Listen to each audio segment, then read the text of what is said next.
Shout out to y'all for being patient. Dre Stewart, what's going on? MJ, what's ham? Big Girl, what's ham? AKA Jalita. Miss Gat, what's going on? Man, hey, first don't know of the day, man. First don't know of the day. All I ask is when you lay your head on that pillow at night, I gave you everything I had. Appreciate the $5 super chat, my brother HD. Hey, those of you who out there who not sending super chats, it is my birthday week, man. So send those super chats. Support the channel. Help the boy turn up this weekend. You already know what it is. I'm gonna get it in. But shout out to my brother HD, man. Make sure y'all go subscribe over there if y'all not subscribed to Welcome to HDII TV. If you haven't purchased one of his hoodies or t-shirts yet, go do that. He got multiple colors, multiple options over there. Go do that. Go support my brother HD. Shout out to HD for the $5 super chat, man. Shout out to HD. What's going on, Deneen Sweet? What's going on? B Beckham. I should be good. I should be good. What's going on, Miss Lisa? Hey, Miss Lisa, you got to get up off me, man. Every time I come on here, you always got something to say. Hey, Miss Lisa, we beefing. We beefing till you say something nice. What's going on, T. Carmilla? What's going on? What's going on? What's going on, Michael? What's going on? What's going on, everybody, man? Appreciate y'all for pulling up. Man, hey, shout out to the super chats, man. Again, it's my birthday week, man. Even a 50 cents help, man. 50 cents. All I ask is when you lay your head on that pillow at night, I gave you everything I had. Shout out to Kiera for the $5 super chat. Shout out to Kiera for the $5 super chat. Shout out Dre Stewart for the $5 super sticker, man. Appreciate it, man. Appreciate all the love, all the support. What's going on, Markeisha Watson? What's going on? What's going on, Bree? Appreciate all of y'all with being patient with me in the beginning. I don't know what's going on with my microphone. I actually don't know why it wasn't working. I literally just went in the studio and came back out. But MJ, shout out MJ for the $1.99 super chat. Hey, shout out to all of y'all, man, for all the support, everything that y'all been rocking with the boy. I'm almost at 2,300. Give me the 2,500, in the next few weeks, and I'll be feeling good. What's going on, Patricia Burton? What's going on? But with further ado, we got 41 people in here. Hit the like button if you haven't hit the like button yet. Again, shout out to HD, Kiera, Dre Stewart, and MJ for my first 4 super chats of the day. Again, this is my birthday week, so save y'all dollars. Tip the boy, man. Show your appreciation. Again, I appreciate y'all. Always gonna show love. I'm always gonna show love to those who support my channel. Always. What's going on, AB? Yeah, we in that zone, man. Let's get to it though. We in that zone, but let's get to it. As y'all know, shout out to Miss Lisa for the $4.99 super sticker. Shout out to her. Let me go ahead on and give you some love, man. Since Miss Lisa be hating on me. All I ask is when you lay your head on that pillow at night, I gave you everything I had. Shout out Miss Lisa. Happy early birthday. I appreciate it, man. I appreciate it. I already know Uncle's gonna pull up. Hey, Uncle, I gotta get you your shirt, man. You at $50. I gotta get you your shirt, man. You are at $50. I gotta get you your shirt. All I ask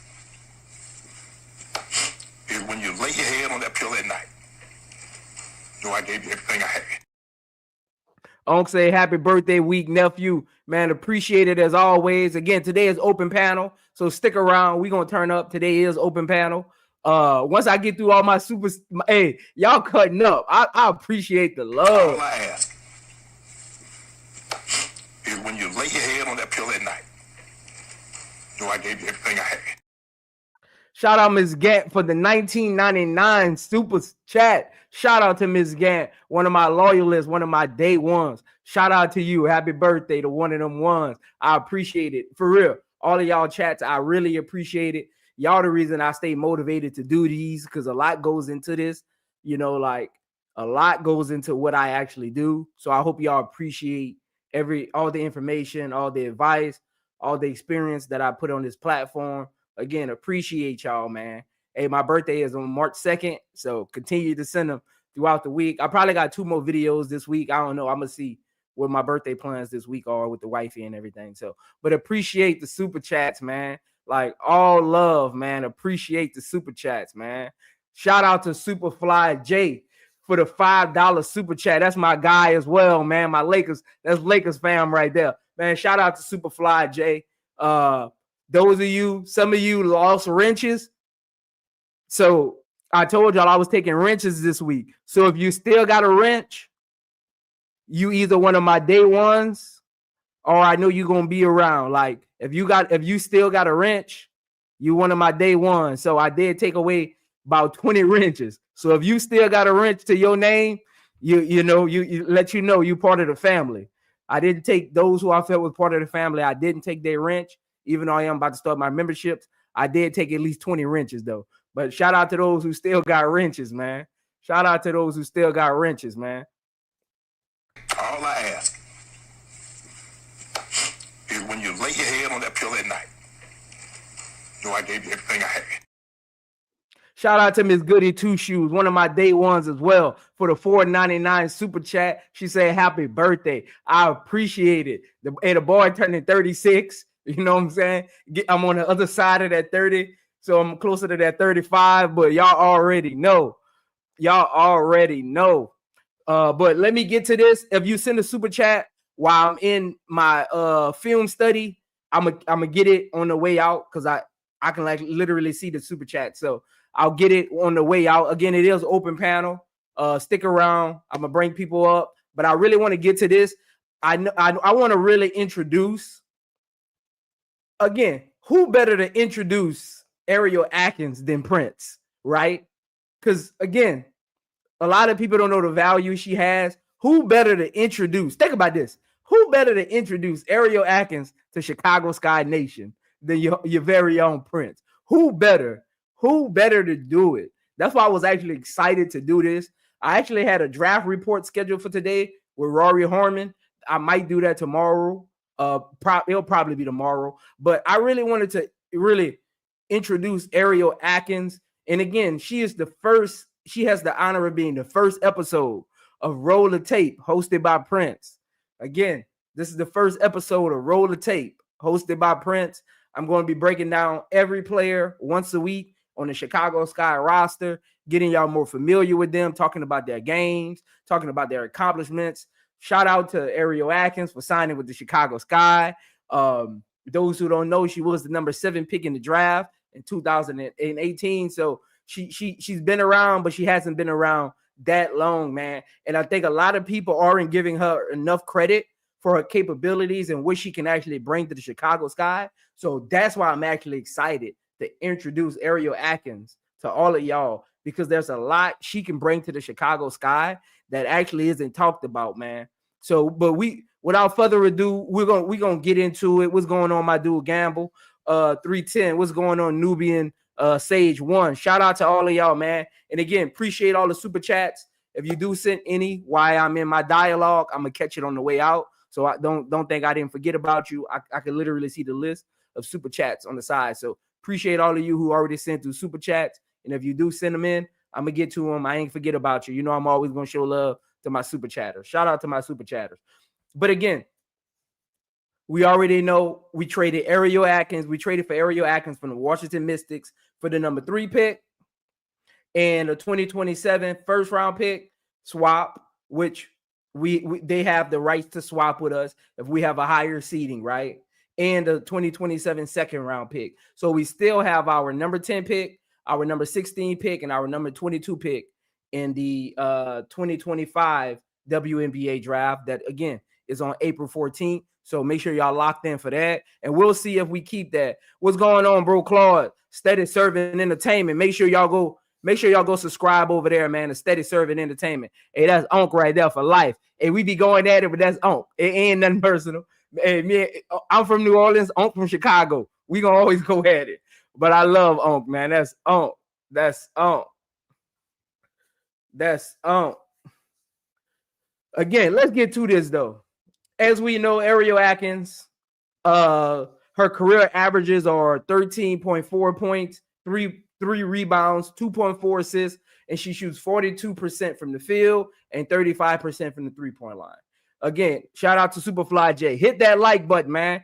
I got 62 people in here. Hit that like button, man. Hit the like button, man. Hit the like button.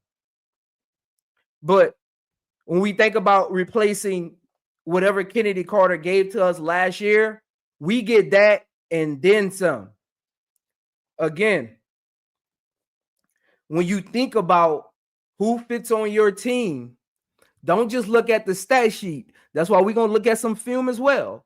Don't just look at a stat sheet and say this player don't fit. Don't misjudge a player and say this player don't fit unless you actually did your homework. Because surface level can get you in trouble if you ain't really do your homework. So we got to do our homework on these players when we think about how they fit. And again, fit is always gonna outlast talent. Fit is always gonna outlast talent. Remember that. Because if it doesn't fit, they won't be at their best capabilities anyway. So if they can average 22 a game on every other team, but they don't fit on the Chicago Sky, they're not going to average 22 points a game. They might average 16. So then are you getting the same quality of that player? No, you're not. That's why fit means more than just talent. Remember that.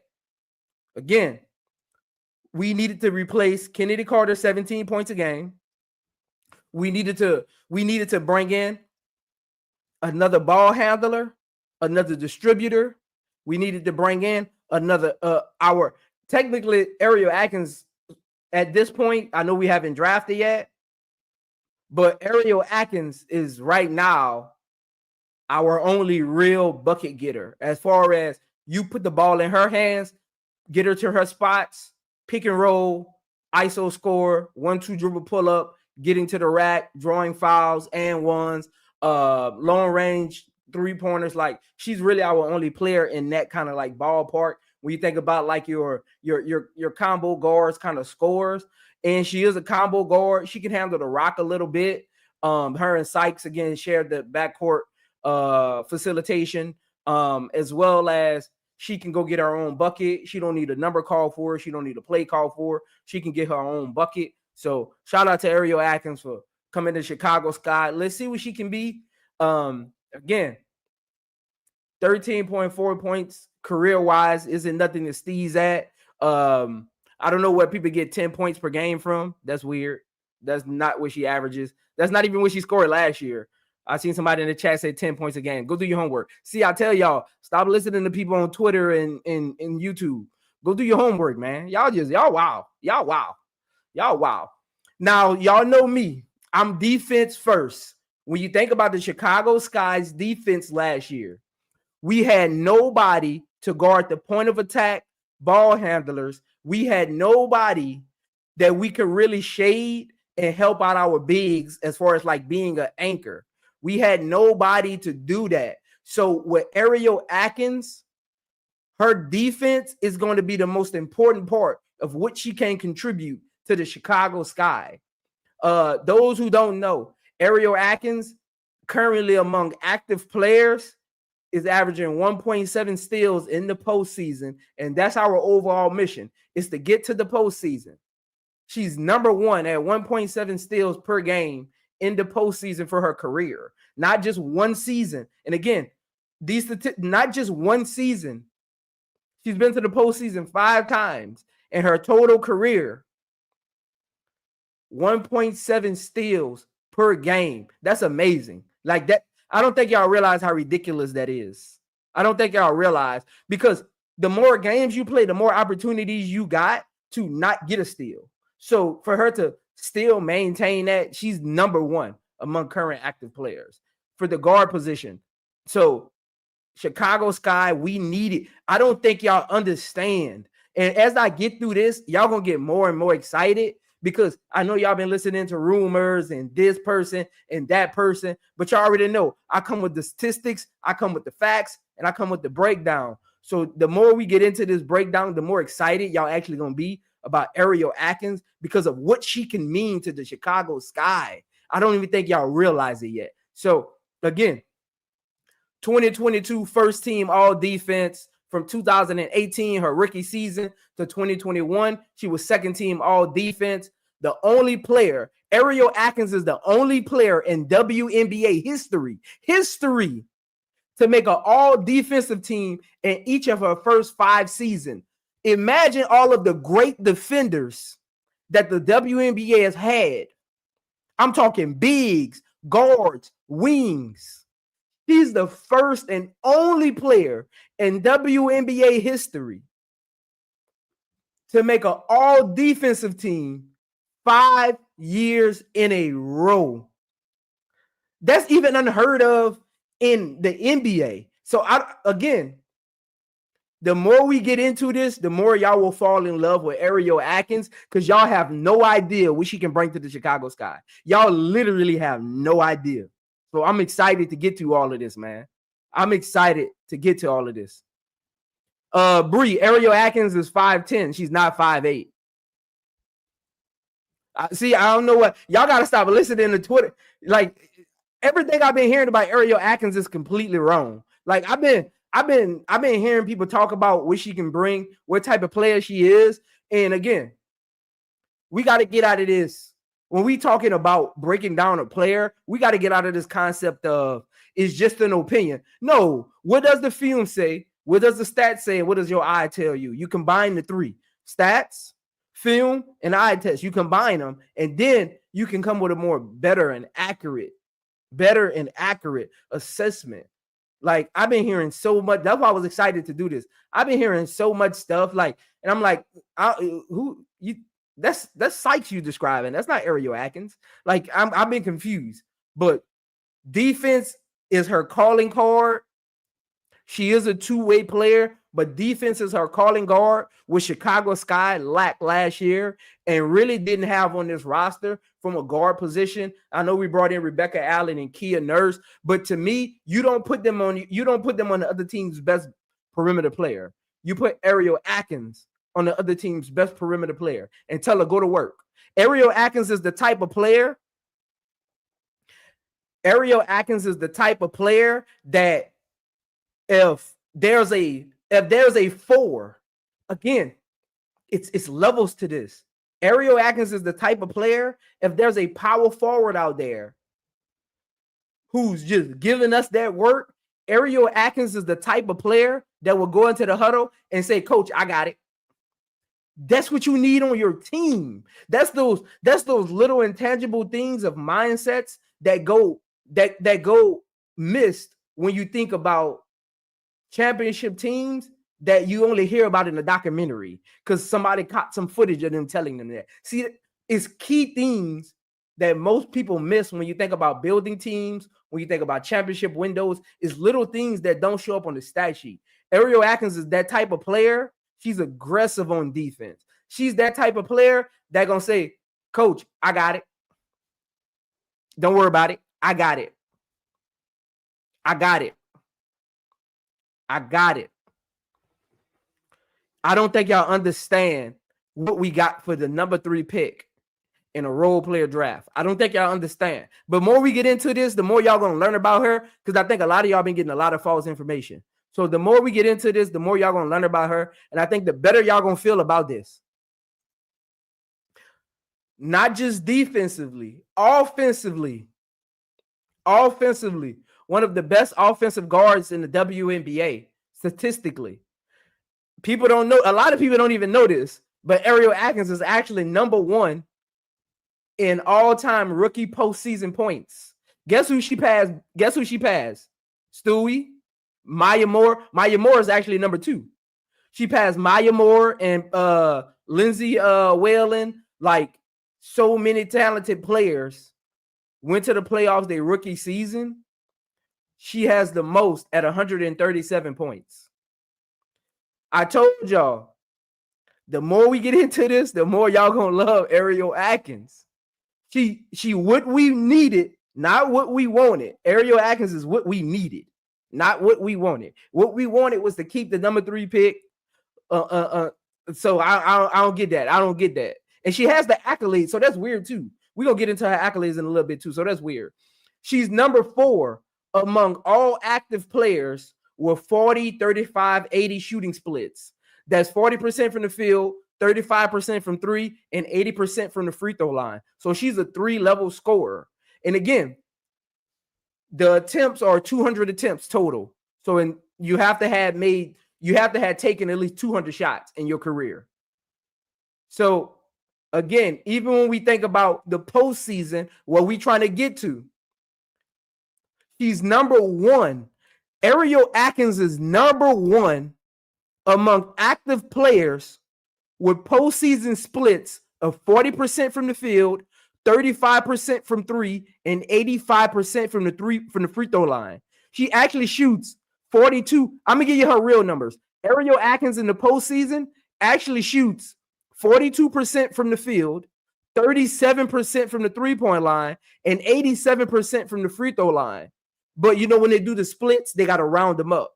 So number one, I don't think y'all, again, the more we get into this, the more y'all gonna love this. Y'all don't know what y'all got in Ariel Atkins. Y'all don't know what y'all got. Again, number one rookie in postseason points at 137. She passed Maya Moore her rookie season. I think Maya Moore had 111, I think it was, or something like that. It was 111, 113. I forgot what it actually was. But again, that lets you know the type of level of player she is as a rookie. Shout out to her, man. Not only is she a strong defender, but you can rely on her to get you a bucket.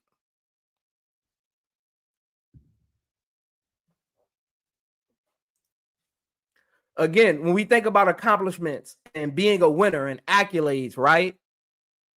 You got to hold into account what have they accomplished, who have they been around, how have they helped, what have they done in their career? When you think about are they worth the number 3 pick, right? She's a 2-time WNBA All-Star, 2021, 2023. And she's a WNBA championship with the Washington Mystics in 2019, along with MVP Elena Deladine. And in her second season, she won the WNBA championship, averaging 11.7 points per game, 3.6 rebounds, 2 assists, and 1.7 steals, which is actually her career average, which is best among guards in WNBA history. She shot 47% from the field, 40% from three, and 85% from the free throw line. In her second season in the playoffs, they won the 2019 WNBA championship, and that was her numbers. Y'all don't, again, I can't wait for her to prove some of y'all wrong, because y'all don't know what y'all really got. I can't wait for her to prove some of y'all wrong. I can't wait for her to prove some of y'all wrong, because y'all don't know what y'all actually got. And y'all, we going to revisit this, and I'm going to need some apologies. When you think about overall game, you think about contribution to Team USA. She was a gold medalist on the 2021 Olympic team. She was also a gold medalist on the 2022 FIBA team, averaging 5 points, 1.8 rebounds, 1 assist, 1.3 steals.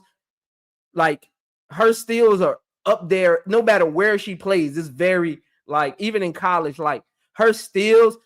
Ariel Atkins' defense isn't, I know we talk about Dejanay Carrington, but Ariel Atkins' defense is up there too. So think about this. We wanted Dejanay Carrington, right? And some of us were willing to give up the 3 pick for her, some of them the 10 pick. Ariel Atkins is just Ariel Atkins is technically, accolade-wise, Ariel Atkins is a better defender than Dejanay Carrington, accolade-wise. Again, we can watch the film and say, well, this player guards this type of player better, things like that. But when we just think about Ariel Atkins as an overall defender, and you just look at accolades and what they've accomplished, Ariel Atkins is technically a better accomplished defender than Dejanay Carrington is. Then, when you think about the other end of the floor, Ariel Atkins is a 3-level scorer. In my opinion, she's a better facilitator than Dejanay Carrington. And we already know she's a better free throw shooter, 3-point shooter, and field goal percentage shooter than Dejanay Carrington. And some of y'all were willing to give up. And Dejanay Carrington is one of my top 3 favorite players to watch. I just love her motor. I I think maybe only 4 players in the WNBA have her motor. Like, I just love her motor. Like, she's 94 feet end to end. So y'all was willing to give up a number 3 pick for Dejanay, but y'all frown on giving up the number 3 pick for Ariel Atkins. And I know why it is, because she got lost on the Mystics and y'all forgot how good she actually is. That's what it is. She got lost on the Mystics. Some of y'all are new fans that just came to the WNBA in the last 2 years. So y'all didn't even realize the players the Mystics had on their team. Some of y'all didn't even know the Mystics win the championship, because I was talking to somebody on Twitter the other day. Some of them didn't even know the Mystics win the championship in 2019. There was people on Twitter yesterday that didn't even know who Elena Deladine was. Like, that's why I don't take a lot of y'all opinions serious. She got lost on the Mystics and y'all forgot who Ariel Atkins actually is. I think that's why y'all look. y'all forgot, and wait till y'all see the footage. Y'all forgot who she actually is.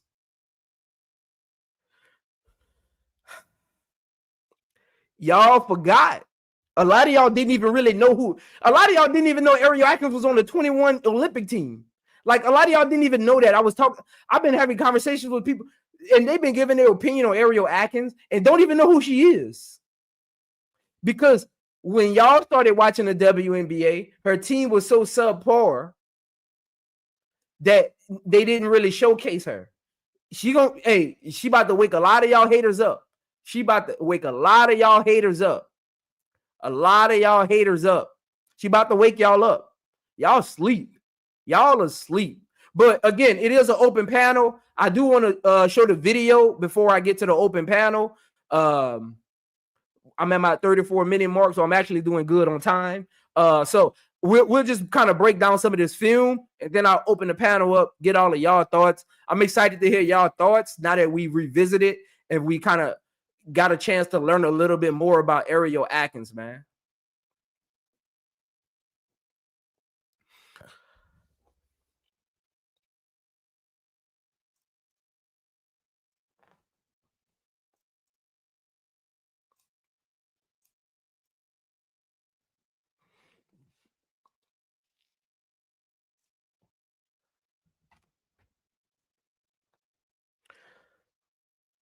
So let's watch some of Ariel Atkins' best plays from the 2024 season. I didn't want to, and look, I did y'all a favor. I went 2024 only because I didn't want any excuses saying, oh, she don't got it no more. So I went on last year's film only. This isn't from 2023. All these plays are from last year. So I went to last year, not years before that, because I didn't want people hating in the chat saying that's old footage. She don't play like that no more. We about to see. Let's get to this work, though, man. Let's get to this work. So, again, when you think about the way Chicago Sky are, right? You want a player that we can run pick and roll off of, offsetting, where we can just swing it to them. They got a quick release. They can shoot no matter who's closing out to them. Like, we want players that's confident shooters, and that's one thing we lacked all last season was shooters. We did not have for all Rachel Banham is, she's not a shooter. Like she's a lesser grade. Like, she's not the shooter that you need when you think about winning. Like, because first of all, she doesn't understand floor spacing. I think Rachel Banham's game is so limited that she just shoots threes. So people want to just qualify her as an actual shooter.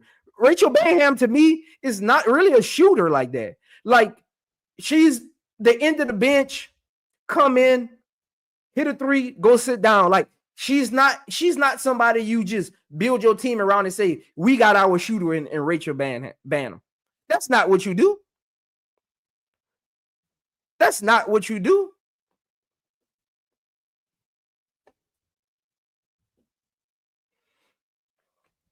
That's not what you do. But let's get to it, though, man. Let's get to it. Catch and shoot. quick release. We need that. We need that. We need that. Now, when you think about another aspect of the game that we lost with Kennedy Carter is the ability for somebody to create their own shot. Like, that's what you want when you think about replacing Kennedy Carter, because that's what she did well. You didn't need to run the play for Kennedy Carter. She could get downhill. She was a 3-level scorer. She wasn't a good 3-point shooter, but she was I trusted her 3-point shot because she was just that much of a prolific scorer. But I didn't really consider her a good 3-point shooter. So when you're thinking about replacing Kennedy Carter, you need somebody. And again, we got 97 people in here, man. Hit the like button. Again, it's my birthday week. Send through those super chats. Appreciate everybody who sent through super chats already. If you send them through while I'm in my dialogue, I'm going to get to it before I open the panel up. But again, we got 100 people in here, man. Hit the like button, man. Hit the like button. Hit the like button. If you're not a subscriber, subscribe. If you love basketball breakdowns, you love analysis, hit the like button. Let's go, man. Let's go. But again, Kennedy Carter, we didn't replace that in free agency, right? So we made a trade to replace that. We needed to replace our points. We needed to bring somebody in who could give us a little more on both ends of the floor. Ariel Atkins can create her own shot, and we needed that. She's really the only player on this team that can create their own shot out of nowhere. Like, play breaks down, give it to Ariel Atkins. Give it to Ariel Atkins. Like, that's going to help Angel and Camilla so much. Even Vandersloot, if Vandersloot's going to start at our point. And when we talk about not just being able to create your own shot, we talk about shiftiness. We talk about players who can get to the rack, players who can draw fouls, players who can play off of others who don't actually need the ball. Her ability to just not hesitate, like I was watching film on her earlier, her ability to just catch the ball and create something without thinking or hesitating is underrated because only certain players can actually do that. Some might need you to, they'll back the ball out, call the screen, whatever. Players who can just react off of their instincts and their talent, they're far in between. They're not, every team don't have those players. Some scorers are just system scorers. Players who can just get a bucket, no play call, no hesitation in the reaction, things like that. You need a player like Ariel Atkins on your team. Her ability to get shifty, downhill, things like that, like, that's what you need on your team. I mean, she covers up so many weaknesses we had before that trade. And when you think about defense, right, it's not about who gets the steal. It's about, for me, I don't look at the stat sheet and say, oh, they had the most steals tonight. I like to watch film and say, okay, how did they get those steals? Were they on tip passes? Was the defensive philosophy set up for them to only get the steals? Like, a lot of that goes into it. So when I watch film, I like to see how they disrupt defenses. Like, are they a disruptor or are they just getting steals in the flow of the defense according to how the scheme is? Her ability to be a safety is probably one of her best defensive assets. Her ability to just be a safety, to just roam. Imagine this before I play this. Imagine this. Imagine you having Angel Reese face guarding. You got Camilla as an anchor, and you got Ariel Atkins who just roams around being disruptive. That's a top 5 defense. If Camilla's your anchor, Angel is face guarding whoever, you got Ariel Atkins in your safety position, just roaming around, jumping passing lanes, dictating the way the play ran on offense because of her defensive understanding and where she leveling out the floor. Like, that's a top 5 defense to me.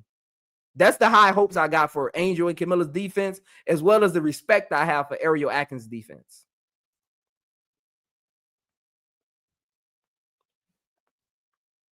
Her ability to just be a safety is amazing. It's like bar none. It's like bar none. And again, you want those players who can just catch and shoot, play within the offense. It's like simple. Like, the way she can move the defense. Like, I talk about this all the time when I talk about players coming out of college. A lot of y'all overrate players' offense because you're just looking at the points on the stat sheet and how pretty their shot was.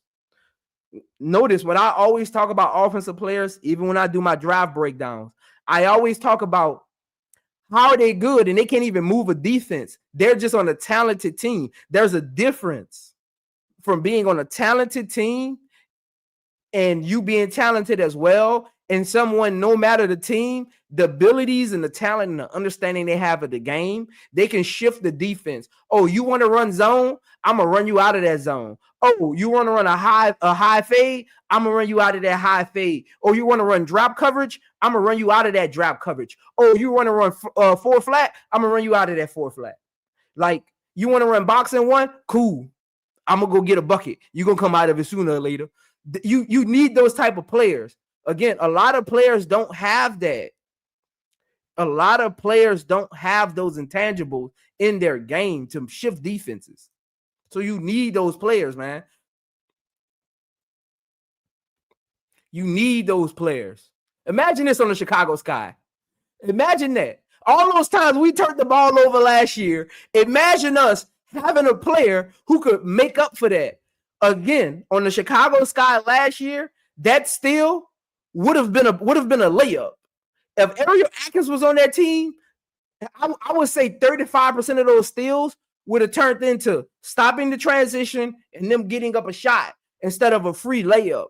Like last year with the Chicago Sky, I seen so many players, when a ball was turned over, stay back on the other end because they feel like it wasn't their turnover. That turnover wasn't even on Ariel Atkins. But when you're defensive minded, and I see you going back the other way in transition, my defensive instincts just click in. I don't care about who turned the ball over. I don't even care about if we get along in the locker room.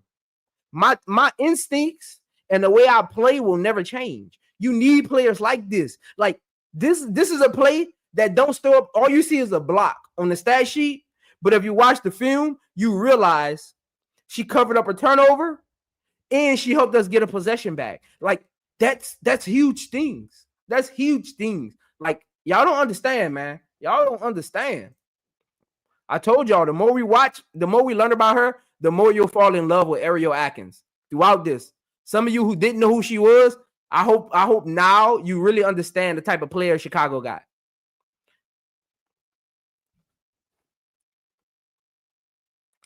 Her ability to just catch and shoot. Imagine Vandersloot just cutting to the rim, kicking back out to her. We need a reliable catch and shoot player. Like Chicago Sky needs a reliable catch and shoot player. And they did not have that. They did not have that. We really didn't have that last year. Angel Reese and Camilla are used to playing with reliable catch and shoot players.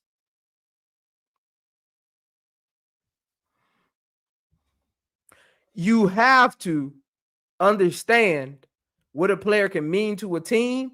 That way, you know how they can contribute. Like what would she mean to the Chicago Sky? And then you can make your analysis. Then you can really truly understand what players mean to teams.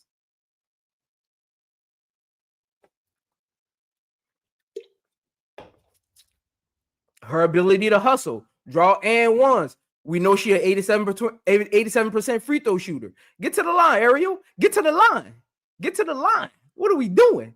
Get to the line. Again, her ability to just catch and shoot, stay in the eyesight of the ball. Hey, notice her body language. I said this about a lot of shooters last year that Chicago Sky had. They would just stand there. They're not even ready to shoot. Even Rachel used to get on my Rachel Banham used to get on my nerves with that last year. She didn't understand floor spacing. She didn't understand how to stay in the eyesight of the ball. On that possession right there, Rachel would have been behind the play. Ariel Atkins knew I'm in the position to stay in the eyesight of the ball. I'm going to stay right here, be shooter ready. Like, watch. She's already ready before the pass even gets to her. Like, she's on the wing. Watch this. She never moves and she stays ready. I don't think y'all understand like how like important that is for shooters to stay ready. Y'all hear coaches say it all the time in huddles. Stay ready. That's what they mean. Rachel and Michaela drove me crazy last year with that. They were never ready for shots. That's why they were always off and looked at unorthodox and clunky. They were never ready for shots. They didn't understand floor spacing. They didn't understand how to play off the ball. Like, hopefully she can actually teach them a little something about how she sees it when she plays off ball that they can learn from, especially Michaela. Because I got high hopes for Michaela if she could just get it together, man. But watch how she stays ready. Stays ready. Like you need that. You need that. She ain't just standing straight up, her knees bent. She's just waiting on to receive the ball. Even if she doesn't get it, she was ready. You need that. You need that in your players, man. Again, her ability to play off ball and assist, bar none. You need what she brings to the game. You need what she brings to the game. So shout out to Ariel Atkins. I'm happy to have her.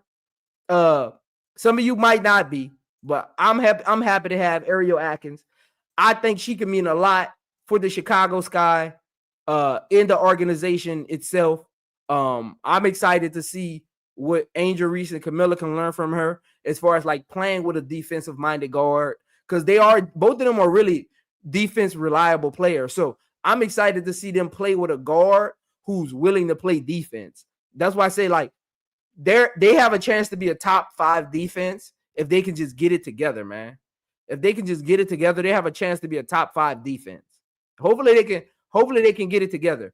But I got a super chat. Shout out to my dude Saheed, man. All I ask is when you lay your head on that pillow at night, know I gave you everything I had. Shout out to Saheed for the $4.99 super chat. Ariel Nice. That's how I knew most of these fans are newer to the W, because notice I didn't like the trade. I'm guessing notice they didn't like the trade. Not to critique that, because a lot I guess didn't like the trade. I guess that's what you mean, Saheed. If that's also what you mean, retype it. If that's not what you mean, retype it. But appreciate it. Again, I'm gonna open the panel up. Watch your language, all of that. Watch everything. Watch it. I'm gonna open the panel up. The link in the chat. Watch your language. Tell me your thoughts on how Ariel Atkins can help us. If you haven't came up here before, I'm challenging you today to come on the panel, man. If you haven't come on the panel before, I'm challenging you to come on the panel today. If you haven't before, man.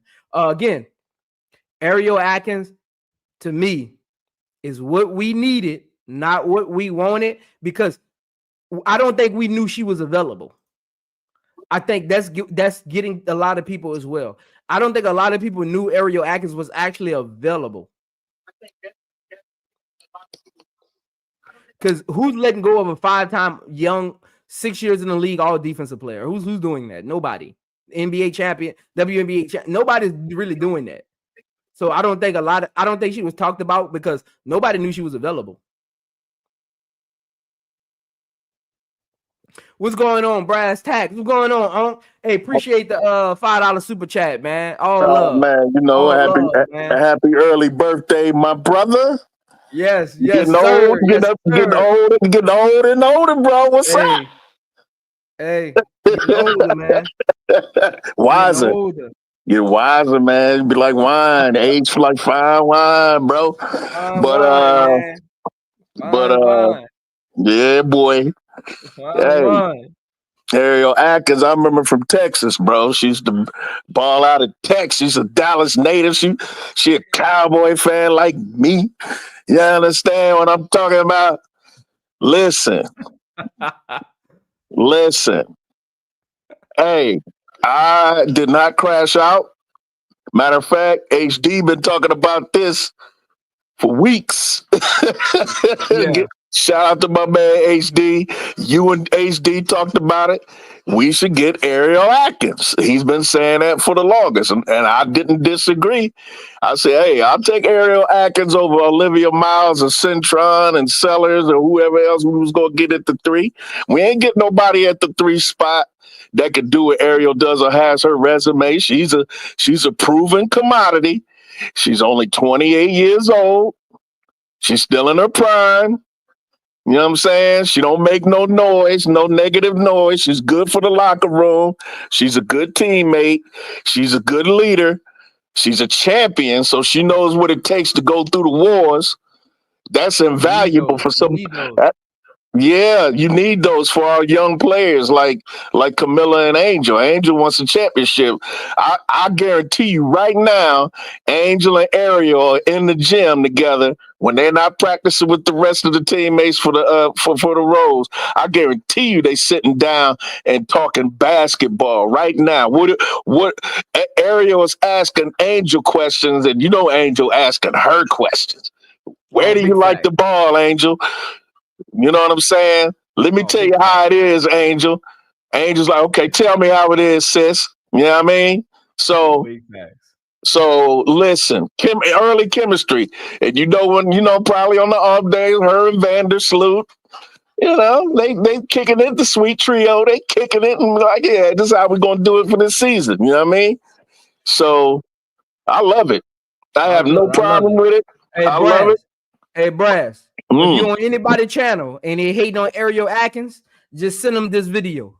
Just send them this video because they don't know what they're talking about. If you on anybody's channel and they say Ariel Atkins ain't worth the number 3 pick, just send them this video because they don't know what they're talking about. They don't know what they're talking about. I'm sticking to it. I don't care who feelings I hurt. If you don't feel Ariel Atkins is worth the number 3 pick, you don't know basketball. You don't know basketball. You don't know Ariel. Basketball. You don't know Ariel. You don't know basketball. You don't know Ariel. You don't know what's going on. Facts. Because like you said, you hear people that don't even know who Della Don is. Della Don is, you talk about a unicorn. She's the closest thing to Candace. Man, come on now. She the prototype was Candace Parker. The clone is Della Don. I can tell Della Don went to Delaware instead of UConn. Gino Auriemma was crying in his suit. Yes, he wanted her bad. Yes. But he again, I think she didn't want to be with that Stewie mix, you know. I think that's what he was. Yeah, I mean, yeah, Della Don's different. She's different. She's not a bandwagon jumper. She ain't with that stuff. You know what I mean? Yeah. But she's a great talent. But anyway, back to Ariel. Hopefully she'll bring Della Don with her. If she want to play some more, you know what I mean? Yeah, I mean, I don't know if they released Della Don is on that core. I don't know if they released. I don't know if they released her yet because the core is stupid. It doesn't make sense. So I gotta see. I don't know if they released her yet. Okay. I feel like I heard that I feel like I heard that she's no longer core. Like she lived out her core, and so that she's a free agent. That's what I heard. I don't know if that's true, but that's what I heard. Okay, so okay. Let me get your take, B Will. But before I get you your take, let me go ahead on. Shout out to B Will, man. Hey, B Will, I gotta get your shirt to you too, man. You in that $50. Is when you lay your head on that pillow at night. I gave you everything I had. Be Will with the $5 super chat. Appreciate that. Another great breakdown, my bro. Happy birthday. I'ma always look.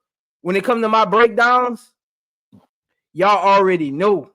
I'm come with it. I ain't coming with no fluff. I ain't coming with one page. I ain't coming with what somebody said. I'm big on my breakdowns look like my breakdowns. If my breakdown don't ever look like my breakdown, I must be sick. Like I want to be authentic. I want to be that way. If I'm wrong by myself. Like I that's just the standard I got for myself. So I appreciate that, B Will, the $5 super chat, man. But yeah, I gotta get you your shirt, man. Hit me up on Instagram with your sizes and stuff, and where I can send it to. I gotta get you your shirt, man.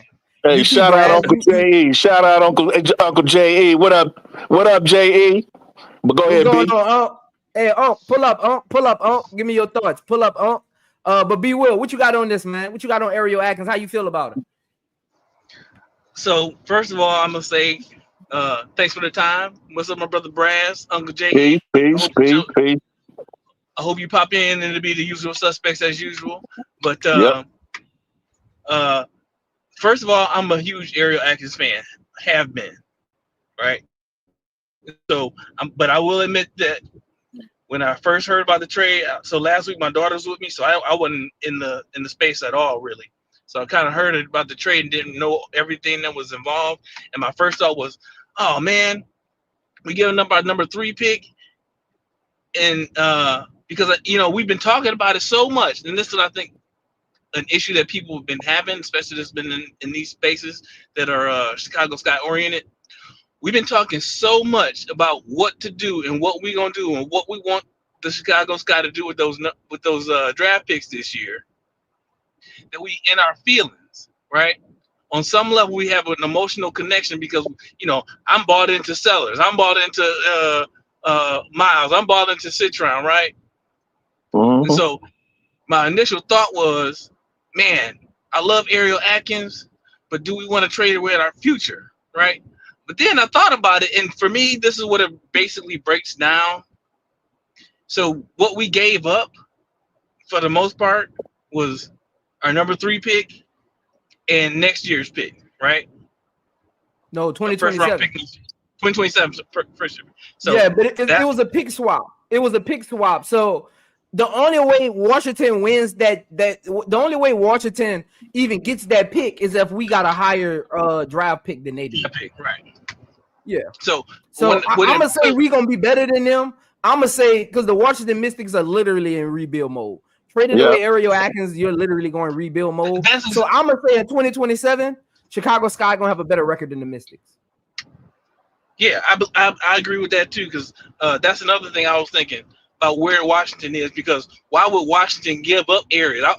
That shocked me more than anything. But back on what I was saying is that I thought about it again. And I'm like, wait a minute,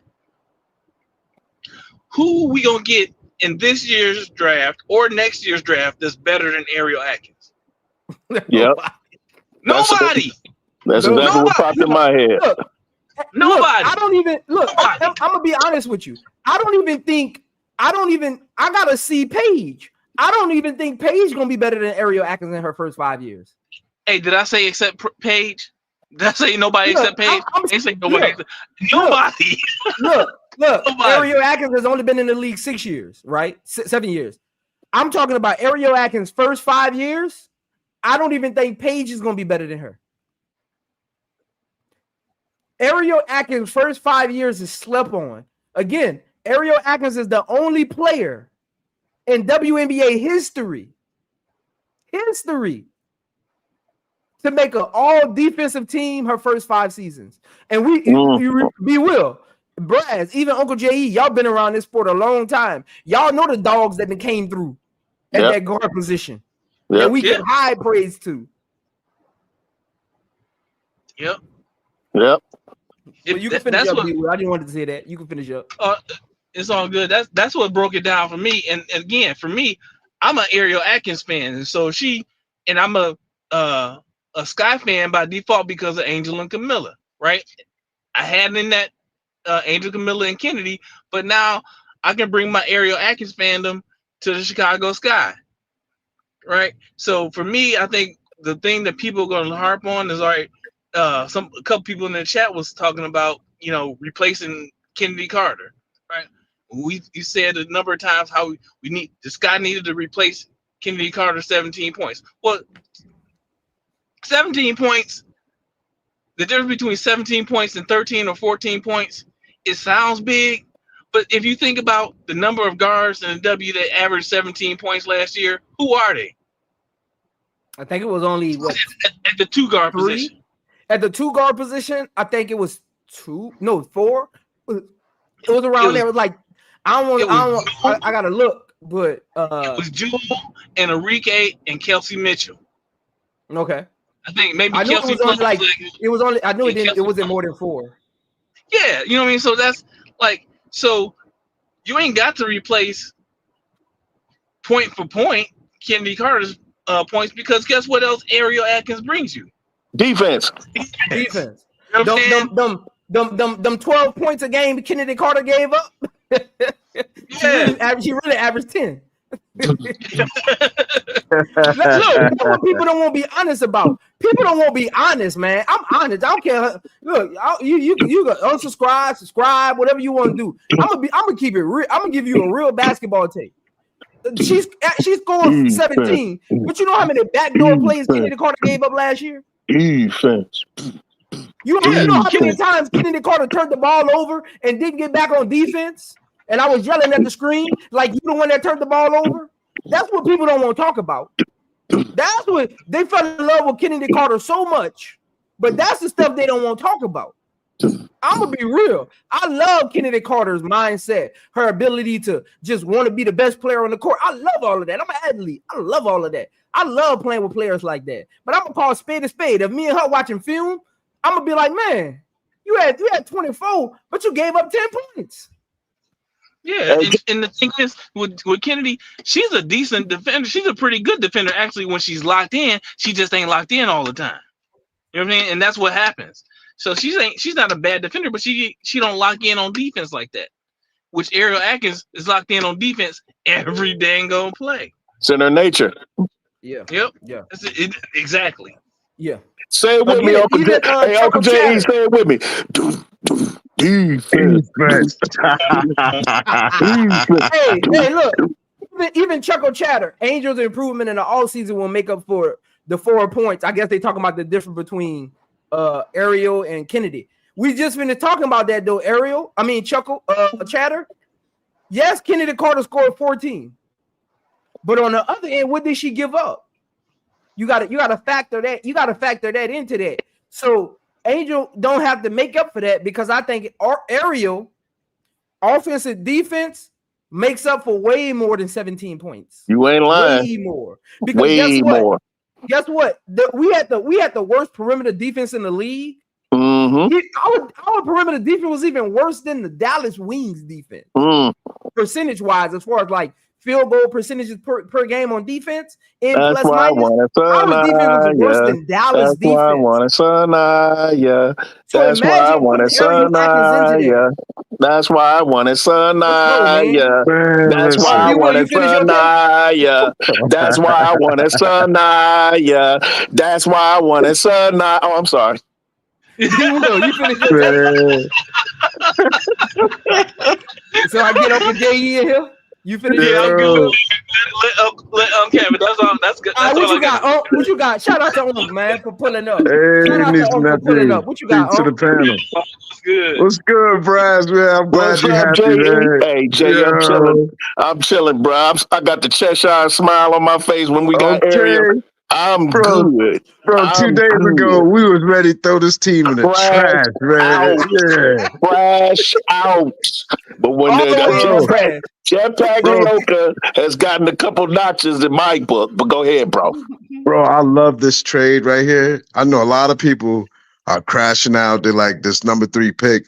Number 3 pick, you're picking on potential. Thank you. And Olivia Miles was not, this is my opinion. Now, you can hang me if you want, because y'all want to put Uncle J in the basement, but I ain't going nowhere. I'm 10 toes. I'm right here. I've been sick, but I'm back. And you're going to get this. Like, yo, we prophesied this. We told them when they missed on Jewel Lloyd, I'm going to get to that. But anyways, the number 3 pick, you're picking up potential. We don't know what this number 3 pick was going to turn out like, but Ariel Atkins is proving she's a champion.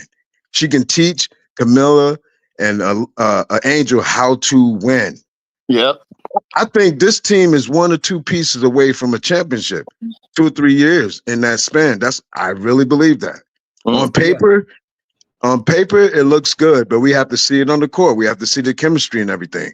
But hey, Ariel Atkins, what you say, B. Will? Hey, can I interject something real quick because it's real important to what you just said?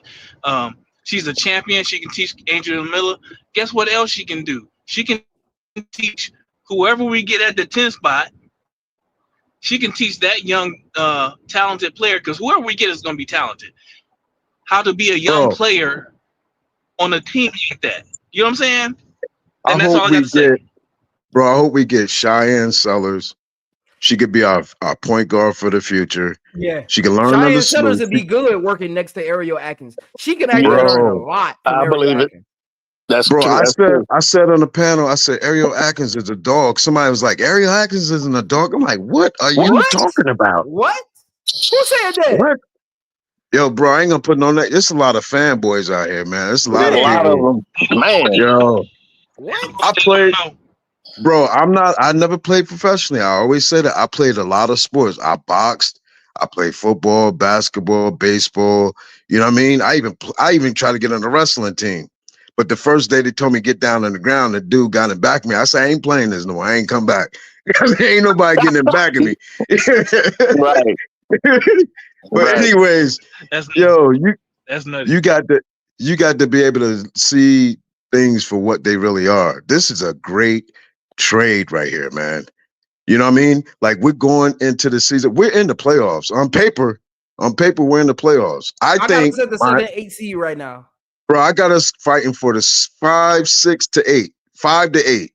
That's what I think. I think if we get Cheyenne Sellers, and I think we need another stretch 4.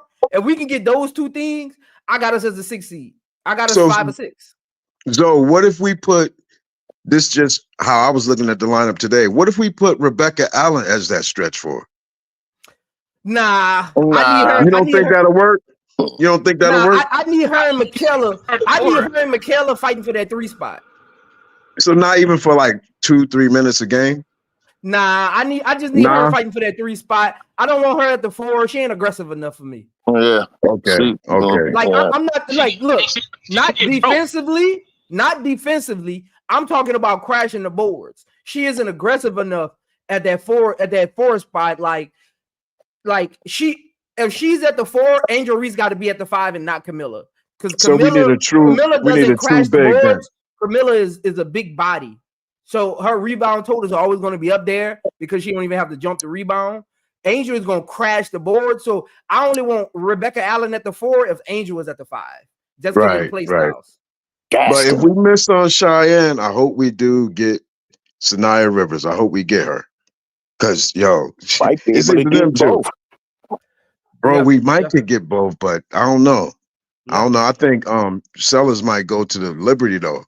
Liberty, I think they're trying to trade their pick now, I heard. But I think Liberty is looking at Cheyenne. We get that 7 pick, we got a good chance at Cheyenne. Yeah. Right. We got to move up, I think.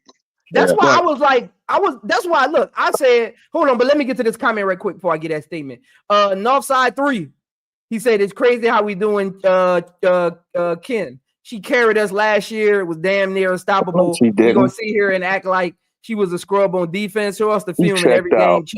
That's crazy. Hey, Northside. Northside, I'm one of them ones. Don't make me do it. I love Kennedy. Don't make me do it. Again, a lot of fans, they look at the game differently than me. If you've been on my channel, you know I look at the game differently than a fan. Don't make me do it. You know how many people that came on here when I first started trying to challenge me, saying, no, that's not true. And don't make me do it to you, North. I like you. Don't make me do it. Can I say this last thing and land? Can I say this last thing and land? Yeah. We tried to get Jewel Lloyd. We missed. We tried to get Carrington. We missed. We got Carrington and Jewel Lloyd in one player in Atkins. Yes. We got what we wanted, people. Yes. That's what I just finished talking about that. Uncle J. You wasn't up here yet. As much as we love Dejanay's game, if we just on paper, Ariel is a better defender. Yep. And I love Dejanay as you know how much I rang her bell, J.E. Dejanay as a defender. I thought she should have been defensive player of the year last year, but that's just me. Had defensive player of the year. Me too. Her and Angel. I mean, I put Angel in there. I'm sorry. That's how I looked at it last year. Angel should have been at least on the first team. Yeah, but I had Angel first team. I had Angel first team. First team, right? Mm-hmm. Yeah, I had Dejanay first team, and remember I was even on Showtime channel one time, and me and Bro Guy was going at about it because he was talking about the bigs, and I was like, if you look at the way the league is built, the guards are more offensive oriented than the bigs are right now. So if I'm doing defensive player of the year, I'm going with the player who guarded the guards better, not the bigs better. Yeah, because they got to do more on the floor. It didn't have a lot of aggressive 4s and 5s in the league last year. Let's be honest. I'm talking that can average 15 points, not the ones that can just average the double. I'm talking 15 points, maybe between the 4s and the 5s, maybe 10, average more than 15 points a game. Versus the guards, when you might have had like 25, that was between like 13 to 24 points a game, and she was guarding most of them. So that's why I gave it to Dejanay. I like her motor. I don't think nobody at the guard position has a better motor than Dejanay. But when you just look at it on paper, Ariel Atkins is a better defender. Now, is the panel aware that we also have another player that's playing with Carmella right now? That guard. That guard. Yo, she's good. She's nice. She's gonna be on one of mine. I got to get to her. I watched some of her tape. I'm gonna get to her. I did a little research on her myself, Zoe. And she got released from by two teams. And with those two teams, she scored less than 4 points per game. And she playing in China. No opportunity. She playing in China against people who study kung fu more than basketball. What's Zoe said? That's easy when you're playing against kids. I'm not sold. That's easy when you're playing against kids. That's easy. Yeah. I'm not sold.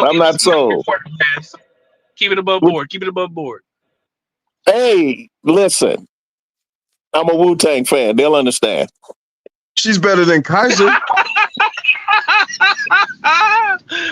Who's better than Kaiser? That girl, Ariela Granades, whatever her name is. She's Spanish. She's better than. She's from Puerto Rico. She's from Puerto Rico. She's better than Kaiser. That's not a good comparison. Kaiser made the team, bro. She was nice in college though for Rutgers. She was a dog at Rutgers, but when she got to WNBA, bro, she's better than Kaiser though. So if Kaiser we got 100 people in here, man. Hit the like button. She ain't better than Kisray. She ain't better than Kisray. 102 people in here, man. She got a mid range. She got a mid range, and she got a bag, and she's aggressive to the basket. Shit, China. Oh, here we go. China. Let's China got the balls over there. Don't get me wrong. WNBA is way better than I ain't China. assessing nothing that's overseas to what's going on in the league. WNBA is way better than China. Way better. Way better.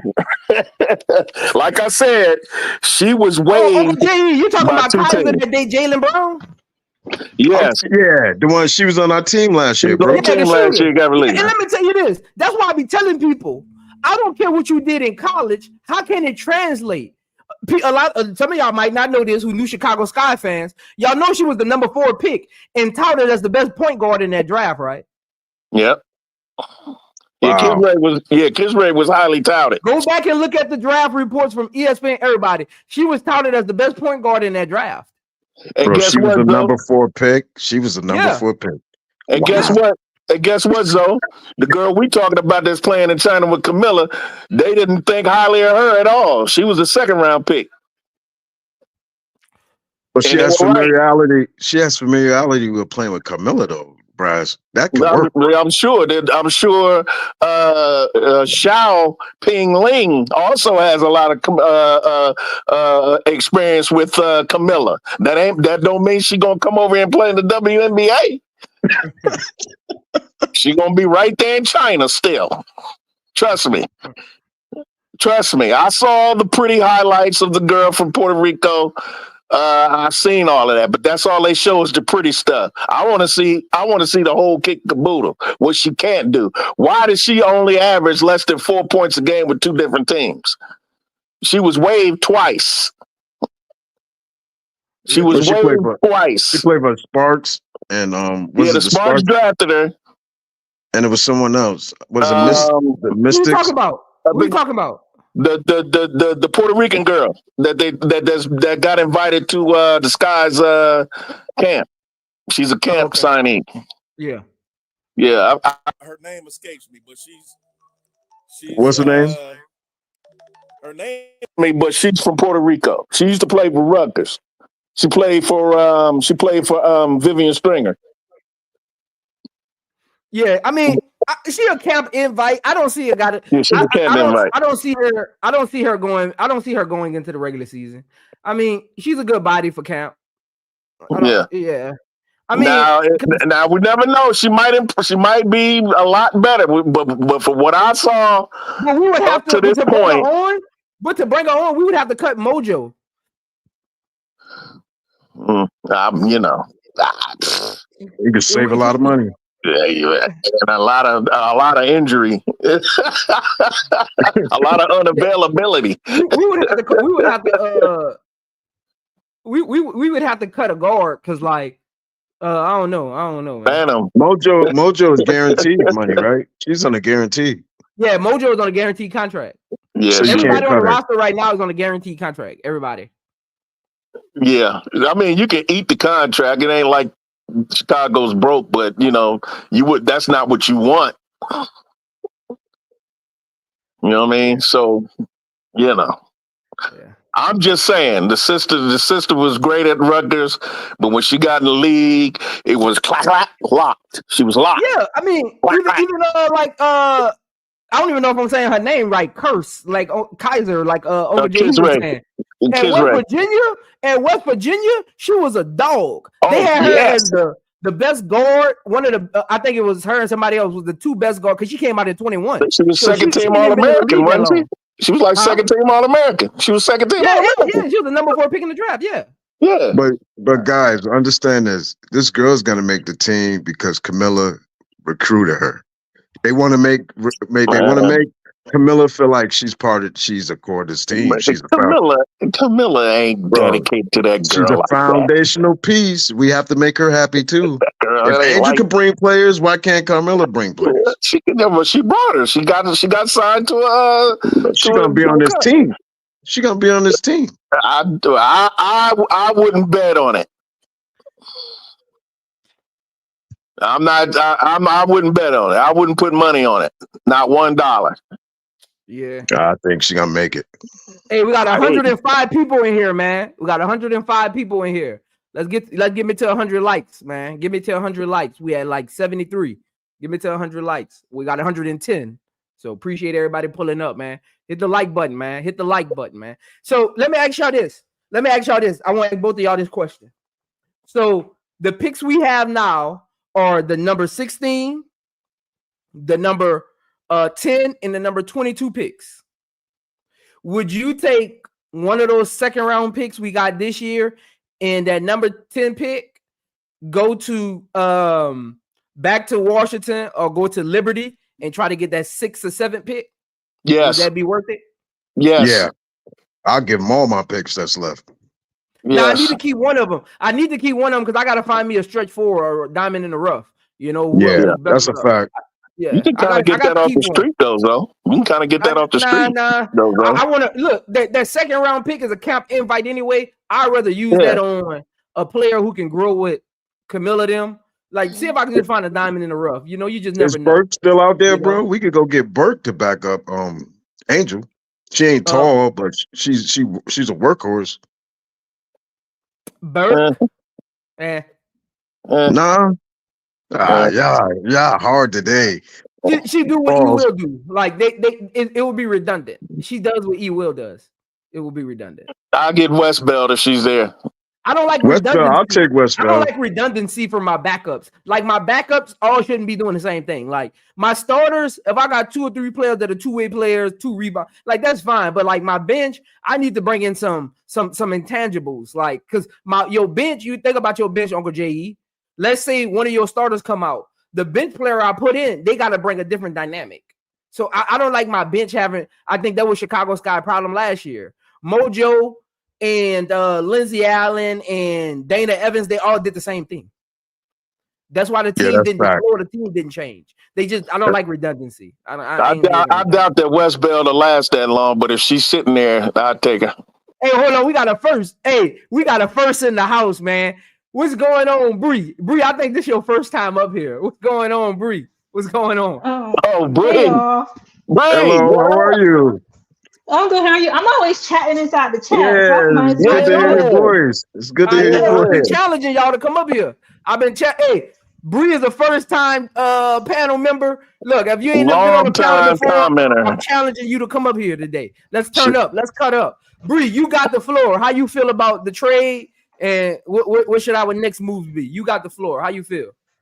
Okay, so when I first heard about it, I was like, not my third pick. But I really like Ariel. Like, okay, I'm from Virginia.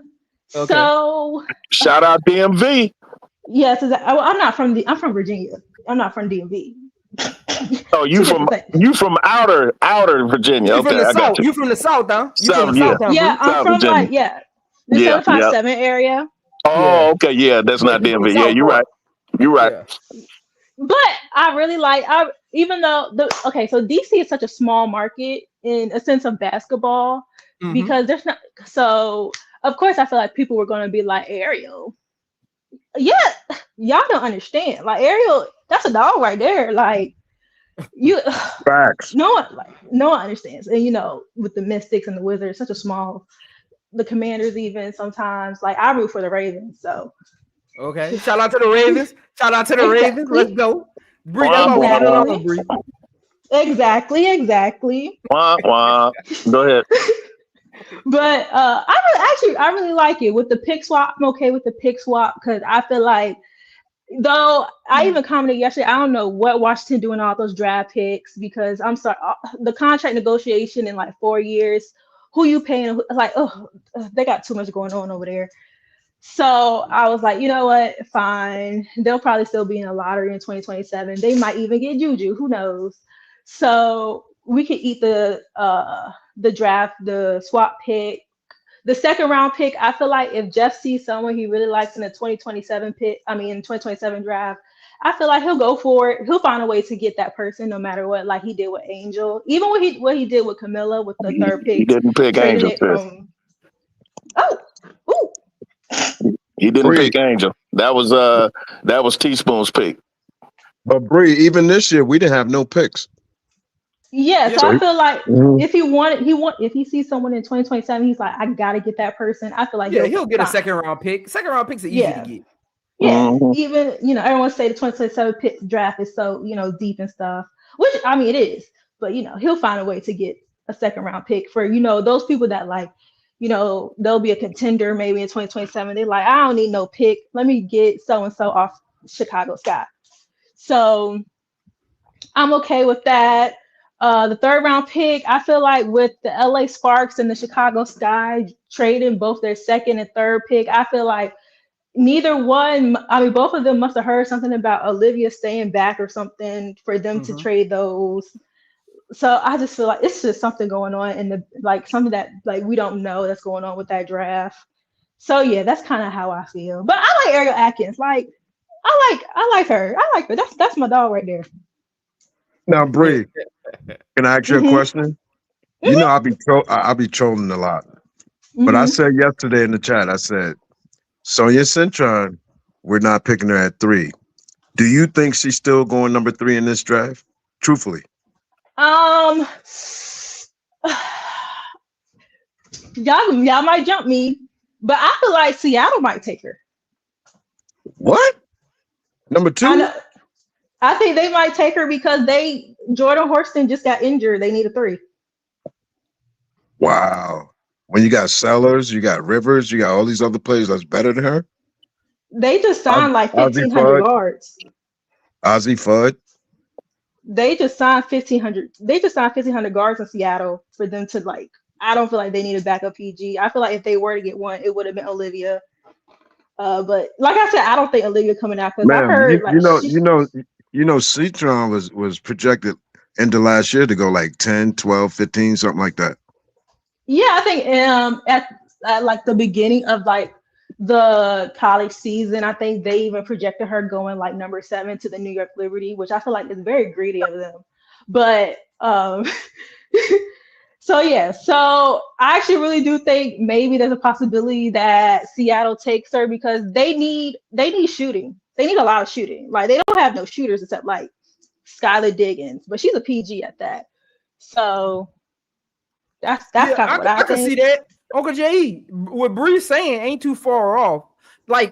Again, when you take Olivia Miles and Paige Beckers out this draft, everything else is up for grabs. Everything else is going to be where a team views you as far as like, are they building for the future or are they looking for immediate impact? No other pick is guaranteed at those spots outside of Olivia and Paige. Yeah, So I get that. mean, I can see that because if I look at the 3-and-D players in this draft, I mean, Citron might be the best 3-and-D player in this draft. So if you're not looking for a point guard, you're looking for you're looking for a wing. Citron is the best 3-and-D player. As far as this is Bree that was talking. Mm-hmm. Nice to meet you, sister. Hey. To what you said about Seattle might take Citron as a three because of Horston. Well, don't forget Gabby Williams is there. Gabby Williams was playing a 3 with Seattle last year. She took Horston's starting spot. So I don't think they need a starter. I think they need a backup. So I don't disagree with you, but I think they got a solid 3 right there. So they could. It just kind of like Zoe said. It just kind of depends on what the organization is looking for, not just for this year, but also for the future. So it could be. Who's Seattle shooting guard? Well, that's true. They had Jewel Lloyd, so because Gabby can play the 2. Gabby can play either. Yeah. That's what I'm saying. Like she can play either. And Sonia is her original position. She's actually a shooting guard, not even like Sonia's a wing. Yeah. And I'm not sold on no Sonia. Sonia the 3 because of Hannah. If Hannah was taller, Sonia Citron would be the 2. Sonia Central, I'm not sold on. She's Lexi Hall to me. I don't know. Nah, that game. Uncle Jay, she don't jump off the TV for me, bro. Man, because you bro, she don't jump off the TV for me. She don't jump off the TV for me. That's not true though. Let me say this real quick about Seattle. Because people are doubting whether or not Seattle will pick up Olivia if Olivia comes out because they already got Skylar and they don't need 2 point guards, et cetera, et cetera, et cetera. Can that work? Et cetera, et cetera, et cetera. Well, guess what? Olivia already playing with a Skylar Dickens-Smith. And we see that's working out gangbusters. So that can work. Well, so I don't see how, I don't see how that people are so sold on the fact that can't work. I think it can work. Actually, I don't like the Olivia and Hannah backcourt. I don't like it either. Me either. I'd never liked it. It's because they're both 2 on-ball PGs. Like neither one seems like they could play off ball. So it's they can't. They can't. They can't be effective. Hannah Hidalgo can be a little more effective than Olivia Miles off ball. And Bree, it's crazy you say that because I was saying that yesterday and they were in the chat like, nah, you don't know what you're talking about. Like they watched Notre Dame. I literally watched Notre Dame. Like they actually watched film on Olivia Miles. I literally broke down her film. She was my first draft pick recap and breakdown on my channel. Like Olivia Miles' defense is horrible. Her defense is horrible. Her offensive half-court game needs work. That's why I say she ain't gonna be for Chicago Sky what people think because they giving her attributes she actually not even good at. Like so that's why they want her. That's why I keep going back and forth with people about Olivia Miles because I hate that they say unrealistic and not actual truthful things, and then I gotta say something. Now I feel like I'm bashing Olivia Miles, even with the Kennedy Carter stuff. All I'm doing is refuting what they actually saying. If you put her in her right categories, it wouldn't feel like I'm bashing her. Too many people give her too many attributes she's not actually even good at. Yeah.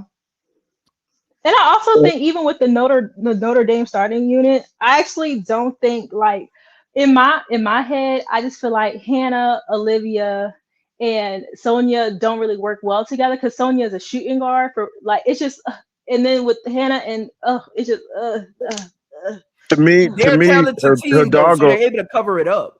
They're a talented Hidalgo team. is the one that's running that offense to me. To me, Hidalgo is the one that's really running the offense. Yeah, Hidalgo runs that offense. Yeah, Hidalgo runs that offense. Yeah. That's why I was telling people yesterday, go back and look at Olivia Miles' clips of her highlights. They're all in transition. You don't see her with no highlights in half court unless she's just kicking the ball to Hannah Hidalgo. That's the only time she involved in the highlight, when she's just passing it to Hannah and Hannah just creating whatever she wants because she's a great ISO player. Like Olivia Miles in half court, I watch all of Notre Dame's games. That's my team. Olivia Miles' half court offense is so mediocre.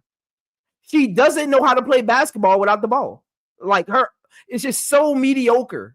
It works with Hannah Hidalgo because Hannah Hidalgo can draw two defenders and just kick it to her on the wing. All she does is just stand on the wing. Go watch Olivia Miles. People be talking about her three-point shots. She gets that many because Citron and Hannah Hidalgo are just kicking the ball to her. Yeah, they the ones driving and just kicking it to her, and she's just shooting threes. Yep.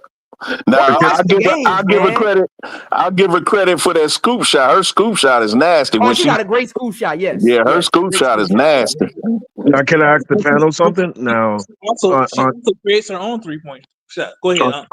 On Angel Show, she said we wanted Olivia or Centron, right? Now, the day before the trade, she talked to Olivia. You think she got something from Olivia, like some information or something that forced this trade? Angel? Because it was out of nowhere. Something happened. Because the day before she was in a picture with Olivia, because Olivia was at that game. Well, Angel let it be known that she would like either one of those. She likes Olivia and she likes Sonia Centron. But yeah, you might be right. She might have been saying, look, they are Seattle or who picking second now? Seattle got the second. Still Seattle. Okay. Seattle is adamant about having somebody to back up Skylar and to take her place when she's retired, because she's not a spring chicken anymore. She's not old, but she's also not she's just about to leave her prime. Yeah. You need to get ready to groom somebody. That's right. But again, does Seattle got another pick though? I forgot what pick it is. Yeah, was it 8th or? I forgot what pick it is because they don't got to take a point guard with their first pick. 8th or 9th, yeah. Number 2 pick, because their point guard gonna be for the future that Skylar can groom for like 2, maybe 3 years, right? Before they actually is the full-time starter that she can kind of groom. So right. I wouldn't take my point guard that high unless I know they're not gonna be there at my next pick. Right. Yeah. So yeah, Uncle Jay, you may be on this. Joe, you mentioned it. You said that something, and I think HD even mentioned it. Something told Pagliuca we are not getting Olivia Miles, and he may not be sold on Sonia Centron, which compared to Atkins, I agree. Yeah. When you could get Ariel Atkins, I'll take her all day, any day, yesterday, today, tomorrow day. Over Sonia Centron. No doubt about that. No doubt about that. Yeah, so that's why I was happy with the pick. People know I'm in the Chicago Sky group and Facebook. I've been going back and forth with them for the last few days. I'm like, y'all don't understand what Ariel Atkins. I had to post up some things like that stuff, like the graphics you got up on you. I had to post those kinds of things on my Facebook group. Chicago Sky, let them know who Ariel Atkins is. Y'all don't want Centron over Ariel Atkins. Trust me. Trust me. I know this is a little bit off topic. But what y'all think Washington is going to do with these 3 first-round picks? I got them. That'd be interesting. I'm about to look. I wanted to say this for like a draft stream, but honestly, I could see them going to Dallas and saying, "Hey, we'll give you 3, 4, and 6 for the number 1 pick." I can see them literally doing that. I don't think Paige is worth all 3. Oh. Hey, look, she might not be worth it to us, but to the Mystics and their future plans, she might be worth it. Right. Right. Do we think the Mystics just need a Paige? No, they need way more. They need a lot. They need a lot. That's why I'm leaning towards them keeping all 3 of them picks. They should have threw Van Loo. They should have threw. Oh, I'm sorry, Bree. I'm sorry. Oh, I was just gonna say I've been like the past few months. I actually have with the 4 and 6 pick before they got the number 3. I had them get Anissa and Pow Pow because I could see Pow Pow learning at the time. I could have saw Papa learning under Atkins and Sykes, and then Anissa sliding in behind, like not sliding in behind, but with Emily Engstler, like transition between that 3-4 with her and Aaliyah Edwards. That's what I thought. But then they got number 3. And I was like, okay, maybe they'll also get Malonga, because they're definitely going to trade like Dolson. They're definitely trading Sykes. Even though I hate so many rookie contracts on one team. CBS has them getting Malonga at 3. Yeah, I think Morrow going to the Sun. I think Connecticut gonna take Morrow. Oh, that's terrible. I know it's terrible, but she'll get to play. That's for to sure. the Suns, I can see that. I can see Anissa on the Suns.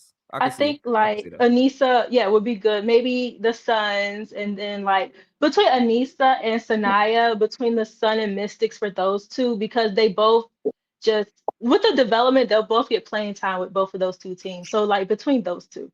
Keep Sanaya out of keep Sanaya out of your mouth, young lady. Keep Sanaya out of your mouth, young lady. Don't be wishing bad on us. Don't be wishing bad on us. Don't be wishing bad on us. I want her at 10. If Sellers is gone, I want her at 10. I actually, I'm not a big Sanaya can't shoot. That's why I kind of don't want her at 10.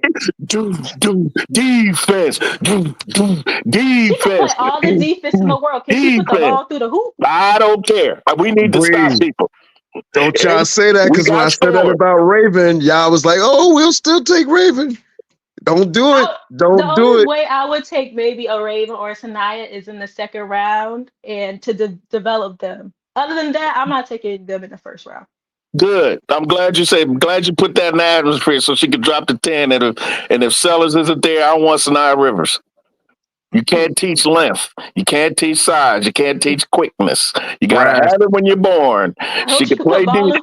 If she could play deep, I ain't worried. Tyler Marshall's the developer. He could develop her on the offensive side. We need deep. We need some people to be stopped. Like Zoe said at the top of the show, we are last in the WNBA in perimeter defense. Okay, Ariel Atkins will take care of a lot of that, most of that, and she can learn under Ariel Atkins how to shoot, how to play offense. She'll learn under the veteran Ariel Atkins. Trust me. She'll take Sanaya under her wing, teach her some defensive techniques to even make her even better, and we got it locked down, baby. It's lockdown city, baby, because if you can't score, you can't win, baby. If you can't score, you can't win. And you're a Baltimore, and being a Baltimore Raven fan, you should understand this, because Baltimore Ravens built their foundation on defense. Boom, boom, defense. Boom, boom. Ray Lewis. Boom, boom. Brass, your homegirl, your favorite girl, might be there at 10 too. Central might be there at 10 too. We don't need her no more. We don't need her no more. We got Atkins. We don't need her no more. We got Atkins. Hey, we got 100 people in here, man. Hit the like button. I only got 85 likes, man. 15 more people got to hit the like button, man. Look, I'm gonna need Brass to get in his car and turn this video on, because that crash out was so tight. Man, bro, I crash out every time I think about Chicago's perimeter defense and how Atkins. Remember, Atkins cooked us the first game she played, and she cooked us Yeah, I think like Thanksgiving turkey. I think she gave us like 32. Was it 32? I forgot. I think she got us for 30 something. Yeah. It was like 32. Yeah, it was like 32. Cooking, mama's cooking, home cooking. Oh yeah, she gave us that work. She gave us the buffet. She gave us that work. I don't know, man. Like people under like.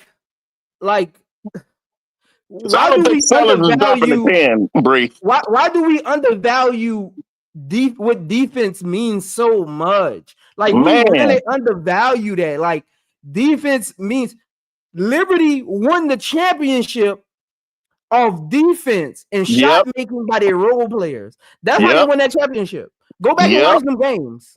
Sabrina and Stewie, they were Salvi's sister too. Salvi's sister came in there.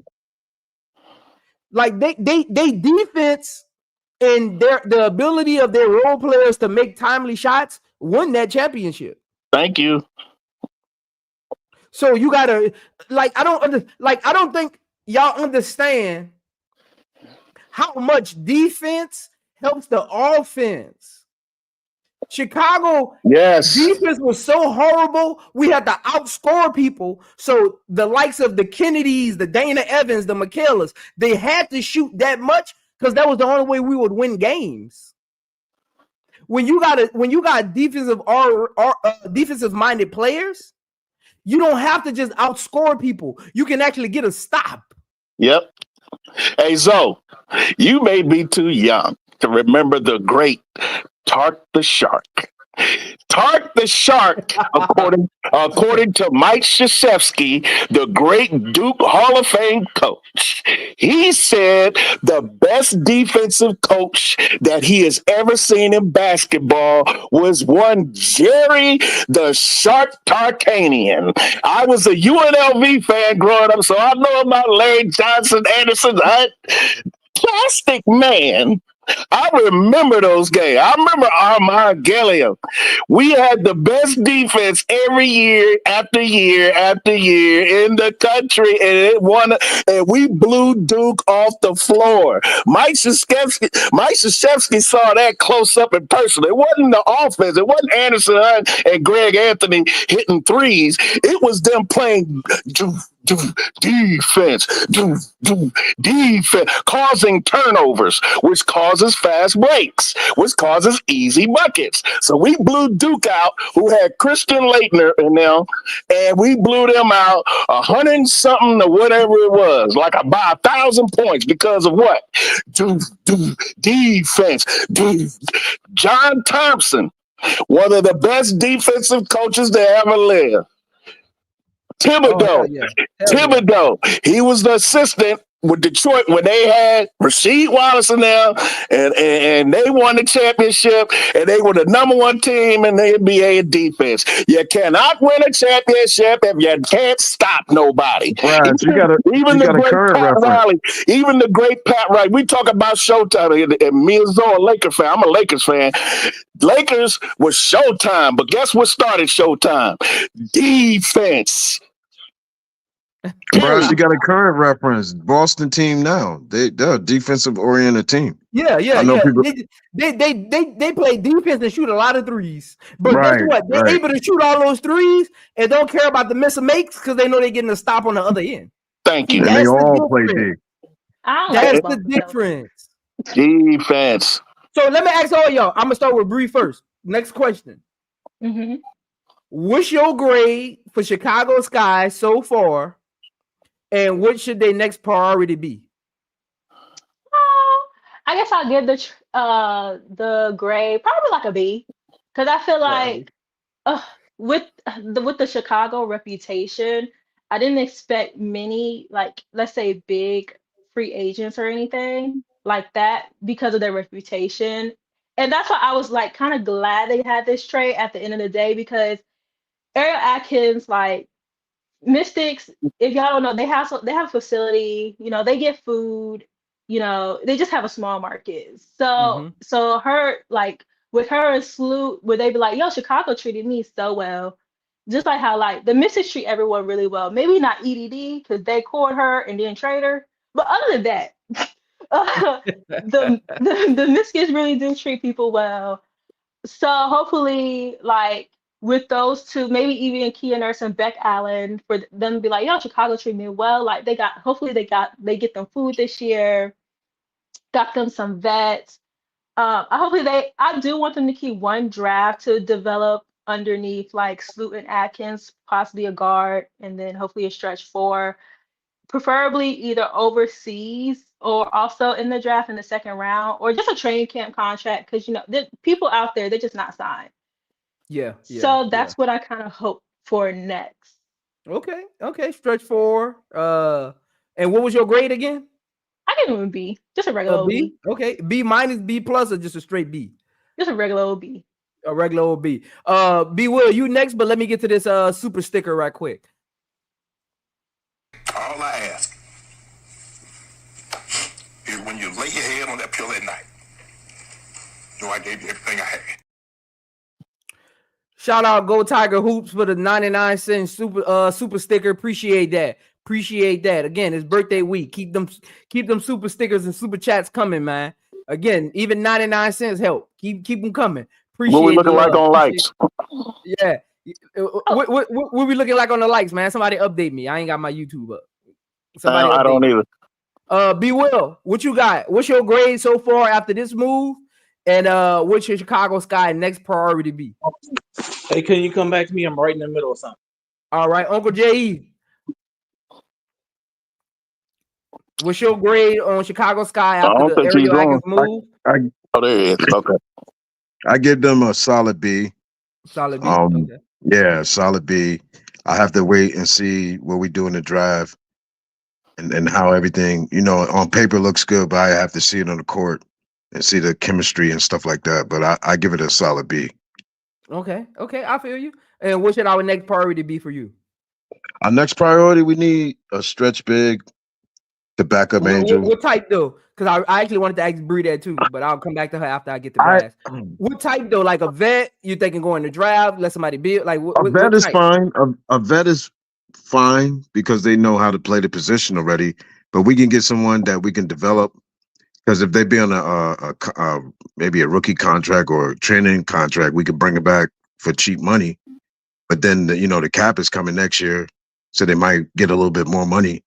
But we just have to develop a core like 6-7 people, and we're almost heading towards that. But I hope the reason why I said B2, I hope we can re-sign Atkins. I hope we can lock her in for the next at least 3, 4, 5 years. You know what I mean? We lock her in. And then we have a core, her, Angel, Camilla, maybe I want to put Michaela in there, but we'll see. You know what I mean? Okay. We'll see how Michaela comes along.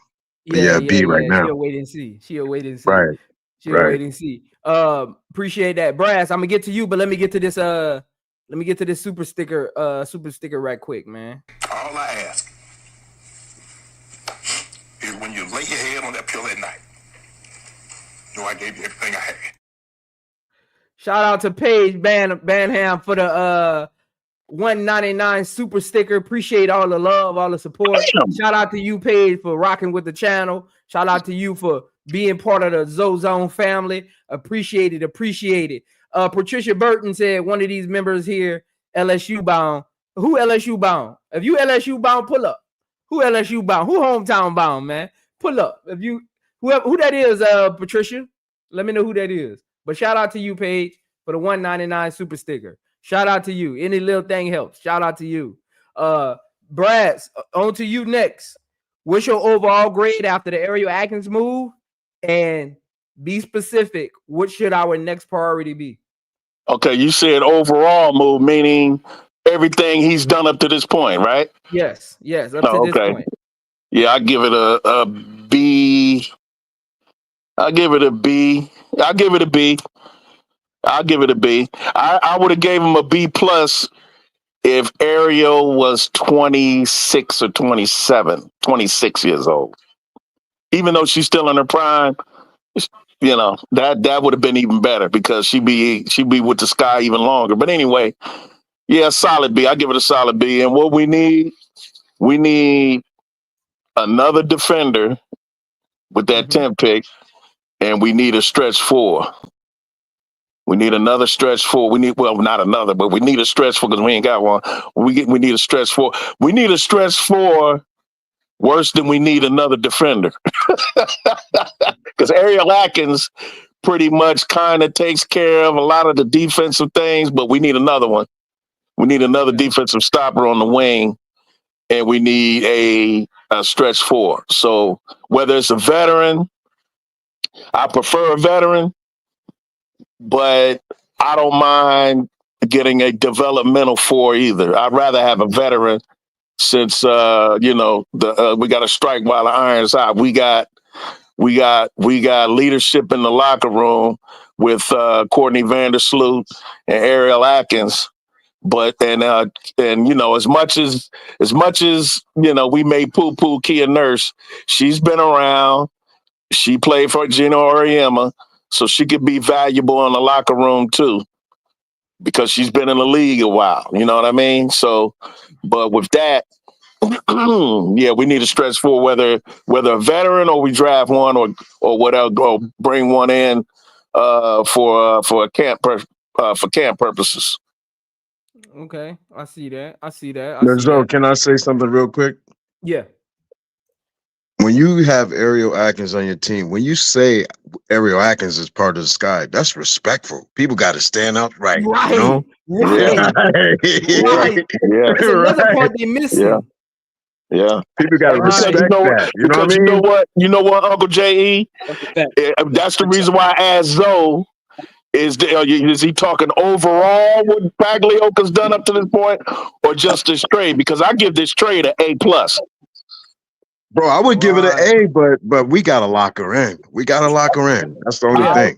Bro, her and Angel are going to be good. Trust me, because they both dogs. Let me say this, Brass. If Ariel Atkins is on a 1-year deal and we give up our number 3 pick, Jeff should be fired. But if they got some backdoor handshake agreement that she gonna resign, I'm good with it. But that's if Jeff gave this pick up, gave this pick up, and remember I said this, y'all. Yeah. Yes, I'm on the Ariel Atkins train. I got but if Jeff gave this pick up for 1 year, it's bad. He should be fired. Yeah, you're right. That's a good point. Because if he really wanted her, he could have just waited until next year and we can get her. That's true. If he gave up this pick for a 1 year rental of Ariel Atkins, he should be fired. That's true. That's true. Though she's loyal. She stayed with a bad team for all those years. I don't think is he loyal? Is he loyal? Wait. Is he loyal though? Wasn't bad. What? The Mystics were injured. I started calling you girl. I'm sorry. They came in last place. They were injured. They didn't have sight. They were injured. They didn't have Shakira. Excuses. One of y'all got bad background noise, man. Reasons. Is it me? I have my beats on. Is it me? Nah, that was Be Will. Oh. They didn't. Those are reasons, J.E. Those aren't excuses. Those are reasons. But you lose that many players. They ain't giving us no break. You lose that many players, bro. You're gonna lose games, bro. They ain't giving us no breaks. We didn't have no injuries like that, though. We didn't have injuries like that, though. We didn't have players. We didn't have players. They had players, but they were injured. So essentially, they didn't have players. And Kennedy called in sick when we needed her most. And then Angel got hurt. At the end of the year. When you lose the Sykes, when you losing the kind of players that they lost, bro, you're not going to beat anybody. They lost key players. They lost some key players. Yeah, they ain't going to beat nobody without them players. When, you see how after the Olympic break and Sykes came back and all their players came back, they went on like a 11-game win streak. Yeah, they had one of the best records in the second half. Yeah. Injuries matter, bro. When you lose that much talent, you ain't gonna win. Not in that league. That's why I thought they were gonna run it back this year with maybe 2 draft picks, but they just blew it up. That's why I'm shocked they traded Ariel. Actually, though, let me say this. Hold on. Let me say this. Look, because again. We got to stop looking at stat sheets and use context, man. People keep talking about. I even seen somebody on YouTube yesterday. They was talking about how Ariel Atkins, we bragging on her and how inconsistent she was against Chicago. The first game, see, y'all gotta watch. Did y'all watch the games last year? Did y'all just watch the post game on people's channels? Because let me explain to y'all. We played Washington 3 times last year. The first game, the Mystics didn't have their whole roster. Like Bree said, they were hurt. They were injured. They were really just depending on Ariel and whoever else to kind of get points. So Leah wasn't really a scorer like that. I'm talking about people that could just get. That's who they relied on. Yeah. Who they really relied on. Like they don't rely on Leah for her points. Big Mama kept them in it. Big Mama and Steph. That's true. Dawson. To be truthful. Ariel, but let me finish though. I want to finish though, because I want to clear this up. And Ariel, yeah. I want to finish. Let me finish though, because I want to clear this up to give y'all context. So Chicago played the Mystics 3 times last year. In the first game, Ariel Atkins hurt her ankle. She only played 20 minutes. So yes, she had 9 points. She only played 20 minutes. Like, that was one of her least minute played games this year. I literally got it up here right now. She only played 20 minutes that game and only took 6 shots and had 9 points on 6 shots.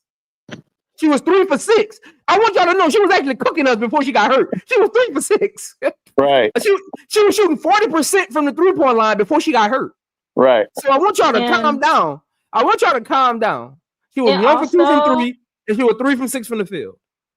In that like first half of the season, Ariel was the PG, and Ariel is not gonna say she's not a good first option, but she's a great second and third option. That's when she like that off ball movement and stuff. So like that's kind of, and that's also like so good. And let me clear this up. Ariel Atkins only played 20 minutes in that game, and guess who had the biggest plus minus of anybody on the court? Both teams. Ariel Atkins, she was a plus 12. Yeah. She was a plus 12. The second time, she wasn't hurt. And guess what she did to us? 30. Guess what she did to us? I cooked this. And y'all talking about Kennedy. Kennedy couldn't stick her. Precisely. Nobody can stick her. And then the third time they played us, Chicago was blowing us out. The fourth time Chicago was blowing us out, and she only played I think like 27 minutes that game, and she was 4 for 12 and had 10 points. She actually still shot 50% from the field. From the 3-point line. In that game, even though Chicago blew the Washington Mystics out that game, Ariel Atkins was the only player on their team with a plus minus of +1. Everybody else was plus 10. Minus 10, minus 6, minus 5. So in each game, like it's context to these things. Like y'all just be saying stuff, but continue though. Like I just like to get stuff like it got context to things. Yeah. Life is about context, putting cause and effect. The law that's a law, that's a universal law, cause and effect. And within cause and effect, there's circumstances and context. And Miss Bree, you please come on the panel more often. You yes. Yeah. I like hear the women's perspective, man. We just the more women, y'all the better. space. So I love hearing y'all perspective when y'all come up here, because y'all takes every time I hear one of a lady's take, it's always different than the male's takes, because ours is so like we need to be aggressive now. Y'all have real patience with y'all takes. Like y'all have real patience. It's like, let's wait it out and see. Let's build this. So that's why I love hearing letting y'all come on the panel. Like, because again, this is y'all space. We just borrowing it, This is y'all space. This is y'all lead. I will say that I feel like usually I have kind of like, I want to say like maybe a different opinion than a lot of people, but that's only because like the way I think it's kind of like analytically and kind of like every possible explanation for something, because I'm a chemistry major. Like I have a chemistry degree, so it's just kind of like shout out to you. Certain stuff, like with the whole like third pick, I got it like as soon as like I processed it. With like the trade in Kennedy, I know a lot of people kind of got, I kind of got it at the end of the day, because Kennedy is an inside the arc guard with 2 bigs that work inside the arc. It kind of like, if she was going to get traded this year, like, or let go this year, it would have been next year. So it's kind of like certain stuff I'm like, I can see it. So yeah. And it'd be like that. And I think she's more than likely to stay more than a year once she gets to play with Angel. I'm telling you. Now with the new facilities, with the new facilities being built, hopefully Chicago will improve its overall image in the league to the players, because Angel is so liked across the league.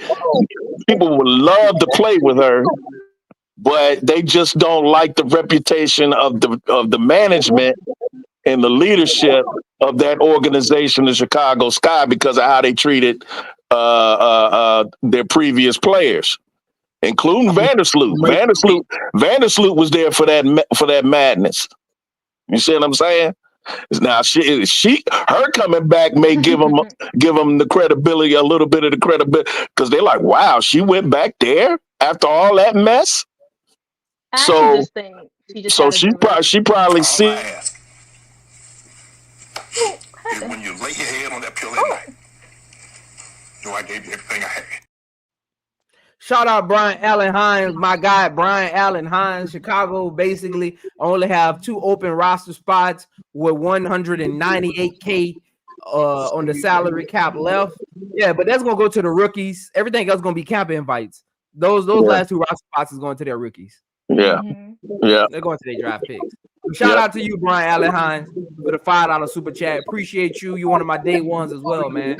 Appreciate all the support. Keep them super chats coming through, y'all. Keep them super chat. Go dig in y'all pocket for the 99 cents, man. Hey, listen, I want to piggyback on what Brass was saying. Were you done, Brad? He asked you a question too. Oh yeah, what was the question? What is your overall grade after Chicago made this trade for Ariel Atkins, and what should Chicago Sky next priority be, and be specific? And then you can add on. I was pretty done. I was done most. Oh, so my grade for that, I forgot about that. My grade for that is a B minus, and the only reason it's a B minus is because I'm not sure about the Beck Allen and Kia Nurse trade. I don't think either one of them are needle movers. But at the time they made the trade, I was okay with, and I said it before, with Beck Allen, because for me, and don't pop off on this right now. Let me finish, and y'all can pop off on this if you want to. I feel like Beck Allen. I like that part of it because I feel like Beck Allen is Sonya Citron with WNBA experience.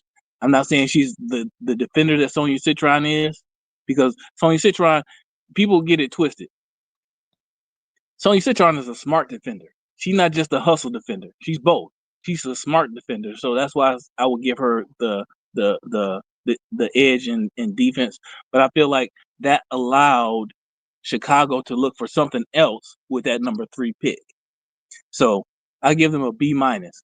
I love the Ariel Atkins trade. Like I said, I wasn't initially I was a little bit taken back by it, but as I thought it out, this is a great trade for them. And so I give it a B minus.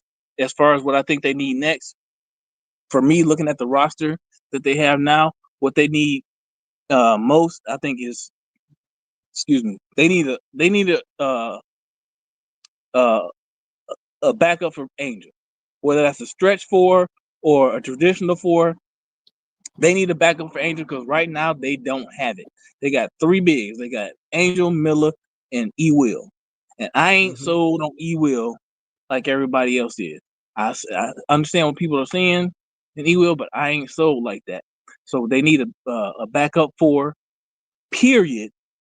Better if we can get a stretch 4, but they also need a reliable backup point guard because Mariah Jefferson, I love her history, but post injury, she has not been the same, and she's, unlike some other players, she's had time to come back from injuries, right? So I'm not sure. I like the potential that she can bring, but I ain't sure. So I think they need a backup point guard, which is why I love the Sellers pick if they can get Sellers in the draft. Okay, but I feel that. But what I was going to say about piggybacking on Brass, it's also touching on what you said. So I don't for one second believe, because of again, I'm an Ariel Atkins fan, and I feel like I have an impression of her character. I don't for one second believe that Ariel Atkins and her team didn't give some type of assurance to the Sky organization that she would stay beyond the 1 year. I think it's, and part of the reason I feel that is, we can say what we want to about organization loyalty to players. Ariel Atkins gave Washington a whole lot. Yep. He was big for them.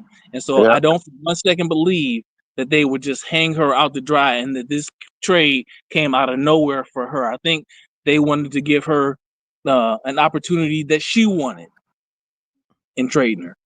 Yeah. Because So- she could have went to them. Because sometimes she could have went to them and was like, hey, what's the direction? And how do I fit? And maybe they didn't give her the right answer. And she was like, hey, can we see what's out there? I mean, that happens all the time. And the team ain't about to put it on the team ain't gonna put it out there because they probably respect her too much to say like she requested a trade. So they're not gonna really put it out there like that.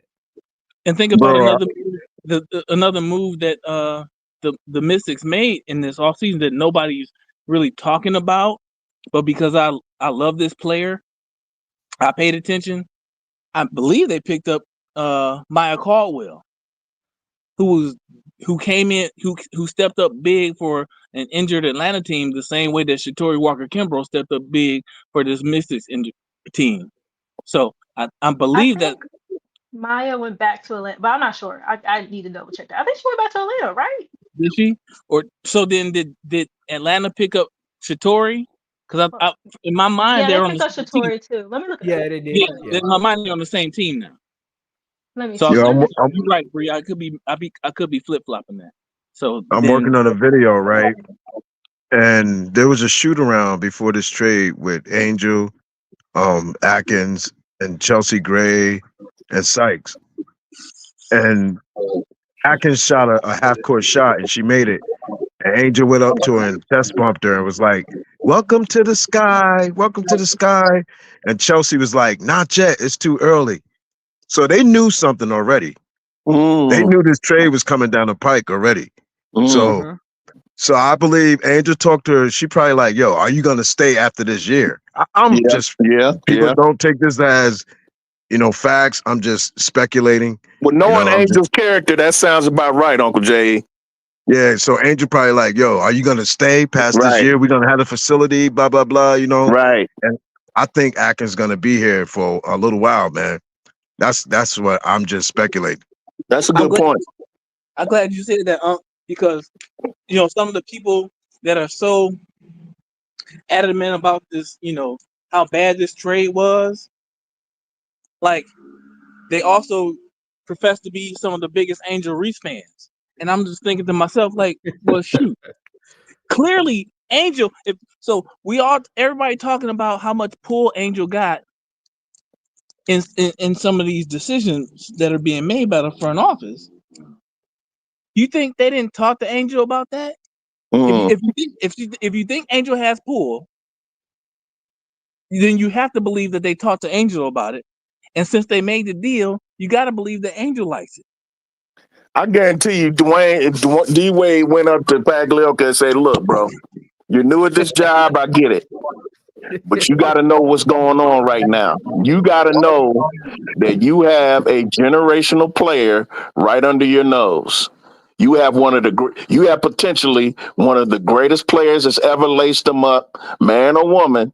And in this sport, you have that opportunity to be the one to lead this girl to a championship. Better be careful, because if you run her out of Chicago, they're going to burn you in effigy. So I'm sure he knows, okay, this is my A1, A+ franchise player, Tom Brady type level, potentially. And I got to do her right. So whatever decisions I make, I got to run it by her. Random Razor, you got to remember, Angel Reese episodes are like shot like weeks out. So that episode was when her and Lisa Leslie was training together. So yeah, that was a while back. Those episodes, just because it came out the day before the actual trade happened, that episode was probably shot 2 weeks ago. Yeah. Because Cheryl Swoop said it when she was on Gil's Arena about that episode one time. Like that episode had been shot. Yeah. So they just air it. It's kind of like Shannon Sharp episodes on Club Shay Shay. Those episodes are like a week old. Right. Right. Yeah, we gotta start showing Carmilla love. We got to get Carmilla comfortable too, because we can't lose her in this process. Vanessa Lute is there. Vanessa Lute is really there for Camilla. You keep on calling her Carmella. What's her name? Camilla. Yeah, Camilla Cardoso. Vanessa Lute is really there for Camilla. Like that's my opinion. Angel got Camilla. That's because her Vanessa point guard play style is really catered towards like an actual big. Angel Reese is kind of like a flex. Camilla just shy. Angel got Camilla. Angel And got Bree, Camilla. I'm No, 50 something years Angel old. got Camilla, but I'm talking about as far as like Camilla's offensive No, game. I'm not talking to you, Zo. I'm saying out there. I'm talking to Uncle J.E. when you talk about Camilla. Angel got Camilla. Angel is going to protect and make sure Camilla is good. Trust you, me, because she knows how valuable Camilla is going to be for you. Right. Is when you lay your head on that pill at night. I gave you everything I had. Shout Camilla out gonna Craig be her Stringer big for the sister. $5 super sticker. Keep them super stickers coming. Appreciate it. Yo, Brad, what I was gonna say to Miss Bree, I'm 50 some years old. We get names wrong. You don't correct me. I'm old enough to correct you though. Because I know. I'm only playing with her. Me and Bree always we always talking in the chat. It's good to hear a voice. So, I gotta have my sisters back now. I be so matter of fact in the chat. People be saying stuff. I be like, wait, just think about it this way, y'all. No, y'all don't get it. No. But I'm also sarcastic. I hope no one takes it serious. Hey man, Look. I say this all the time, man. This is the sports. This is the sports world. This isn't politics. We're not creating no laws that affect humankind. Like, we gotta stop. We gotta stop taking so much stuff to heart. There's been times me and Uncle J.E., me and B. Will, me and Brass have gotten into it on the stream. And the next stream, if you wasn't on that stream, you wouldn't even know we just got into it on the last one. Again, we gotta stop this, man. We gotta stop getting our feelings. Look, unless you disrespect me and call me out my name, other than that, say what you gotta say. Like, this is sports. This is not politics. If they heard me and Brass go at it, they would think like me and Brass. I do not hate Brass at all. He's my man, yo. Nah, J.E. my guy, man. And me and B. Will have gotten in some heated debate. And B. Will know how I feel about it. That's my dog. Hey, look, we roll 10 toes deep, baby. Me and HD just got into it the other day. Stop with that, man. Me and HD just got into it on Phil Jackson the other day. He said Phil Jackson ain't a good coach. I was like, "What the hell are you talking about?" And he got a little heated with me, and I'm back and forth exchange. But HD, my dog. Hey, so Sinister Aristotle, why you lying, man? Why you lying? Say Prince timed me out for blasting Juju as overrated. No hard feelings. Man, you lying, man. You know you lying. I think I did that. Guess what? Be real, Braz will attest to this. Even people who got wrenches. I don't even really time nobody out. I be letting the wrenchers do it as they see it in the chat. Yeah, like I don't think I've ever timed nobody out on my channel. I think I did that. I did that, Sinister. I did that because I got the wrench. That wasn't me. And you were saying some greasy stuff about Juju Watkins that I did not approve of, so I put you in timeout. I remember that. You don't say egregious things about Judea Skies Watkins. I'm sorry. I'm getting names wrong now. Look at me, Jay. Look, when you say something bad about Judea Skies Watkins, I got a problem with it because that is you talk about generational.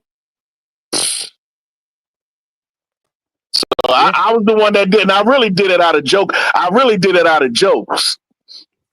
Yeah. Speaking of, I won't do that again, Aristotle. You have your opinion about her. I'll let you have your opinion. I won't put you in timeout no more. Hey, so you gotta highlight Alicia B's comment about KSAP, but then go ahead, Bree. My bad. Let's see. Hold on, wrong one. Alicia B said, "Wait till she hear KSAP butcher players' names and teams' names." Oh yeah. My God, yes. Oh, yeah. He is the name butcher. I love KSAP, but that dude can't say nobody's name right. I'll be like, Showtime too. Showtime too. Oh yeah, Dejanay Carrington name. He was saying that wrong for like a year. Dejanay, and HD does too. I be trying to get people names right because people always get my name wrong. Mind you, my name is Brianna.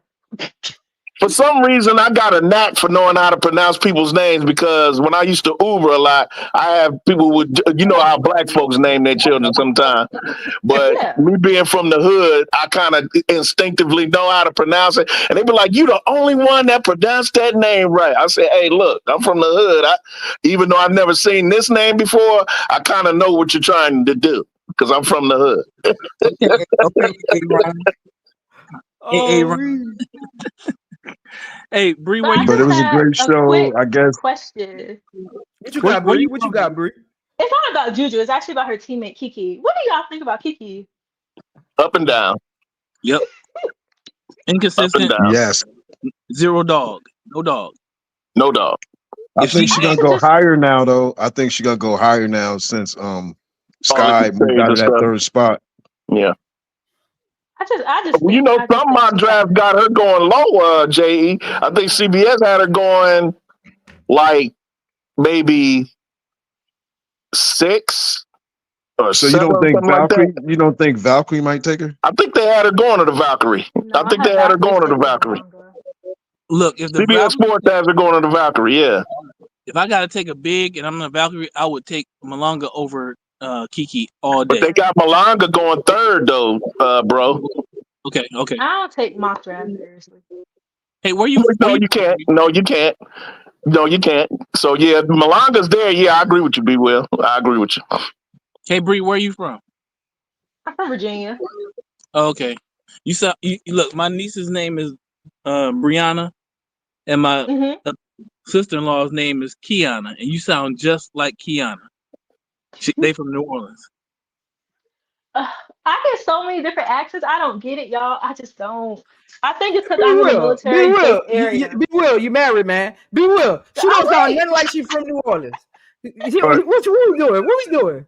What we but doing, man? technically, What we doing? I didn't say she sounded like she from New Orleans. I said she sounded like my sister-in-law. What technically, are we doing? technically, she's from my side of town. She's from the East Coast. That's a fact. I said She she don't sounded like sound my like she from New Orleans. What are we doing? She's from the East I said Coast. she sounded like I won't lie. that's a No, she fact. sound like Southeast Coast. I won't lie. My man from New Orleans, so I might get it from him. Now, if you listen to Michael Vick talk, you would think he was from New York because he has that Virginia/New York accent. There's a lot of people from New York down in Virginia. Yeah, we're big. Yeah, military area, and then he's Yeah. from Newport News, and then I'm from like the Chesapeake area. Yeah. But B Oh, Will, you that's gotta where stop it, Grand man. Hill. That's Grand Hill's You gotta stop it, stomping man. You ground. gotta stop it, man.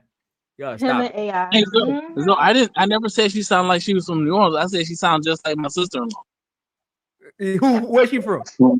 She's from New Orleans, but I'm talking about her voice. That's why I asked the question. I didn't say she was from. I didn't say she sounded like that. Like she was from anywhere. I asked the question because she sounds like my sister-in-law, especially when I'm she just said saying, certain man. things. I gotta limit your panel invites, man. Oh wow, for real? That's what you're doing. So You be doing too You every know, time B they real in here, nice to the Uncle women. J.E. Uncle J.E. Every time they up here, here he come. Every Right. he Stupid, man. can't help you already himself, told me man. you're gonna take my He's a break. smooth operator. That's stupid, man. He said, I He gotta can't limit help your himself, panel. man. I gotta limit your panel participation because he No, what said you his doing? sister-in-law What sounds you like doing? it's Oh from man, New Orleans. You gotta stop it, man. You gotta stop it. you gotta stop taking my words and That's switching it up. funny. Tell y'all what I It's so crazy. You gotta look. stop it, man. Look, a couple You days gotta ago, stop it. they said he was He's gonna take my. gonna play when they come to the bayou. Yeah, you gotta stop it, man. Exactly. Speaking of which, Stop it, man. look, man, I've been looking for your highlights. Man, I sent met. them to your Oh Instagram. Lord. No, you didn't. Send them I again. didn't. No, because I've Look been at Oh, your, looking. you look got at video? You got video when you was playing, Zoe? I yeah. looked. What you played for Where at? Tulane? Look, I tell people all the time, you want to see my stuff, I'll send it to you. I ain't about to tell you my real name on here. Yeah. Oh, okay. Yeah. Yeah. I Yeah. looked at He played for Tulane. Didn't you play for Tulane? Yeah. Yeah. I'm not about to tell you my stuff on here, but if you got me on Instagram or whatever. But you played for Tulane from 2007 to 11, right? Yeah. And I've been looking. Shouldn't be hard to look. Shouldn't be hard to look for it. And was B Will, you gotta chill, man. You gonna have people up. You gotta chill. I'm gonna send it to you, man. You gotta chill, man. all right. You doing too much. I got you. I told you. I gotta limit your B panel Will, was he participation, nice? man. Was he nice? I couldn't find him. That's what I'm waiting to see, man. I gotta limit your participation, man. He got a 2 minute. He got a 2 minute highlight clip from 10 years of playing. Look, you going once a month only, man. You getting a once a month only membership, man. I'm here once a month only. I'm here to support my bro Zoe, and whatever you do is in any way I can. That's why I've been looking so hard. Send that $100 super chat, man. I'm already at 50. I'm already at 50. You said it. You actually at 55, but you know you need 45 more to get to that 100, man. I'll work on it. You told me you gonna take my look. The first of the month coming, man. It's the first of the month. I'm about to start doing a stream on the first of every month. Hey, that sounds smart to me. God has blessed me to be able to educate myself to a degree that I don't need to wait for the first of the month for nothing. I get whatever I want when I want. So listen, if that's what you need, if that's what you need, the $45 super chat is coming. That's what I need. Yeah. What you mean? Yo, Zoe is funny, man. He's a funny guy, hilarious, man. Hilarious. Zoe is hilarious. Zoe is hilarious. You know how much eggs cost? Man, facts, man. $10 out here for some eggs. I'm about to buy my own chickens.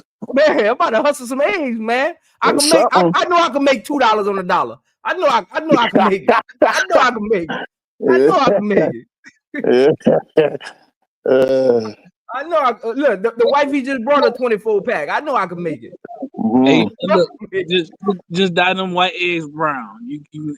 You said dye brown. You can charge 100% on top. Oh, facts. Them expensive. Facts. Yeah, they wrong for that. They're right. Right. Look, they won't know until they crack them.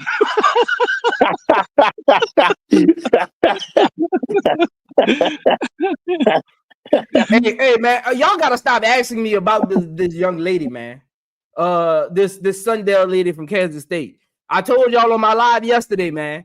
She's just too slow. Her game will not translate. Like, she gonna be overseas. Like, I don't care about her 7 assists a game. If you actually watch how she get her assists, they all clunky, unorthodox. Like, that game won't work at the next level. Man, y'all got to stop. Yeah, y'all gotta calm down, man. So what if we go get? Well, what if we go get Harmony? What's the name? Harmony. Oh, my thing on her tomorrow though, Brad. So don't worry, it's coming. No, your thing is on Roy Harmon. He talking about Harmon. You on Roy Harmon? He's talking about the girl that HD like from Harvard. Oh, okay. Okay. What if we go get her at 16 or we don't have the 22 no more, right? No, we still have that. Yeah, we still have that. We got 10, 16, and 22. So what if we get her at 22? She might not be there though. She might not be there at 22. Never know. She probably will. Nobody talking about her. What's her name? Nothing about Harmony Turner. Harmony Turner. Harmony Turner, yeah. My thing about Harmony Turner is the conference she plays in. Yeah. But Allison Feaster. I kind of like even like the way I feel about, like, let's say like a Lauren Best, the conference they play. I want to see you like around some real. I want to see you against like some not real competition, but just tougher teams. You remember Allison Feaster, Bree? This is my first year watching basketball. Oh, okay. There was another young lady. As a matter of fact, her daughter plays for Connecticut. Sarah Shawn mom. Right. She went to Harvard. Yeah. No, okay. Yeah, she was teammates with Dawn. Mm-hmm. Right. Exactly. It ain't a lot of Allison Feasters out there. It ain't a lot of Erica Wheelers out there either. It ain't a lot of them. It ain't a lot of them that go to Harvard. So, Bree, you don't think that scoring would translate to the W now? Let's see her get some real defense.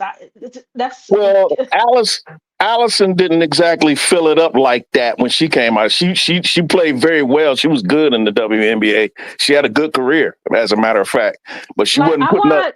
She wasn't putting up them numbers like she was in the Ivy League. I watch like I try to watch like all the conferences. Like obviously my favorite one is obviously SEC. I've Who's seen your the Big team? East. I don't have a team. Oh, okay. If I don't pick a team, that means I don't care about who lose. Right. So, but I majority watch South Carolina, obviously LSU, and I recently just started watching Kentucky because I went to Georgia and I was like, oh, okay, Georgia can move. She just 5'6". If she wasn't 5'6", she would be a first rounder, but she 5'6". I'd take her in the second round. She's been playing a lot better though, speaking of her lately. Mm-hmm. I don't know if it's the competition or they just don't respect her like that, so they leave her open so she be hitting them threes. You think she got used to like that SEC defense? Georgia Amore is a dog. She's just 5'6". Yeah, she just 5. If she was at least 5'8", at least. Yeah, man. Jay Wilson cut her water off last week. She sure did. Dave Wilson cut the water. Dave Wilson. But that first half, I was like, okay, Georgia, yeah, do your little like twitchy passes. I was like, okay, Georgia. That's the Herman. Y'all talking about Herman Turner from Harvard? Yeah. Oh, HD do like her. Man, I told HD she ain't getting drafted. Yeah, we said before she ain't gonna play overseas. She gonna be playing overseas. Shout out to HD, but HD, you gonna be HD, you my gonna be dude. in the drive room waiting on her name to get called, man. If she goes overseas or maybe to an AU, she played well, then she'll get a training camp if it translates. Yeah, she's not Allison Feaster. She gonna get a camp invite this year. She ain't gotta go overseas. She good enough to get a camp invite, but she ain't getting drafted. Right. Maybe she might be a third round pick. I literally just said that. Well, yeah. Just like take a chance on her in the third round. Just like I don't think Gaston. They might take a chance on her, but outside of that, nah. Just like I don't think Gaston from Auburn is going to get drafted, but she's good enough to get a camp invite and stick to a team. That's how much I like her. Yeah, I mean, because I look at most draft boards, right? They got Paige, Miles, Citron, Malanga, Kiki, Anicia, Cheyenne, Tina Popow, Ozzy, Georgia Moore, Ozzy James, Isaiah James, Shifka from overseas, Lee, Timpson, West Bell, JJ, Sanaya, Barker, Madison Scott, Sedona Prince, who I think a lot of people are sleeping on, Leah, Raya Marshall, Rory Harmon, Haley Van Lith, and Raven Johnson. I mean, nobody y'all name is better than they ain't got old girl from Utah on there. Who? Gianni Kipsness? Brad, you gotta stop this, man. What are we doing? HBO gonna be a steal in that second round. HBO gonna be a steal. I knew that was going to trigger zone. That's why I said it. With HBL, she would do really well in Connecticut. I feel like who? Connecticut? She would do y'all got to get out of here with Haley Van Lith, man. No, Haley Van Lith is the truth. Man, get out she of here. beat your girls. Bro, she beat your girls. She's a lie. Bro, she beat your girls. What are you talking about? I don't care who she beat in college. I'm talking about pros. Get out of here with her. HBL is like, she's a shooting guard cosplaying as a PG. I don't like that. She played with pros already too. She played on 3-3 with pros. The last real true pro she played against, she got cooked like Thanksgiving dinner. No, she won an Olympic bronze. She's a bronze medalist. I'm not convinced. After she got cooked by Caitlin Clark last year, I've been out on her in the WNBA because Caitlin Clark is not the best player in the W, not even close. So when she goes to the WNBA, she has to go against an Ariel Atkins. She has to go against a Dejanay Carrington. She got to go against an Enrique Agumbawale. She got to go against Skylar Diggins. She got to go against all of these. Get out of here. with Now, HBL. Brad, you Get always outta here. talk about the big back. You know, HVL got a big back now. She's big back there, bro. Yeah, it's Caucasian back, bro. It's Oh, that might be a BBL. You never know. okay. You never Bro, know. she got body. She can get Bro, physical. She can take be on contact. OnlyFans. Go to OnlyFans then. She can take contact, bro. Yeah, she sure can. I bet. Wow. There's a lot of contact she can get on OnlyFans. Off Hey, topic, her man Jalen Stubbs is always injured, girl. I don't know how she do it. Man, get out of here with Haley Van Lith. Get out of here, please. Let me tell you what would be crazy. This would be crazy, right? So, like, you think about all the draft picks this year that we having all these conversations around, making all these streams, and maybe only 10 of them will be on the roster. Yep. Right. I don't see Rory making a roster because she can't shoot. Rory Harmon? I don't see. She's too short. She like 5'4". Who, Rory? Yes. You sure? Yep. Yeah, she is short. Hold on. She 5'6" with shoes. She down there with Amore. Yeah, she's about the same height as Amore. She's built more sturdy though. But stronger. Yeah. Yeah, she's strong. She's Yeah, And fine. that's also because with Texas, it's kind of just revolved around Madison Booker and everyone else. So maybe she don't have to shoot. Roy can ball now. Rory can ball now. She got heart. She got a lot of heart though. Yeah. She can ball now. I don't know if she's a WNBA baller just yet, but I she's a tough cookie. I like her. Her camp invite. I like Rory. She's grown on me. I didn't really like it like that, but as I watch her play and watch her lead her team, I warmed up to her. So I like her. I like her spunk. Speaking of players that nobody's talking about, except for me, Shania Fagans. The Shania Fagans disrespect is real. Look at what Shania. I lost. I'm kind of cooling on her. B. Will, especially after that performance she put up against UConn. She just disappeared just totally. I'm sorry. I'm sorry. If you're a WNBA player, you've been around as long as Shania Fagan has been in college, you should not disappear like that. Not like that. Not against top competition. That's what I look at when you go against top competition. She didn't do Nathan against UConn. Brad, Sports said you got to stop hating on Haley Van Lith. You're getting like them Angel Reese haters. I don't care about them Angel Reese haters. I'm not a hater. I watched her. She ain't all that. And Van Lith. Look, I'm just telling you what the man said. I'm just telling you what he said, man. Well, I don't care Van what Lith he was said. hitting your girl with the hezzy. She was taking your girl to the hole, everything. Whatever. Olivia couldn't do nothing with Let's see if HBL. she could do that against. Let's see if she could do that in the tournament against the likes of Tennessee or South Carolina or. Hey, Haley Van Lith beat Notre Dame. That's what I told him. That's what I'm saying to him. They beat his girls. They beat him. Do it again. Bro, he's wilding. Hey, Brad. What if they win the tournament? Where you got to get drafted at? I believe it when I see it. Let's say they win the tournament. If I'm wrong, I'm like HD said. If I'm wrong, I'll admit I'm wrong. But until then, because I still look. She's a decent. I'm not saying she's a bad player. I'm projecting her into the WNBA. She's a good college player. I give her that.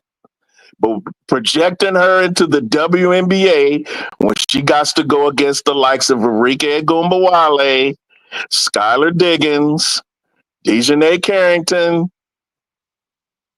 Ariel Atkins. Those kinds of players. What'd you say? Brass, out of that 5'8" and under, she's the best scorer out of them. Oh. That's a fact. In college? In college, right now. Okay, well, who? When she went against Caitlin Clark, she got roasted. Oh, he talking about 2 years ago. No, that was last year. That was actually last year. That was last year, but bro, she has made a lot of strides. Okay. I want to see it. All you gotta do is Nika Muhl HVL. Just put her on the bench and let her develop under her. Hey, y'all gotta get up off of her, Bree. Yeah, Bree. I don't even know why she in the WNBA. She can play D. She can play D. Man. Look here, man. Look here. She only in the WNBA because she went to UConn. Yeah. So you rather have Raven on the bench, but not Nika Muhl? They're the same player. Overrated to me. Nika Muhl overrated. Raven overrated. Raven overrated. I don't think Raven's overrated because the internet don't like Raven because she can't shoot. No, Raven not overrated. I love Raven. I'm talking about Nika Muhl. The biases. All these biases, man. What's the biasness? She overrated. Nika Muhl and Raven are the same player. They both just play defense. No, they're not.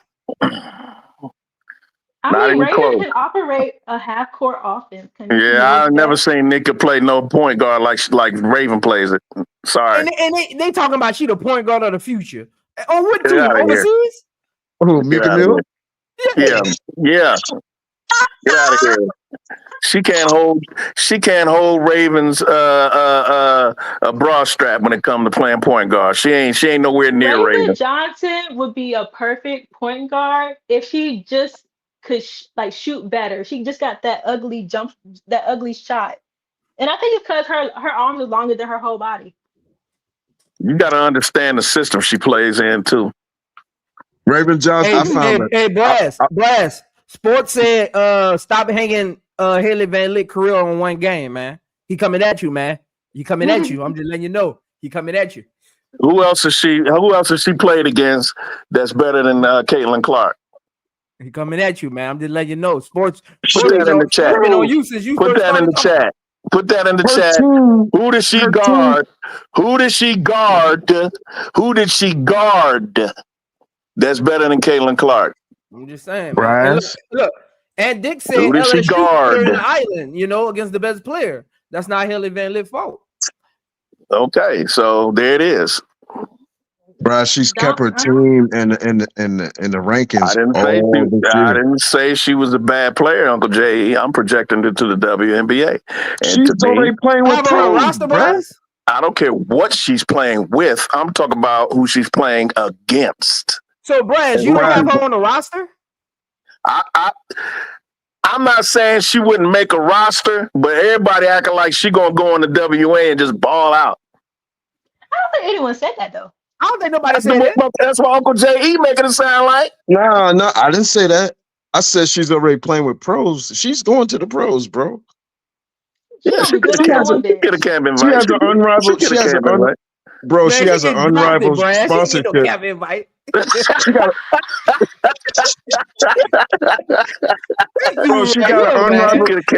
unrivaled sponsorship, bro. She got an unrivaled sponsorship already. Right. She going to the pros, bro. Yeah, she can play an unrivaled. That's good. 3-on-3. She's pretty good at that. Brass, let me ask you this, Brass, let me ask you this. If Haley Van Lith was 5'9", would you see her differently? Yes. Interesting. Yeah, she had more height on her. Interesting. She had a little more height on her. Yeah. She's 5'9", bro. Don't say that, Bree. She's 5'9". Don't say that, Bree. 5'9". Bree, don't say that, Bree, because I'm about to cook them. Don't say that. I got a question. She don't look 5'9" to me. She don't look 5'9" to me. I got a question. So she don't look 5'9" to me, just like Angel. Just like Angel don't look 6'3". She looks taller than that. She looks shorter than 5'9" to me.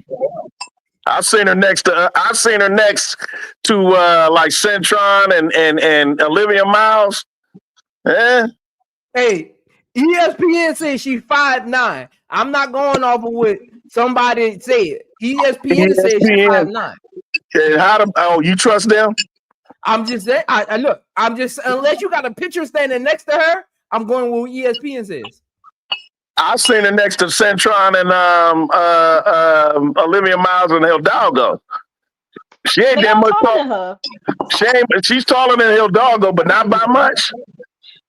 Hidalgo is 5'6". So if she's 5'9", it's only a 3-inch difference. That's 3 inches, bro. That's a difference. Now, come on now.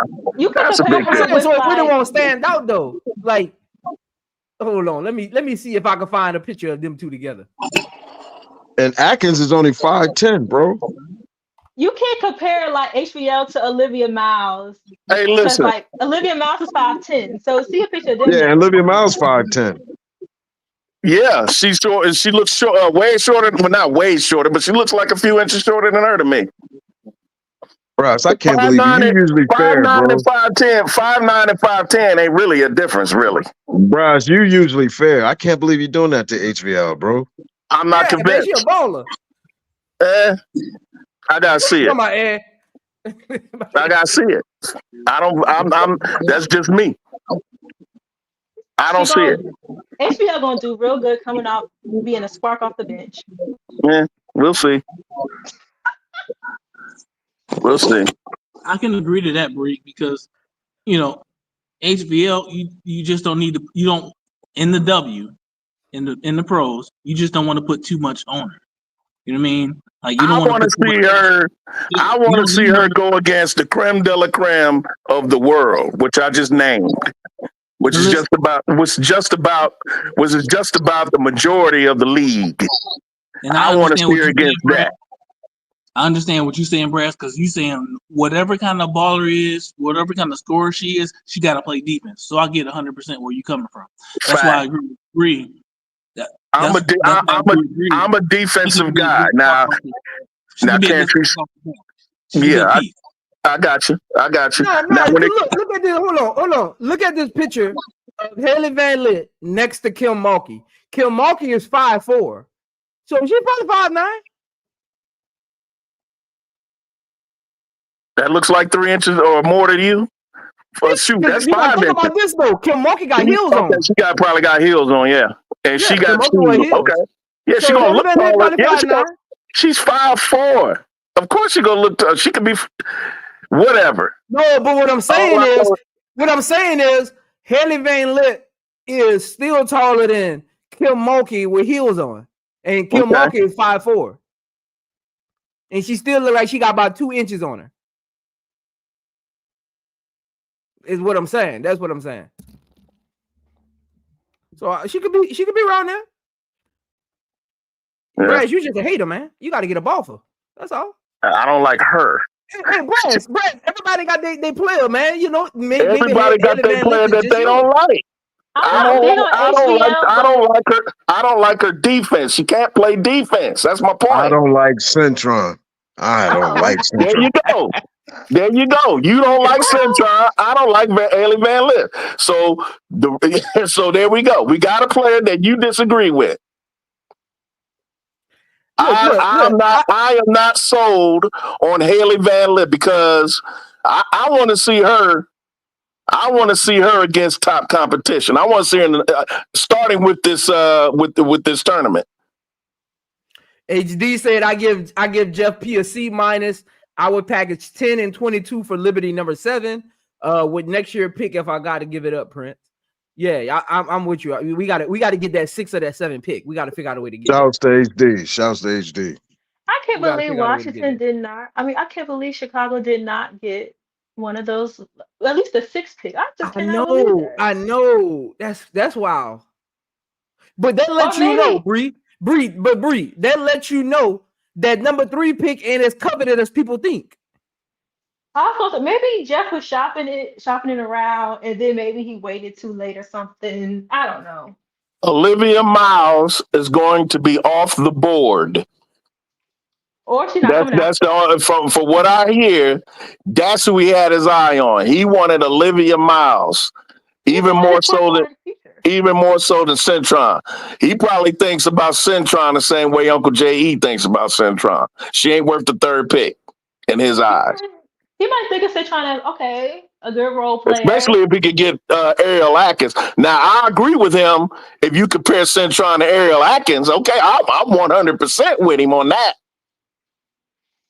But for him to make that trade, period, tells me, like Zoe just said, he doesn't cover that 3rd pick like Ariel, especially when Olivia Miles is not going to be there. Yeah, I guess. Hey, MJ, you ain't no Aces fan, man. Aces got the 13 pick, man. You ain't one of us. What you talking about? If the Aces don't draft Lee at 13, I'm rioting. I'm calling it now. If they don't draft who? Call Lee. At Is 13. it funny that I want a Chloe Lee on the Lynx at like their pick? Who is that? No, they don't need her. They got They need Smith. a center. They got Smith. Atlanta Smith 6'1".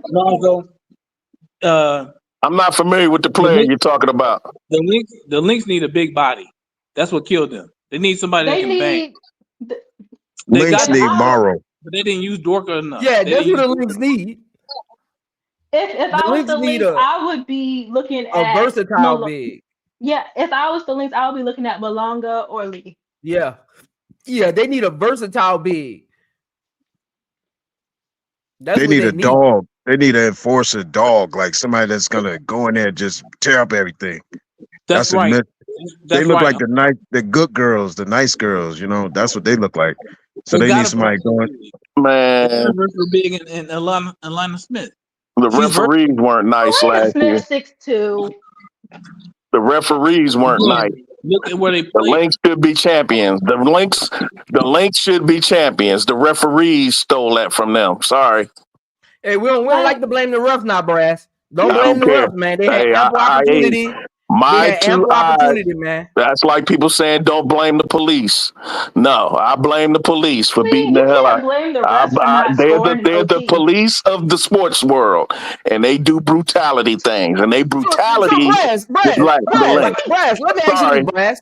Sorry. Did the police? Did the referees turn the ball over? Did the referees force them to shoot 23%? I don't care. Did the referees miss all the layups? Listen, I don't care about that. All I know is at the end of that game, they were calling some BS. They should have scored. That led to them losing. Interesting. I don't care what they did up to that point because the referees are sometimes in these games are just as much of a factor as a missed layup, a turnover, intercept, whatever. They are a part of the game because they're the referees. That BS they were calling at the end robbed the Lynx of a championship. Everybody knows it. Cheryl Reeves knows it. Even people who are not fans of the Lynx knows it. And all the analysts say it. Everybody say other players have even said it who don't even play for the Lynx. I get it though, Brad. I get it though. But the only time I really like interdict the refs is if the game is kind of like nip and tuck the entire time and the refs make a bad call, man. With those games, to me that game was nip and tuck because New York was turning the ball over too, and Ionescu was bricking everything. Somebody was, or not her, but Stewie. Tamika said, "Move on." The liberty of the champs, man. Liberty of the champs. They the champs. Yeah, they the champs. But the Stripes, I'm sure the Stripes have gotten their rings too. Liberty or the champs, man. I like and so and so are the refs. The refs got their rings too. I like the Lynx. They need someone just taller than 6'4". Atlanta Smith not enough.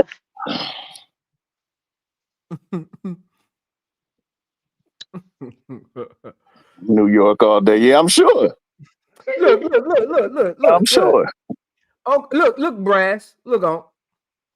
Unless, what was that series? Was it 2-1? The Liberty Link series. It went 3-2. It went 3-2. It went to 5. Yeah, it was 3-2. Oh, you talking about the series as a whole? No, with that game that was being decided. Oh, that was game 5, wasn't it? Yeah. Game 5 and it went to OT, right? Yeah, exactly. Yeah. So what happened in overtime? No one on the league scored. So how is that the ref fault, bro? Let me ask you this, Bree. Should it have gone overtime? Well, let me go look. Hold on, let me go on the real app and see what happened. I mean, I can't. My two eyes. I don't have cataracts. You know, I don't have Bugs Bunny eyes. I don't eat that many carrots, but I can see. I mean, I can see, and you know, the zebras helped them win. Sorry, everybody and their mama saw it. I don't know, man. Hey, listen, if you can blame coaches, if you can blame players, and you can blame whoever, GMs, owners, you can blame the refs too because they're out there on the floor and they have to make calls. They are as much a part of the game as the players, the coaches, and the GMs who pick the players. They all in the package. Just like I said, players can turn the ball over, players can miss shots, players can travel, players can turn, whatever. Refs can blow calls. They blew a call that helped the Lynx lose. Sorry. Everybody and their mama saw it. Listen, I understand where you're coming from, Brass, but the result of no game comes down to one or two calls. That one did. No. That one did. Now, if you want to argue, the Lynx shouldn't have let the game come down to a referee. Like they say, don't leave the game in the hands of the referees. Now I get that. Now, if you was to say that, I could get that. I get that. Because trust you me, and you know this, B. Will, me being an Ohio State fan, there have been calls that have gone against us in the CFP several times. That Georgia, when Jeff Okuda returned that fumble back for a touch, they called that back. The other one, when Marvin Harrison got targeted, and they said he didn't get targeted when he clearly did. With this and that, this call and that call, missing the field goal. On top of that, you could say that Ohio State has been in that. You could point to any sport and say one or two calls went against this team and helped them lose. I get that. But you can't. But you can't leave. But if you say you can't leave, like this year, Ryan Day told his teams, leave no doubt. Don't leave the game in the hands of the referees. And we didn't. We're national champs. I get that. That does not negate the fact that the refs call bogus blunders. Again, I'm not arguing bad calls. I'm not arguing against the fact that there were some bad calls. What I'm saying is, you can't put the game itself, the whole game, on those two bad calls, because if your team executes the way it's supposed to, and if the refs would have executed the way they're supposed to, the bad calls aren't as substantial. The referees also have to execute and do the job well. Matter of fact, the onus is more on them because one or two bad calls can turn a game. Brass, why was the game so close in the first place? I get that. But that doesn't mean that a referee's bad call doesn't affect the outcome. Bad calls by referees are part of the game. Exactly. Just like turnovers by players, just like missed layups, just like lack of execution by Cheryl Reeves that Nadira is pointing out. Those are part of the game too. Referees, and I'm just saying that if it wasn't for that referee's call, the Lynx would have won. That's what I'm saying. The refs call and regulation. If that call wasn't bogus, like everybody saw that it was, and they couldn't review it. If it wasn't for that one turnover, then the referee call wouldn't have made a difference. You see what I'm saying? Like it's a part of the game, so it's all like it's equal weight. It's equal weight. That's what I'm saying. It's equal weight. Hey, okay. It's like, hey, all I'm saying is people give too many passes to the referee. They don't give it. They blame it. Give too much of the blame on players because not enough from the refs. That's my point. I don't understand that. Just like the police. When they say he should have cooperated, he shouldn't have argued. He shouldn't have did this. He shouldn't have did that. Like your boy down there in Miami playing for the Miami Dolphins, who got pulled over by the police and he went off. You could say he did this. You could say he did that, but that does not mean the police have the right to do what they did to him. That's all I'm saying. To me, the referees in sports are like the police in the black community. They don't get enough blame for their blunder. The onus should be more on them than anybody else because they uphold the law. They uphold the rules of the game. Making blunders like that could cost you. Just like overzealous, trigger-happy cop. I know it's different because it's life and death. I'm not trying to compare the two, but it's life and death symbolically of somebody dying in the game. That's what I'm saying. You can lose. Grass. Nobody, I don't think there's anybody on this panel that doesn't agree that was a bad call. The call you're talking about was Stewie. That's seriously. I don't think there's anybody that would disagree. But they're disputing the fact that it cost them the game, is what I'm saying.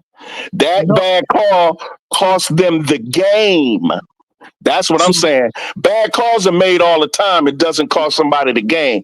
But that particular bad call cost them a championship.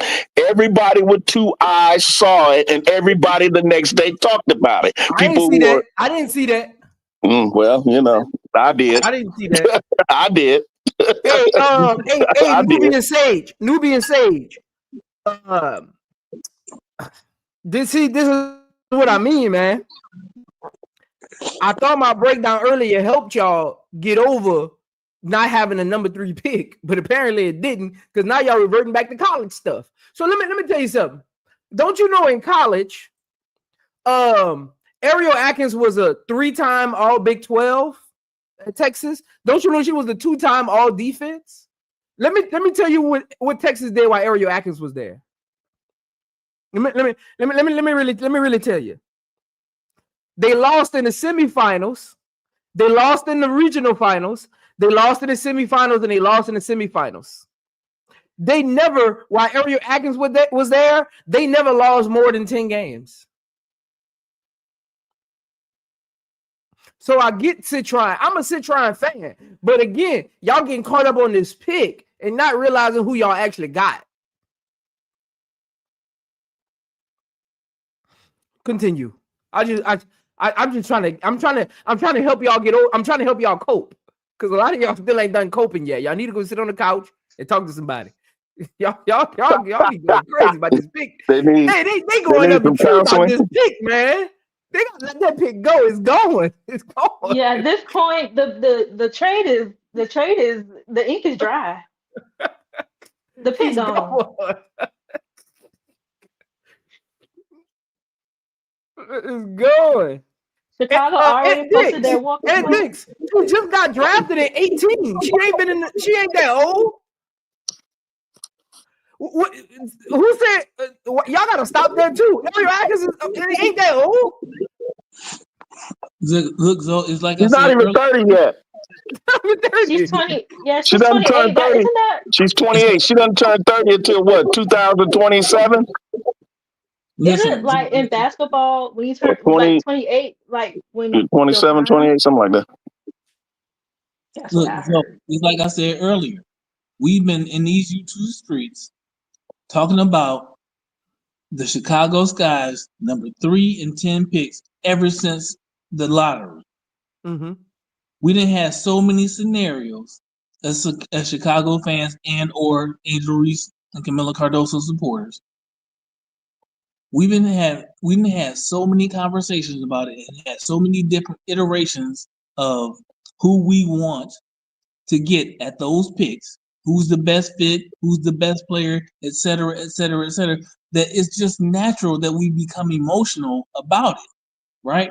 So we feel passionately about how we feel about those picks. And so when that third pick left, it broke hearts. I am included. I said that. I'm included. When I first heard it, I was like, oh man, I love Ariel Atkins. I'm a girl. I'm a fan. But for our third pick, But then I thought about it in reality.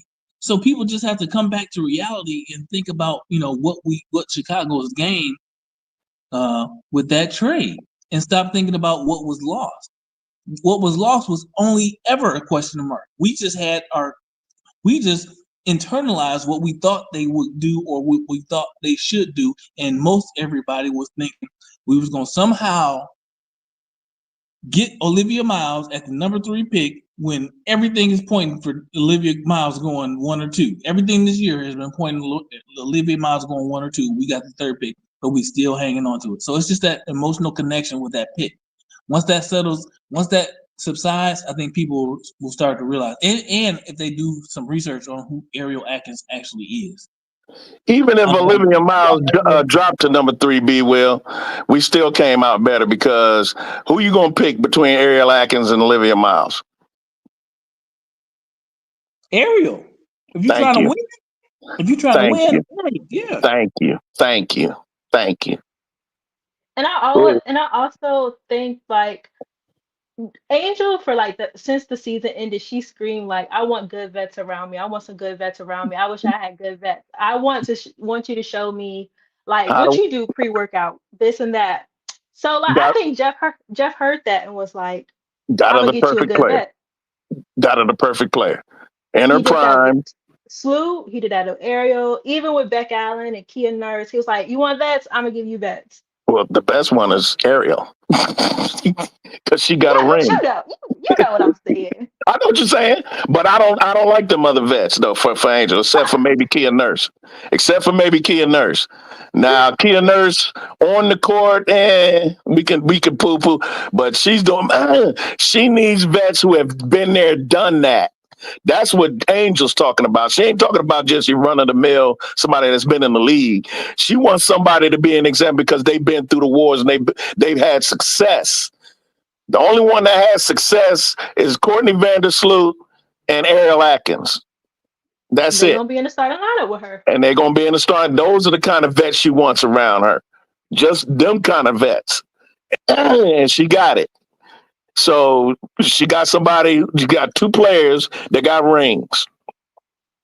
There it is. And I'll take that all day, every day over some rookies who haven't proven nothing. Because we could talk about how good Olivia Miles is, Centron, Sellers, Malanga, Kiki, Beckers, whoever we want to choose. We don't. We are not 100% certain that these players are going to be championship level players. We don't know that yet. We're just speculating. Let me ask you this, Bree. Who's your starting 5 next year? My starting 5, obviously, Slew, Ariel. I feel like 3. I feel like 3 will be figured out in training camp. Who gonna be the best 3 in training camp? Who's gonna be the best 3 in preseason? If that's between Michaela or Beck Allen. And then so obviously my 4th. That's your top 3. That's your top 2 for the 3, Rebecca or Michaela. Yeah, unless you find a diamond in the rough in training camp. Okay, and Angel, Reese, and Camilla is your 4. Angel and Camilla, and I'm not sure all of Ewell's skill sets for her to be like, can she be interchangeable with being a backup 4 and 5 since we don't have a backup 4? That depends. It depends because she's not a prolific kind of like mid-range shooter, but she can shoot it. So I think her training camp is so important to the roster construction going into the season. Her training camp, her levels of what she does at training camp is going to determine if we need another backup 4, because she's a willing shooter. That just isn't a skill set that I would put as one of her top.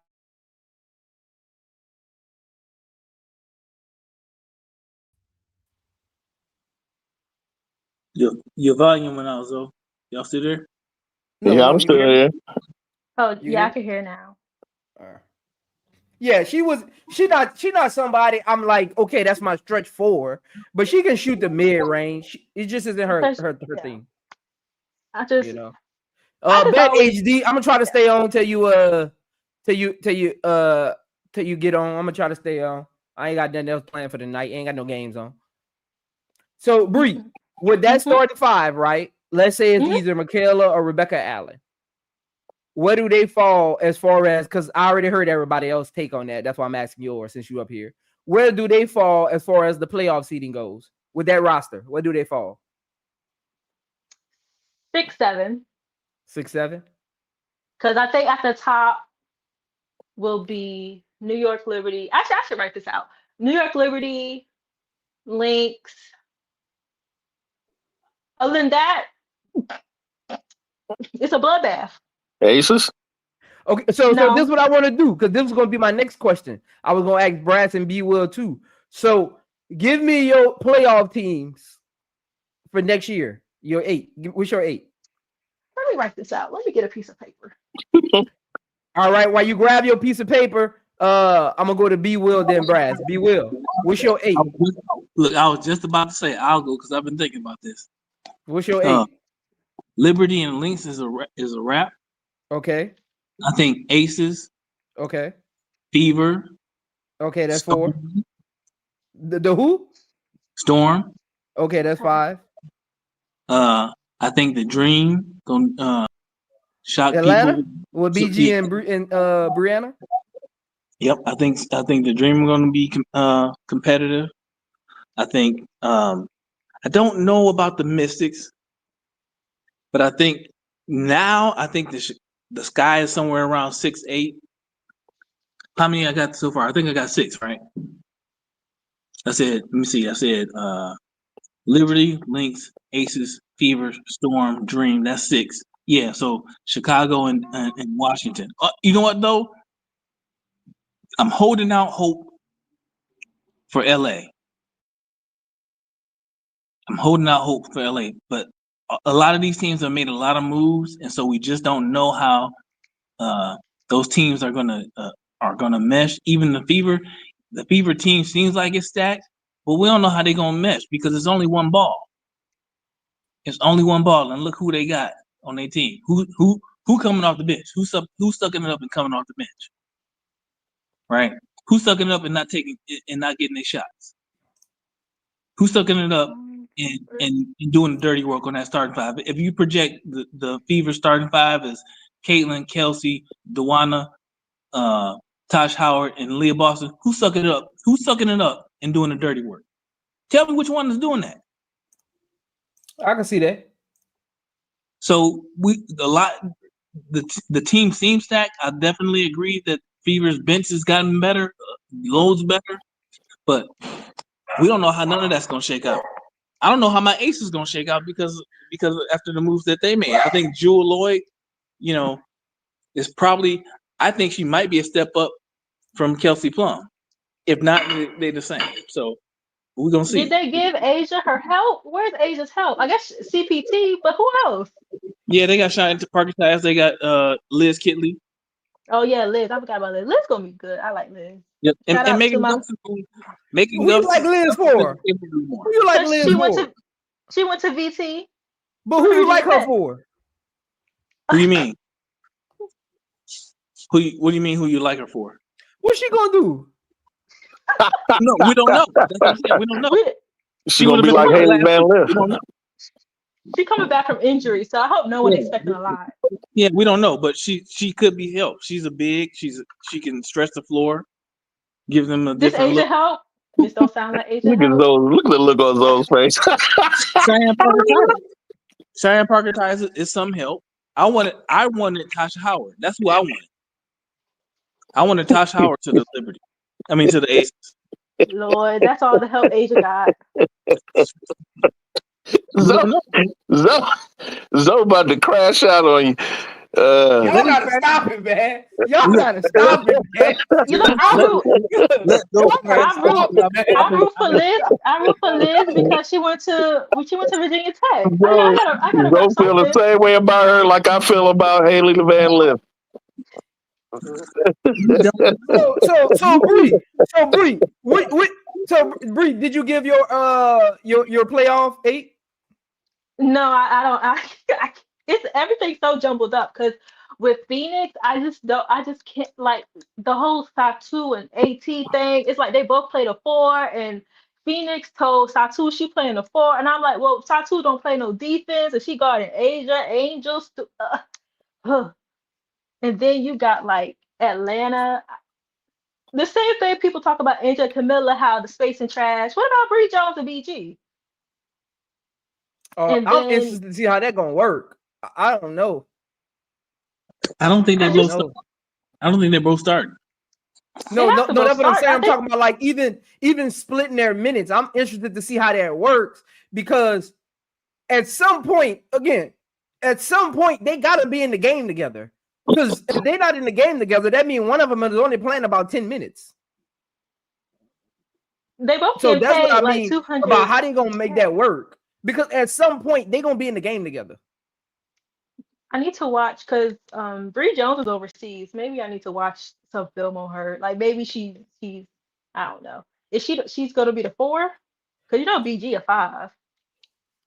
It's hard to evaluate these teams this early. Bree Jones is a 5 too.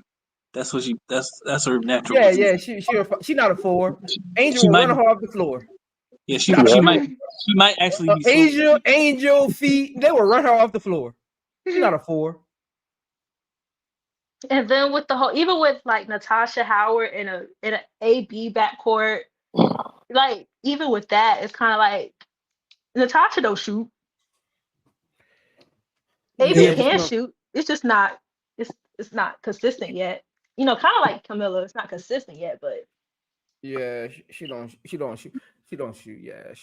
Yeah. And then so I have the bottom teams. I have Suns, Valkyries, and Mystics. LA, it's just like, okay, they could put ball in hoop, but who's stopping the ball from going in the hoop on the other side? Yeah, true that. Cam, Odyssey. She gonna foul out in 5 minutes. See, how do y'all think Cam gonna be ready? Yeah, that's a good question. She's not gonna start seeing.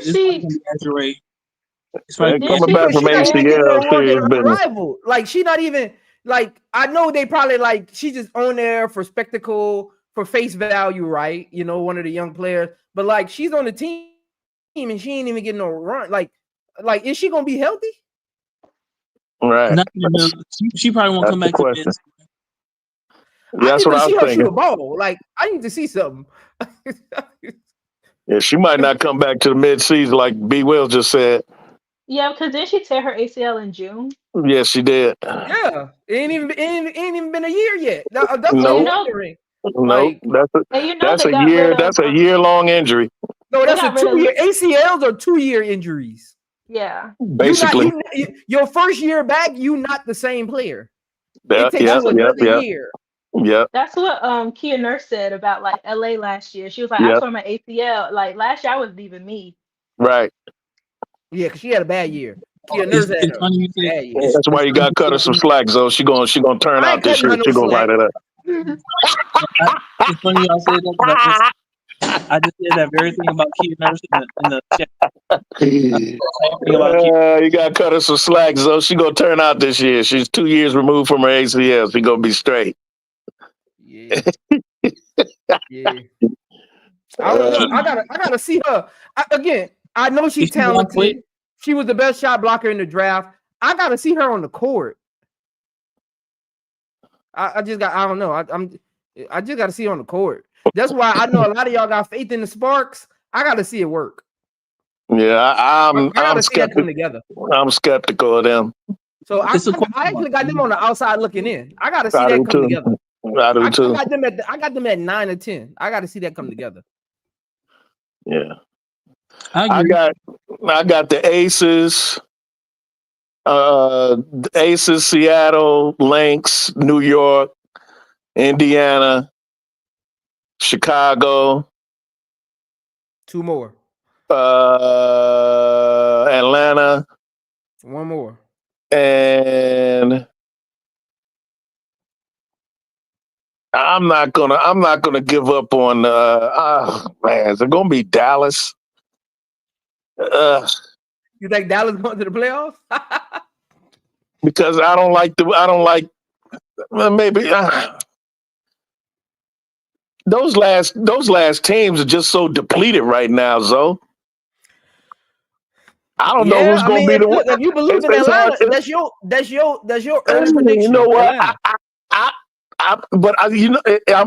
I'm debating will it be LA at that last spot, because at least they're not totally depleted. They ain't gonna have Cameron back, but they still got players. You know what I mean? Yeah. They still got players, so I'm tempted to just bite the bit and say, even though I'm skeptical of LA, but the teams below them, but the other teams are worse than them on paper. Yeah. On paper. Yeah. So I got LA. You got LA? Okay. That last spot, yeah. So this is mine in order. I got Lynx in order. Lynx, Aces, Liberty, Mercury. Actually, Indiana. So I'm gonna go Lynx, Aces, Mercury. Lynx, Aces, Liberty, Indiana, Mercury, Chicago at 6th.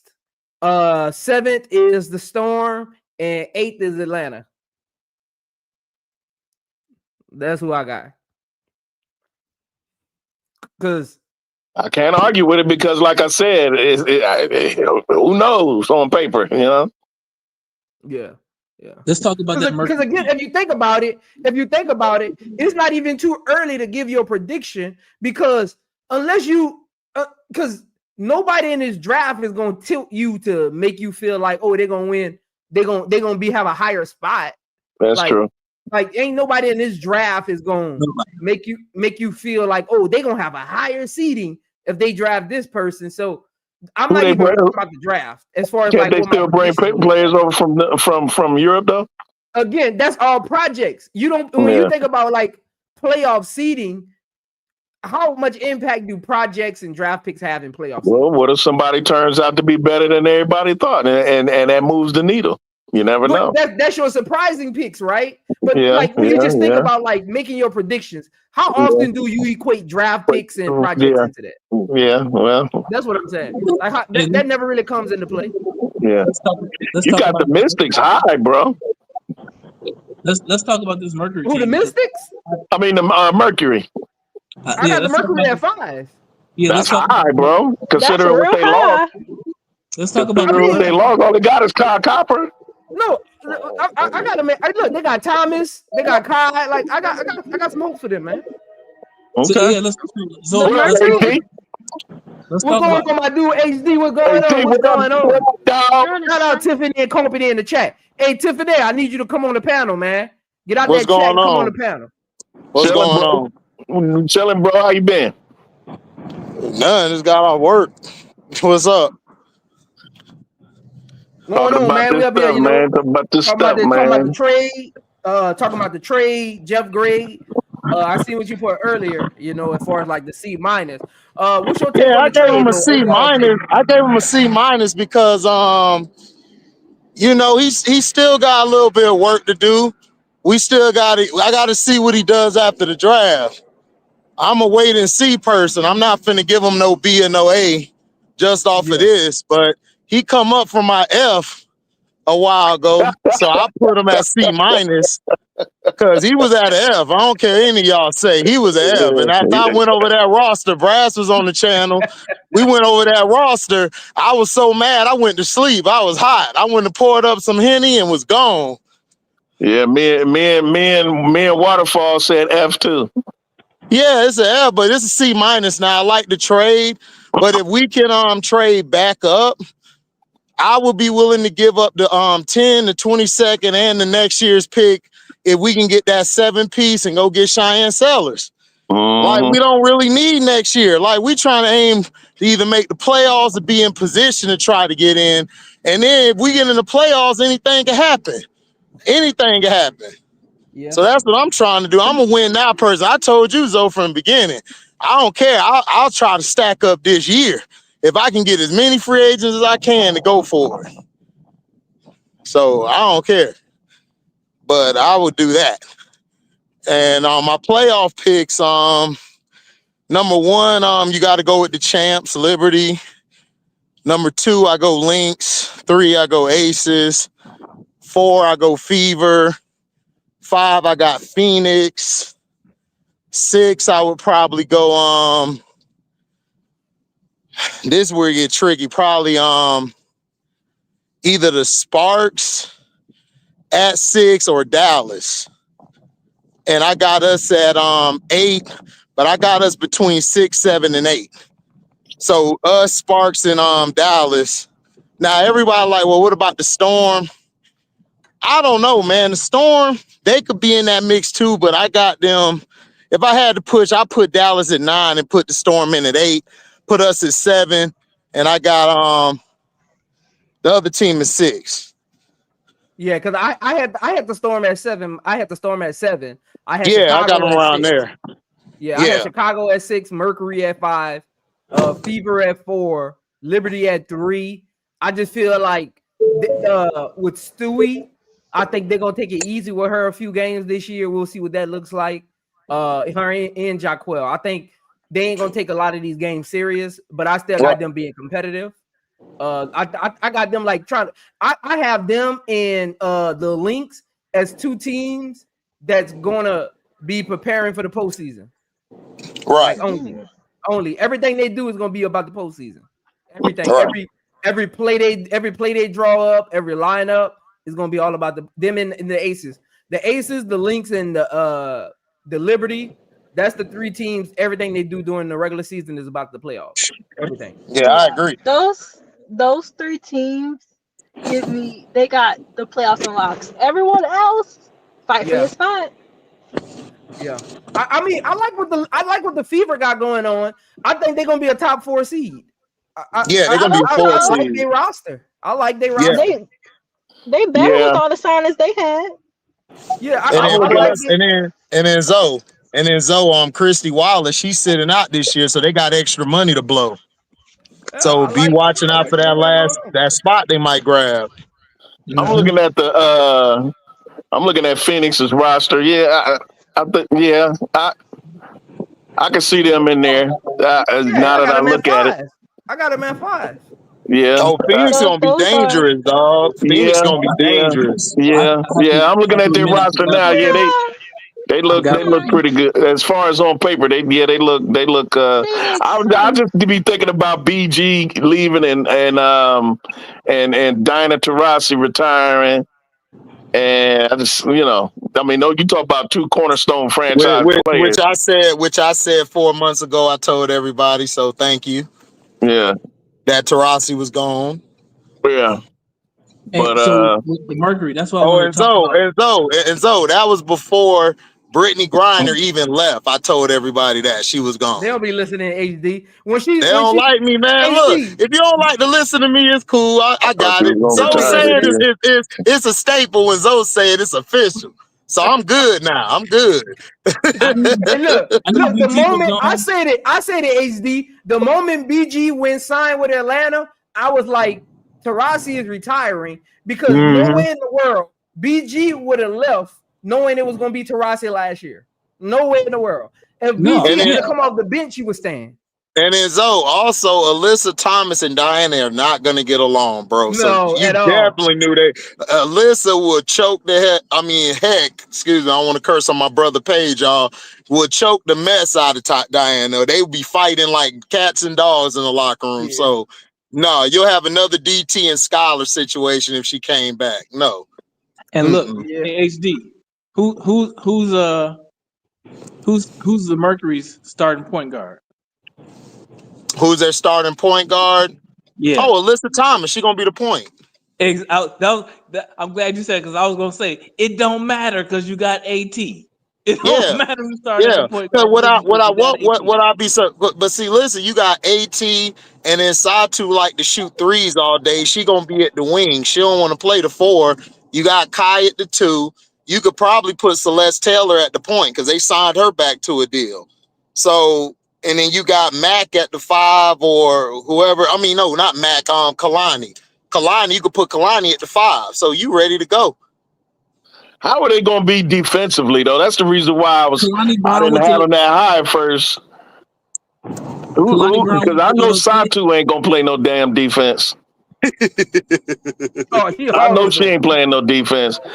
Kai, she play defense when she feel like it. They on zone. The Phoenix AT is really the only junkyard dog they have, and she ain't gonna guard all 5 positions. But what you about to say, Bree? Bree, what you about to say? The Phoenix Mercury told Satu she's playing the 4. AT plays the 4. And if Celeste Taylor starts, AT gonna be the point. That's what they told Satu and AT. Let me pull up their roster, man. Let me pull up their roster.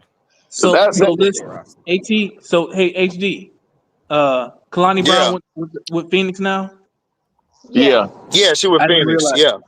I didn't realize that. That's a good pick. Yeah, I would put her at the 5. Everybody's saying they would put Natasha Mack, but Mack is okay, but she's not a solid starter. She's more of a role player / bench player. I wouldn't start her at the 5. I would go with Kalani and see how that is. And if Kalani doesn't really give you nothing, then I'll try it. But Mac did good coming off the bench, and I know they want to keep that bench with somebody coming off of it, bringing some spark. She could bring a spark off the bench, but I would start Kalani because Kalani would work well with AT if you got them at the 4 and the 5. That's me. Isn't natural position a power forward? Who that, Bree? Natasha Mack. Yeah. Natasha Mack is a 4, but she's not really a prolific shooter. And in this new WNBA and NBA, she would be more of a 5. But you're right. Her natural position is a 4. In other words, she's a post. She's more of a post than a stretch. This is Phoenix roster. Let me see if I can make it bigger. Kalani Brown's gonna do so good. Yeah, I know. I can't wait. She needs some minutes. Yeah, she's very solid. I got them. This is who I got them starting. I got them starting. Khalil, Satu, Alyssa, Kalani Brown, and I'm gonna go. Man, they just signed anyone. They need a 2 guard. Mm-hmm. They do. That's what I'm saying. That's why I'm surprised though they didn't go after Scottori. I'm surprised they didn't go get Scottori, who signed with the Dream, because she would have been perfect for them. Like, nobody know about Kimbrough. I don't know why people was like, they was talking bad about Kimbrough. I'm like, Kimbrough a dog, especially if you put her at the 2, because she didn't play her natural position last year. She had to play the wing. Mm-hmm. She came up big for Washington. Yeah, she did. She was huge for them, man. She was huge for them. I wanted the sky to go get to come off the bench was Kimbrough. I was yelling that. So Whitcomb. Oh God. I think Whitcomb gonna end up being there too. Might be. I don't really like Whitcomb, but it might be. Yeah. I mean. No, Cobb's too. Khalil Cobb. Could you slide? You could really do Celeste Cobb. I was just about to say Celeste. I think you're gonna be Celeste Cobb. That's what I said, though. I was like, I would do Celeste, Kai, Satu, Alyssa, and Kalani. That's my starting 5. I'm running with it. Yeah, because Celeste could play the 2 and the 3. She 5'11", and she got size on her. Satu said she really want to play the 4. Well, she could play the 4. Alyssa could slide to the 3. Alyssa could play the 2, the 3, and the 4, and the 1. So she could do all that. She's versatile. So yeah, Satu could play the 4. Yeah. That'll help That's him what out. it is. That'll help him out a lot too, Bree, because that'll open up the lane for Kalani. Right. Yep, And because it doesn't Kalani from matter who. Louisiana, she could ball, you know. Oh Yeah, yes, yes, he can. That's When you from PJ Brown's Louisiana, you can daughter. ball. Yeah, That's that's PJ PJ Brown's Brown's daughter. daughter. Yep. yeah, Yep. it don't. She can ball. With this team, it don't matter who starts at the point guard position because It really Alyssa don't. Thomas is running the offense. Alyssa Thomas is Exactly. point. Yeah, like, Yeah, so it don't matter. exactly. Alyssa Exactly, Thomas B. is running Will. the offense, and all your ISO plays is gonna be for Satu and Khalil Copper. So it Correct. really don't matter who the Man, point they is. go be dangerous, bro. If Look, they so put it I still together, got how them I'm around thinking it. like I still forgot got I them about got at them around 5 though. like I got the Fever I being think better five, than them though. 5'6", maybe Yeah, Fever five, gonna be six. I better. got the Fever and Seattle better than them. My top five. I don't got Seattle better. My top Let me five. pull up Seattle roster, man. Because Brad, you be My tripping. top Don't five pull is up that. the Lynx, Liberty, Aces, Indiana, Seattle, and then 6 through 8. It could be Phoenix, it could be the Sky or Dallas or somebody like that, or maybe even Atlanta. What is the Storm doing with this roster, man? What is this? The craziest I part forgot. about I forgot about Atlanta. I ain't even have them up there. the craziest part about this roster is their best weapon on this roster is Leroux. Oh, they got Zion Cook. Leroux, yeah. You mean Leroux soft gonna come roof? up. Jordan Horston is out for the year. Scott gonna put some dog into Leroux. Okay. Jordan Horston is out for the year. And Nika Muhl. And Nika Muhl. Well, she could be out forever, huh? You know, she could be out forever. Right, so exactly. Everybody checking for no Nika Katie Muhl. Lou Samuelson. No, everybody kept cussing me out last year about Nika Muhl. So I'm like, who? Everybody checking for her, man. You see how they signed so many guards. Well, and forwards, I guess. Oh wow, they do got a bunch of guards. That's why I said they not getting no miles at two. Y'all think Alicia Clark starting? Oh wow, I didn't know they had that many guards. I told you. That's why I had them around 6, 7, 8, or 9. Yeah, you might be right. I told you. They got size. They got what we talking about. They got size. They got 1, 2, 3, 4, 5, 6, 7. They got 7 players above 6'3". Are they any good? I mean, Brianna Fraser, she's okay. Can they I would draft Citron then. If I'm them. That's what I said. That's what I'm saying. That would be perfect. Yeah. Because I could put Citron at the 2, Zoe, and then Citron could run the point for the backup unit when they need it. Yeah. And also, a lot of these people get cut. A lot of these people getting cut. So like. Yeah, I think that too, Bree. I think at least 2 of these people ain't gonna be on this roster. Yeah, Gabby could run point as well. Zaya Cook is a training camp invite, huh? Yeah, she is. Yeah. Mm-hmm. I would say Nika Muhl, man. If she don't come back, I mean, I would take Zaya Cook over her and cut her. I would cut Nika Muhl. I would too. Nika Muhl out for the year. She tore her ACL and MCL. Yeah, I would cut Nika Muhl. Yeah, she has a blown knee. That's what you call a blown knee. I would keep Zaya Cook too, so I'll keep Zaya Cook over Nika. I like Zaya Cook, and Dawn Staley has been telling people. I don't know why people don't like. You see where she from? She from Toledo, Ohio. It's her play style, Braz. If you're not in love with that play style, you're not going to keep a player like Zaya Cook.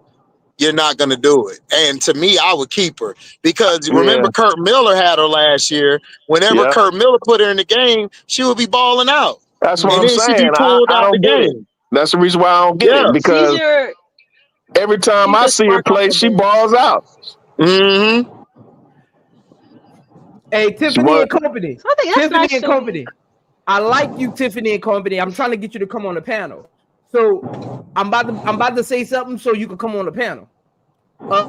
Nika Muhl is not a traditional point guard. I don't know who gave her that title. I don't know who gave her that title and why. Nika's better than Zaya and what Cook. was they parameters? What are their parameters for traditional point guard? Because she ain't even 3/4 of a traditional point guard. Let's get that out of the way first. Secondly, Nika's a defensive guard. Wouldn't even be in the WNBA if she didn't go to UConn. Let's cross that border too. Let's cross that one out. Thirdly, she just ain't that good and can't stay healthy. Like something always wrong with her. Like, you're not even good enough for that. Like something always wrong with you. So that's my three. That's my three. That's why I'm out on her. Like you only in the league because you went to UConn. You got that UConn pool. You're not you don't even have a true position because she's not a two guard. She's not a two guard because she isn't a consistent shooter, and she's not really a point guard because she can't facilitate like that. I was curious as to why she was even drafted because when they were drafted, I said Nika Muhl. She had some fans. Because she had some fans, and then she came from UConn as well. Hey, Nika Muhl. I was like, what the heck is a Nika Muhl? That's the other thing. She put the clamps on Caitlin in the second half. Oh Lord! Wasn't she like? You said what?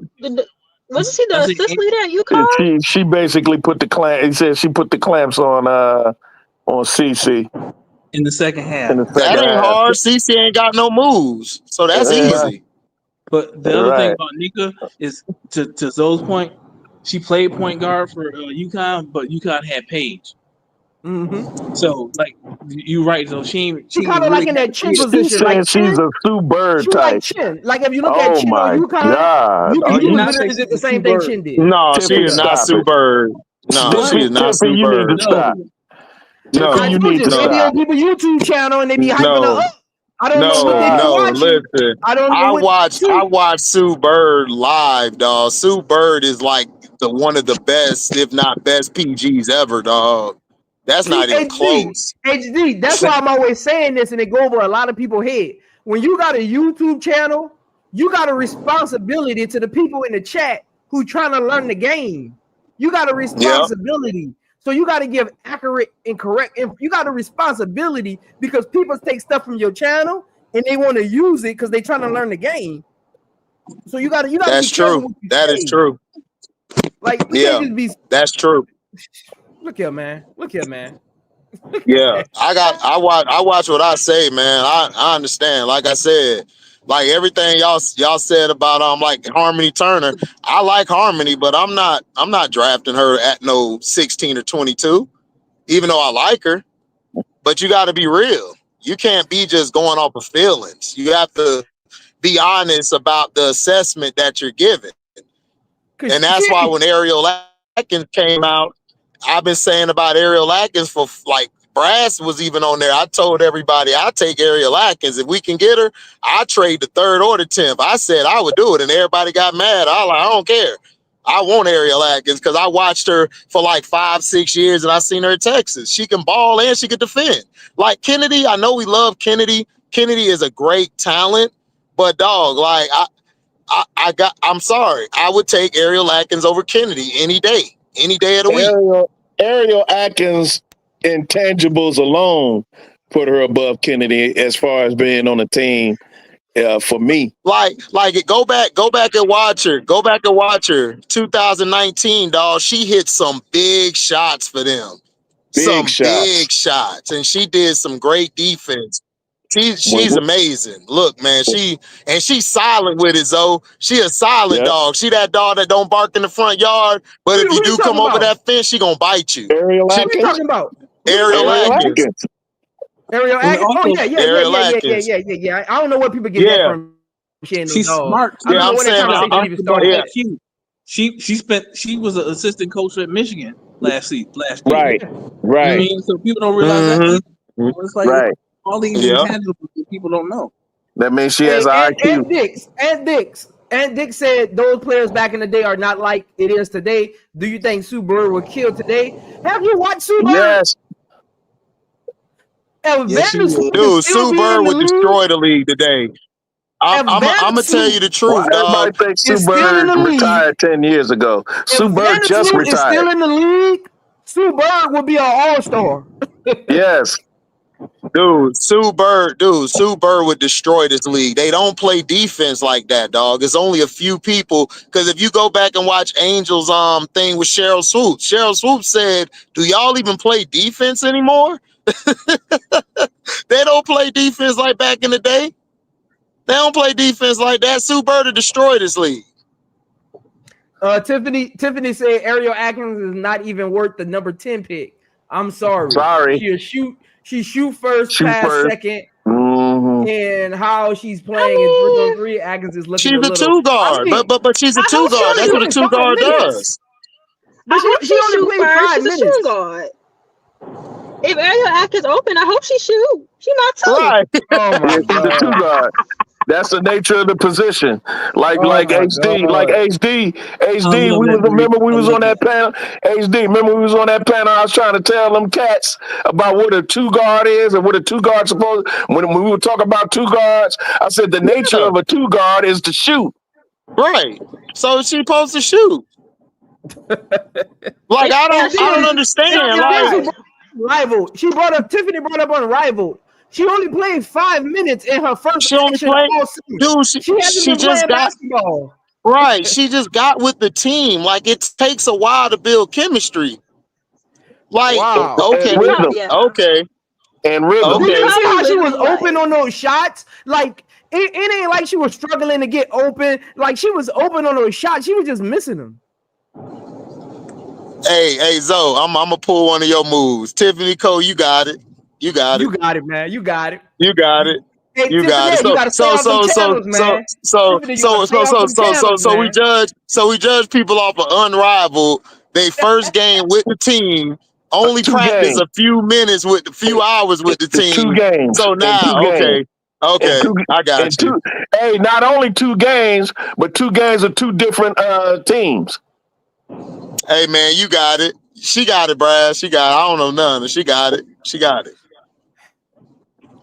Hey, Tiffany and Company, she been on them Ariel Atkins channels because everything she's saying is they talking points. Now she said Atkins is a shooting guard. She's playing with Angel and Camilla. She needs to balance shooting and passing. She's not the center of the offense in Chicago. Man, I hope Ariel shooting. Hey, Zoe, ask Tiffany and Co. Well, she can hear me. Tiffany and Co. Did you watch her in Washington? Because last year, when Brittany Sykes and everybody came back, her shot selection dropped off because she was making the extra passes to Dolson, to Aaliyah, and to Shakira whenever Shakira was healthy. So I definitely know the people that you're listening to, they don't know it about b-ball because I watched her last year and the year before. And Zoe would tell you that I had Washington as one of the top teams with Atlanta, probably making the playoffs. And he was shocked because I was almost right until Washington lost those games near the end. But she gave the ball up. Washington is such a good team. Too bad they blew it up. Yeah, they got a good team. I heard you earlier, Bree. I was surprised we got her because I didn't think they were going to do it because they were so close last year. Like I said, before this trade happened, that 4 and 6 pick, I was like, if they just get Anissa and Pow Pow, that's a playoff team. That's a playoff team. Y'all gotta stop it, man. Y'all gotta stop it. Hey, but look, they want Kennedy quarterback who take more shots and isn't pass at all. But they don't want Ariel Atkins, but they want Kennedy Carter. Come on, that's what I be talking about, man. That's what I be talking about, man. I would say Ariel passed more than Kennedy. They wanted to give Dejanay Carrington anything she wanted, but don't want Ariel Atkins. Don't make it make sense. Well, I got Ariel Atkins. I got her over Dejanay.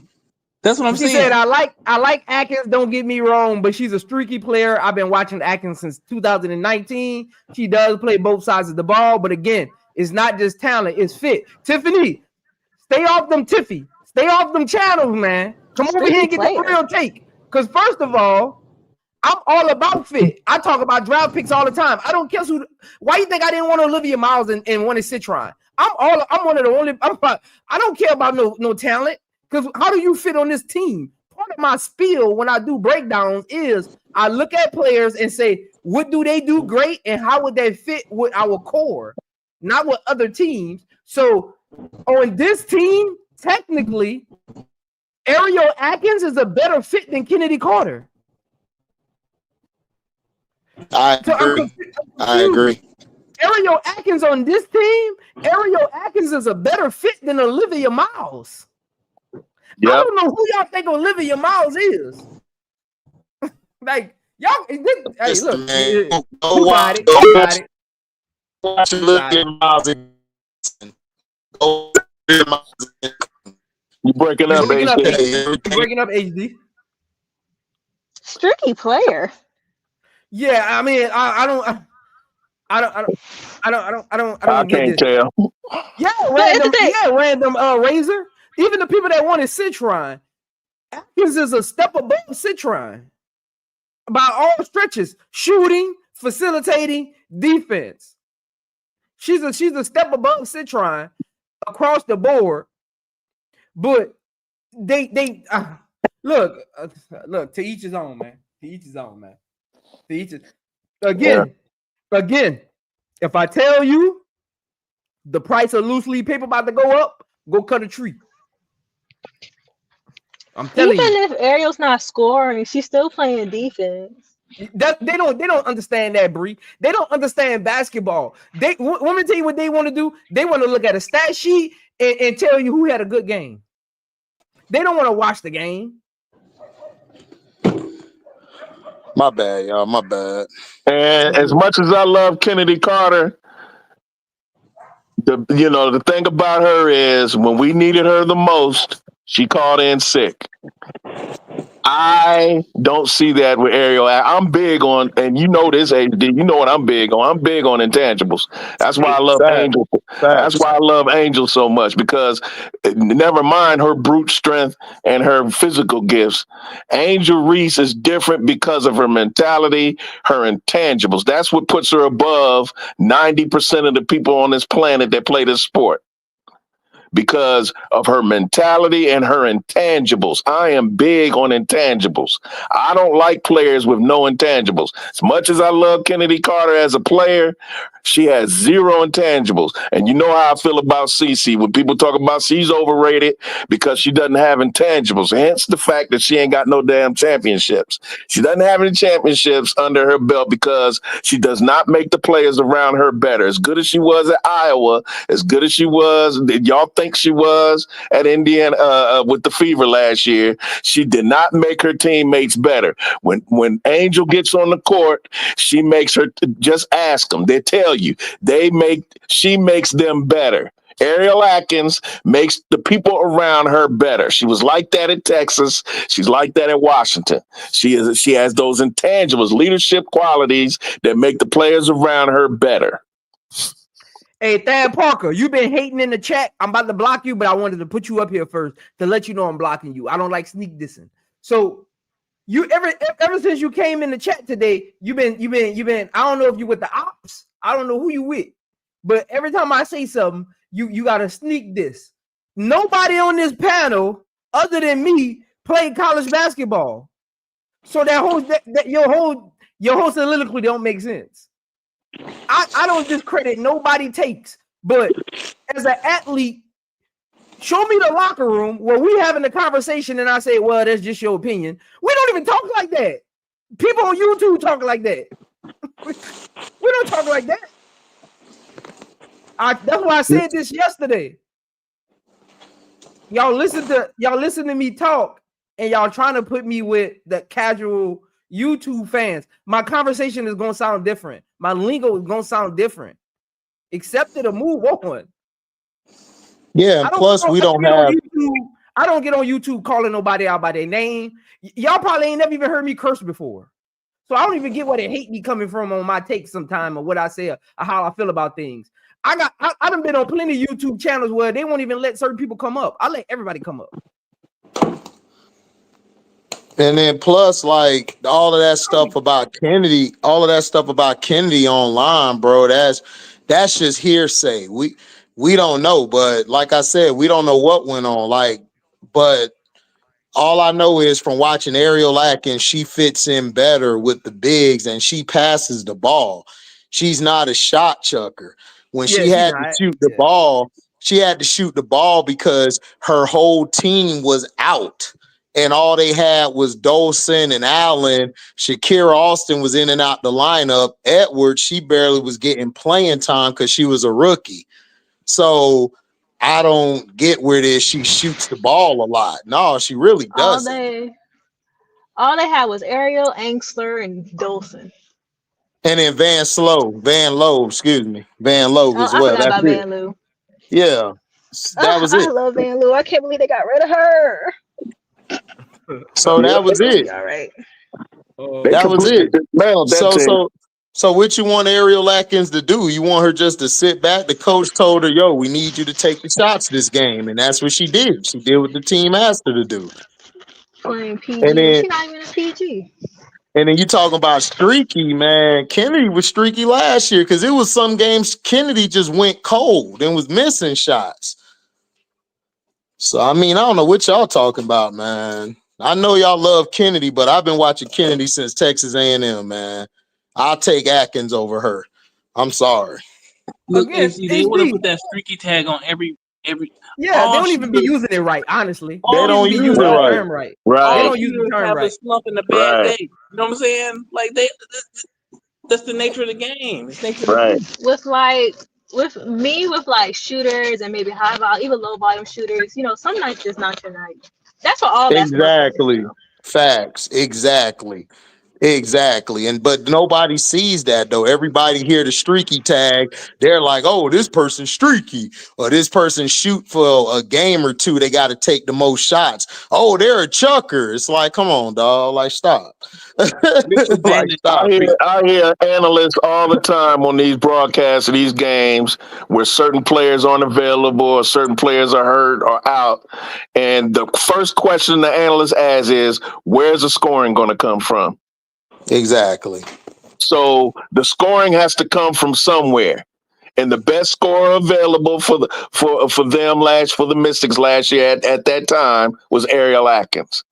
So And then if she doesn't shoot, Brad. where's the score going to come from? And then Brass. Yeah. Brass. And then look at it like this. If you look, I understand. I love Paige, but dog, I don't see anybody, including her, as a tier one, like as far as talent, as a top-notch player in this draft. I'm sorry. I don't see it. To me, this is a role player / bench warmer class or overseas class. And that goes for my girl I love too, Harmony Turner, overseas / bench warmer. That's just what it is. Yeah. That's the class. Okay, look. I guess I gotta do this. I gotta do this too. Let me get this off.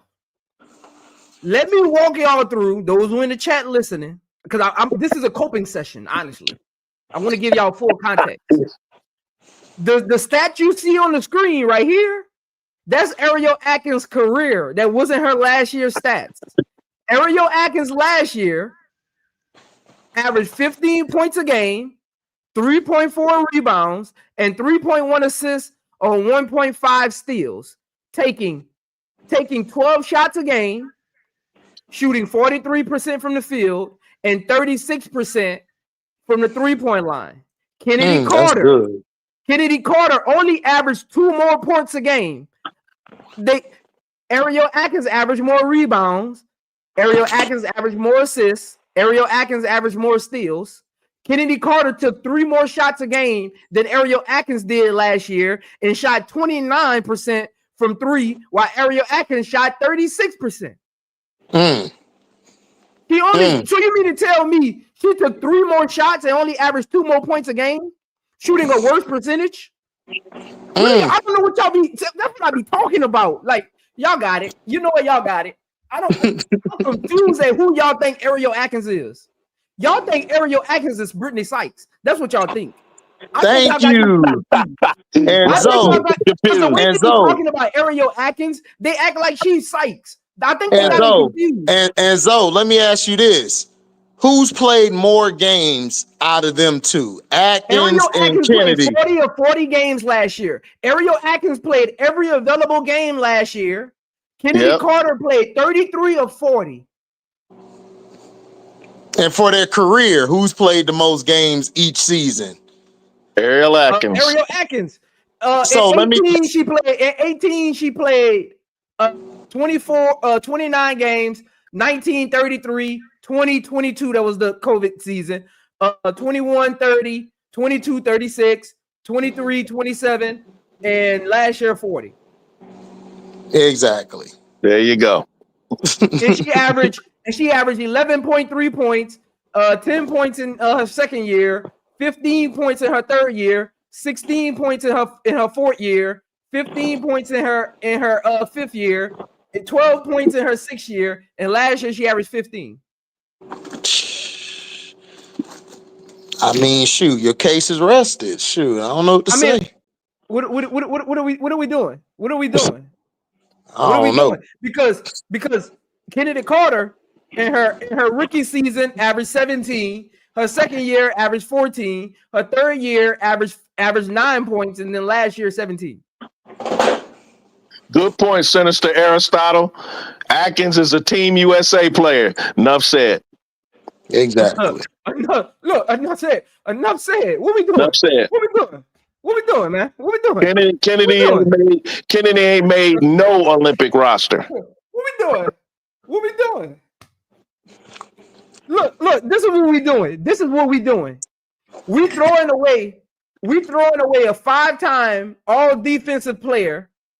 We're throwing away a 2-time all-star. We're throwing away a FIBA and an Olympic gold medalist because we want the number 3 pick. I've never heard that conversation in my life until this number 3 pick. Exactly. I've never heard of that before, ever. It's the emotions, man. It's the emotions. Man, B Will, it ain't even just the emotions, bro. It's like, come on, man. Look, listen. If you look at this draft, B Will, now if this was last year's draft, then you would have a point. I'd be like, nah, I'll hold on to the 3rd pick. Because there was a lot of generational talents coming out of last year's draft.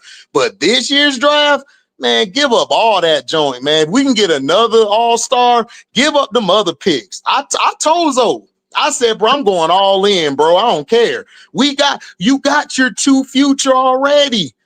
You got them already. What you still pressing for? Right. That's what I'm saying. Like I had Brash, we was on there. I told everybody. You listen. I said on my video today, Zoe. I don't even know if you've seen it. I said on my video today. Listen, if you feel Angel and Camilla as good as they are, why do you care about these picks? Thank you. You got them. You got 2 franchise players. Go get somebody else if you can go get them, and let's go for this thing this year. Because these other teams, bro, man, we could get them. If we could get them, dog. If you're telling me Tyler is who he is and our players are who they are, man, go do it. Hey, is Camilla the same age as Angel? Exactly. Facts. Yeah. 22 years old. You got 22-year-old. Camilla's a year older. Camilla is like 5-6 months older. But they're the same age. Got you. So basically same age. Got you. Camilla's 23 and Angel 22. Okay. So that's what I'm saying. So I'm like, look, we got 2 players that are generational, bro. All you got to do is go fill the roster up. Listen, Angel, I told y'all on my videos 8 months ago, 6 months ago, 5 months ago, Angel said her and Miller done met with Jeff and told him, we want to win now. So if y'all want to go get an Olivia Miles, look, I'm telling y'all the facts. I love Olivia Miles. Olivia Miles, man, do not run that team. It's either Hidalgo or if Hidalgo's hurt, Citron runs the offense. Go watch the games. Go watch it. I watched them against Clemson and other Georgia Tech and them. Olivia Miles was playing off the ball in the half-court offense, and she wasn't doing nothing. She stayed in the corner. The only time she did a play in half court was if the ball was coming to her. We saw what happens when Hidalgo struggles. When Hidalgo struggles, you see what happened. North Carolina State bit him. Right. And Citron's the one who stepped up, not Olivia. And still lost. And then in that game against Clemson and them, Citron and West Bell bailed them out, not Olivia. Facts. Look. Like I said yesterday, great GMs, they at the end of the day, I don't care if we could draft the number 1 pick for the next 10 years. Y'all need to get off of this. Look, I don't care if we draft the number 1 pick for the next 10 years. It don't mean nothing if we don't win. We just stockpiling draft picks. Right. Are we trying to win or not? Like, right. Look, at the end of the day, sports is about, am I winning or not? Do I actually matter to the game, to the game or not? Like, you got to pick one. You can't be in rebuild mode every year. You can't just be drafting players every year. At some point, you got to start creating championship windows. And great GMs, they build championship windows on rookie scale superstars. You got 2 rookie scale borderline superstars. If I'm Jeff, I'm going big fish hunting while my rookies are still on rookie contracts. Because next year, you're going to have rookies making more than Caitlin Clark, Cardoso, and Angel Reese because the CBA is going to come into effect. So in 2027, the rookies are going to be making more than them. Why not take advantage of that if I'm a good GM? I'm going big fish hunting. I got Camilla and Angel Reese at a young age. I can create 2 championship windows if I do it right. I can create a championship window, go and get big dog veterans with my cap space while they're on the rookie scale because I can overpay because I'm not paying them that much. And then once they get to their prime, which is going to be in 2030, 2031, guess what's going to happen? You're going to have players around the league willing to take minimums, willing to take less because they can literally ride the coattails of what you build your team around. That's what good GMs do. And it's probably what Indiana did. Going over a lot of y'all heads probably because look at Indiana, Zoe. Look at Indiana. Indiana said, look, we got Kelsey Mitchell on the core. We got Aaliyah and Caitlin on rookie deals. Man, we finna go stack up. That's what you supposed to do, bro. Yep. I don't know what else. I guess people ain't been watching sports that long, or played it before. And you're not playing Elisa Boston money. So go rack up. Go get everybody. Exactly. Yeah. That's why they fired that GM because they're like, look, we got to go get a GM who know what she doing. And look what she did. They a 4th seed preseason before right now. Before the season, they 4th seed, 3rd or 4th. They're there. Yeah. And that's what you got to do. Like, we can't, I told y'all, we're not going into the season with 4 rookies. Like, no, like Angel and Camilla are from winning programs. They're not finna go through another season like last year. They're not. Jean Grey. We got to stop this narrative. That Indiana waited 7 years. Stop listening to people. No, they didn't. Indiana just had to get the right young pieces, and they built around it. It took them 7 years to get the right young pieces, not 7 years to build the team. Go look at nobody who was on that team 7 years ago is on that team. So what did they build? That's what I be talking about. Y'all be listening to people saying stuff, and y'all just take their narratives and create dialogue with it. That's not true because nobody who was on Indiana 7 years ago is on that team. So what team did they build in 7 years? No, they got the right rookies and they got balance. That's all they did. Kelsey Mitchell, that's it. Yeah, Kelsey Mitchell, the only person. That's why they always say. That's why they always say we love that K. Mitch is still here to reap the benefits of what's about to happen.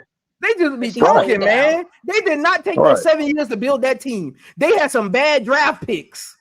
Correct. Let's call it what it is. They drafted Tiara McCowan. Right. Yeah. Let's call it what it is. They just had bad. We had in 2024, we had 2 generational talents that we drafted. What were we waiting 7 years for? Hell no. Right. And people The other thing, people misunderstand what win now means. Win now, because Nubia said this a couple minutes ago in the chat. Be Will, sound like you in the bathroom, man. Be Will, sound like you in the bathroom, man. Sound like you got kidnapped. Let me turn the volume down. How's that? No, you got to turn the volume up. You sound. It sounds like you giving a ransom. Yeah. How's it now? It's a little better, but go ahead. We can hear you. All right. People misunderstand what win now means. Win now doesn't necessarily mean you trying to win the championship this year, or you win the championship or you fail this year. No, win now means, look, we got our core, we got our superstars. We need to put the right pieces in place to make a push, right? And we're still going to build on that. If we don't get it this year, we're still building on what we do this year, next year. You know what I mean? So win now is not win now or it's a fail. Win now is like moving the ball forward. Win now means we're out of rebuilding phase. We got our core. We got what we're building around. We know what we're building around. That's Angel with the milk. It means making the playoffs. Yeah, that's fine. Do you have a headphone on? Say what? Do you have a headphone on? No, I haven't changed anything, honestly. You sound a little clearer now, but every now and then it's like you in the bathroom, man. Yeah. They kept you from being duct taped some more. Okay, you good now. Well, you know, I got high ceilings, so I don't know. Man, nobody don't hear nothing about that, man. Here you go. Low key arrogant. You hear him, so? You hear him, so? With the low key arrogance. Right. I got high ceilings. Yeah, all right. Hey, what's going on, AB, man? Shout out to AB, man, pulling up, man. Let me get AB take right quick. Oh, that's my guy. What up, ABZ? What's going on, fam? What's going on? What's good? What's happening? My guy. I'm busy in the background listening to these good takes, man. I don't really got nothing to say, but hey, man, I agree with everything boys are saying on this platform, dog. We got them 3 dogs. Let's draft and let's go. That's it. Yeah. Yep. Let's do it. Because we got a big 3. We got a potential big 3 now with Ariel, Camilla, and Angel. Just got to build around them. Don't say that, Brass, man. We just watched it on Rival. Don't say that. I'm petty. I'm petty. Don't do that. There goes Richard Petty. Yep. That ain't Petty. Yep, that's my middle name, Brass. Petty Crocker. That's my middle name. Yep. Petty Roosevelt. Yep. Exactly. Not Petty Crocker. Petty Roosevelt. Petty Roosevelt, man. HDP. Right. Y'all wild, man. Y'all wild, man. That's the facts. That's the facts. Honestly, I like what we got, like as a building block, like because I was always focused on what we can build this year going into 2026, right? Just as far as like being able to go back into the free agency pool with cap space, things like that. Mojo gonna be off the books, Rachel gonna be off the books. You just think about all those things, right? Like even I think Michaela only did a 1 year, Will did a 1 year. Like we gonna have everybody off the books besides Camilla and Angel Reese, and hopefully Ariel Atkins resigns. So I just like how it's set up. So I say this from the get-go. Jeff's responsibility was to put competent pieces around Angel Reese and Camilla so he could know what he really needs going into 2026. Correct. At this point, you don't even know what you need around them. I mean, we can all speculate according to their play styles, but until it's on the court, you don't really know what you need around them. So for me, his offseason job was figuring out what type of players fit around them to create a 2 to 3 year championship window while they're still on a rookie deal. Exactly. That's my whole thing. All facts, no cap. Look, 2028, but that's the facts. Yeah, that's Look, what I said. I said all facts, no cap. they're gonna be No, I another know. player. They're gonna be hyping up in 2020, 2028, hmm 2029 that they gonna say hmm is better than Olivia Miles. Trust me. Yep. Facts. Trust me. Facts. And then plus Zoe, we can't really judge off of last year's team because it was all over the place. All over the place. Exactly. It was It all wasn't over the no solid place. So foundation. right. So, like you got to remember, Jeff, when he got the job, I think people don't understand Kai was still on the roster. So he had to do a makeshift real quick because he just got the job right before I think the season started or something crazy.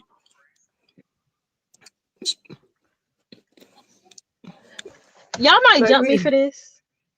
Nah, we And gonna that's jump fine you. if We y'all gonna jump jump me you. for this. We gonna jump But you. Will. I think Jeff kind of got an idea of what the roster would look like when Kennedy had her sick games. Mm, In the sense mm. of, What you mean? I What you remember mean? that one Minnesota game when Angel had on her lime green shoes. That was the best our offense looked. Okay. I know And what you're Hold talking on, Bree. about. Hey, Nubian, I'm just putting this on the screen so I can screen record this and bring it up to you next year during the All-Star game and ask you where she at. oh, You can finish, Bree. Hey, Bree, that makes sense, Bree. That makes sense. because Angel had like clear lanes to drive. They easily got the ball to Camilla to put up. Plus, the Lynx is a small team anyway. So, Right. Yeah. but I think he was like, oh, and it does, and it also helps that we were like the Chicago side was competitive. Like they were tied like at least 5 minutes into the game. So like I think he was like, huh, I can make some shape. Because like he was just like, okay, I could do a 4-out 1-in offense. Because everyone was on the perimeter except obviously Camilla. Which don't let Camilla fool y'all. In that last Minnesota game, she drove to the basket. And I was like, oh, you just be hiding stuff. Hey, look, No, Bree. no, Look, Bree. Camilla, I told people, Camilla Bree. got it. I told people, Bree. This is what I told people, and you can finish after this. This is what I told people. If y'all haven't watched Camilla actually play throughout her college career, and if you think she was actually all in last year, you fooling yourself. Exactly. You fooling yourself if you think Camilla was all in last year. Camilla seen that mess going on. Yes. Camilla is hiding stuff in her bag. Like I don't think people understand. Camilla. When I saw her drive to the basket, I was like, oh, so basically you're a forward in a center body? Camilla. Oh, okay. Camilla is your typical big, Bree. The generation, historic bigs, how they are mentally. Yeah. Go to bed. Go to bed. And we'll talk about it. You see what you tell me? Man, who that is? Point guard. Man, them your nieces and your nephews, man. Don't mind them. Hey, we talking grown folk business right now, man.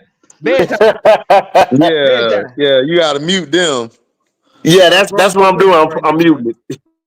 Nah, you good. You good. Yeah, You can finish, Bree. Who that was? Bree or Brass that was talking? It's Brass. Hey, talking to Bree. Camilla is your typical big. If they got people that get them the ball, they'll be engaged defensively and offensively. With all the shenanigans that was going on with them last year at the point guard position with Dana Evans and all of them jokers, she checked out. Because Camilla, Zoe will tell you, centers put in a lot of work. They're asked to run the floor. They're asked to be the anchor of a defense, getting rebounds. They get tired. They have to expend a whole lot of energy doing what they have to do.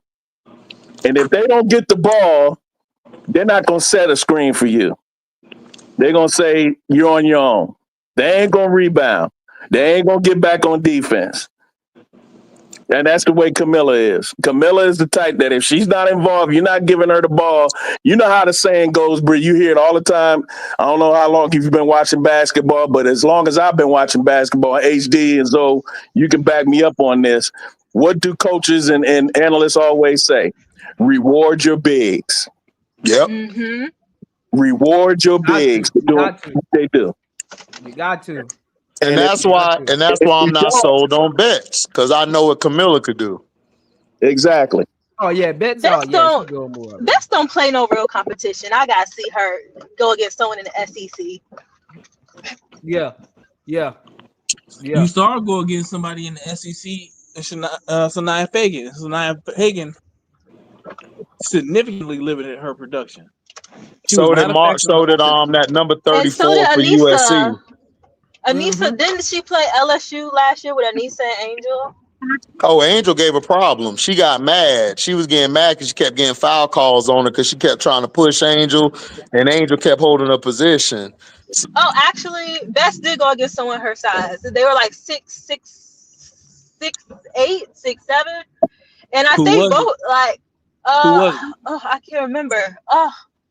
She played against USC. USC got some bigs that gave her a lot of fits. Marshall and the other girl, number 34. Let me look. Yeah, the freshman. Yeah, you know what I'm talking about, B. Will. She gave Betts problems. Yeah, because she a big body. Yeah. She's a big body. They put her in there. That's one thing God Dweeb did. Hey, Uncle Jay, Brass, I'm gonna call it. That's one thing God Dweeb did right in that game. She put that freshman in there just to give Bet some problems with her big size. Yep. And then after that, Juju was playing out her mind on both ends of the court. On both ends of the court. No, but Camilla, man, got a bag, man. It's just that it just hasn't been unlocked yet. You know, we got the right point, and then we can get the future point guard there too. Man, she'll be able to play the game how she want to play it. Like, she couldn't really do it last year because they didn't really have a true point guard. Everybody was really a two guard playing point. Yeah, I've been watching Camilla a few of her games overseas in China.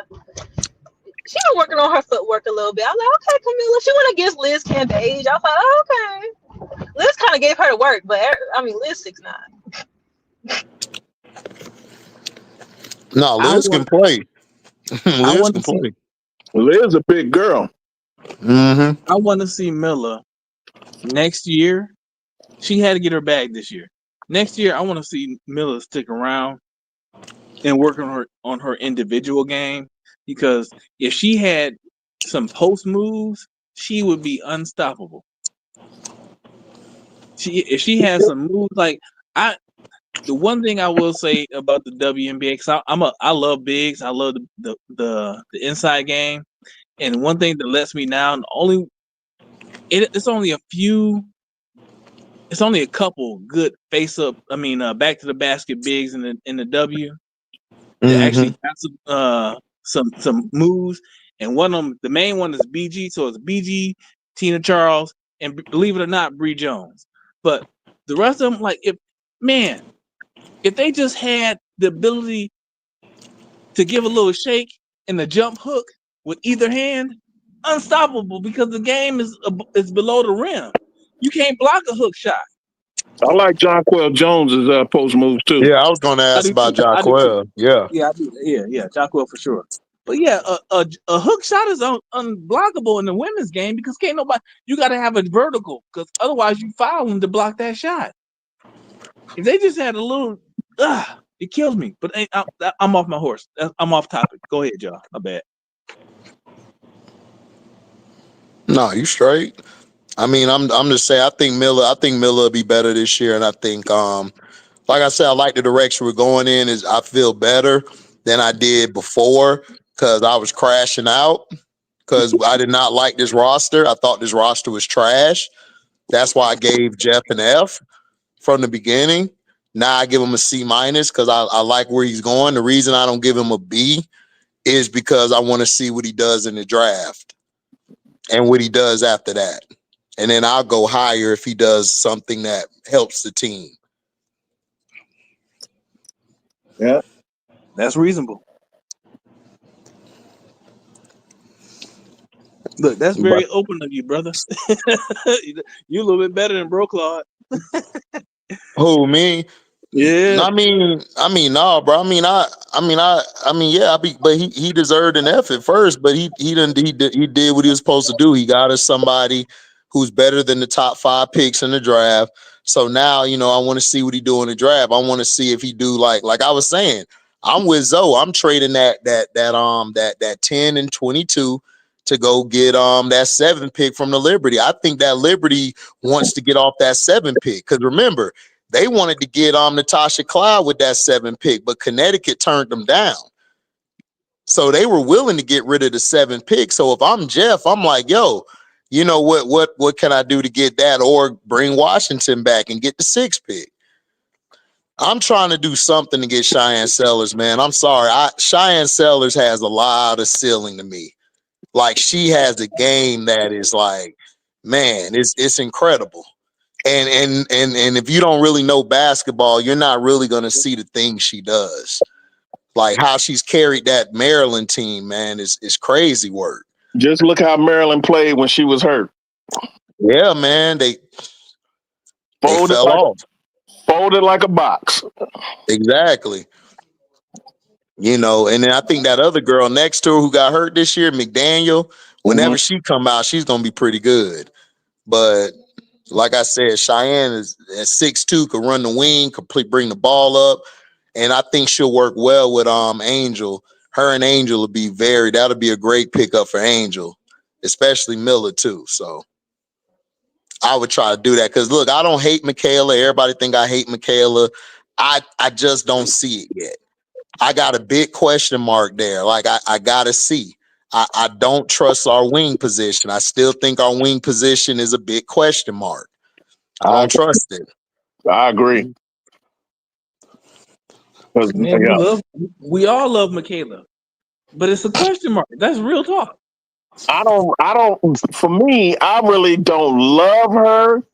I like her, but I don't love her. She's straight, but I'm like HD, And for me, she plays hard. I like her attitude. What'd you say, Bree? But I'm not in love with Michaela like some people are. What'd you say, Bree?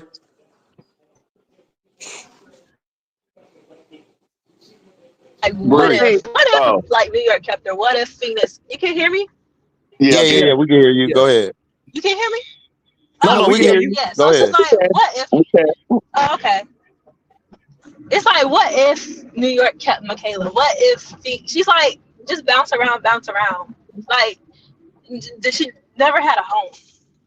Hopefully, I guess she's trying to make Chicago one of her home, like her home for basketball to like develop and stuff. That's how I feel about Michaela. Bree, if Michaela was a 2nd round pick, she would not be in the league. Dejanay, a 2nd round pick. No, I don't think you understand what I'm saying. Players like Michaela, they stick around the league, bouncing from team to team as a what if, because every team is trying to help them live up to the draft pick they was picked at. Mm-hmm. If Michaela was a 2nd round pick, she wouldn't be in the league right now. She's living her whole reputation is revolved around her being a top 10 pick in that draft. So every coach, every GM,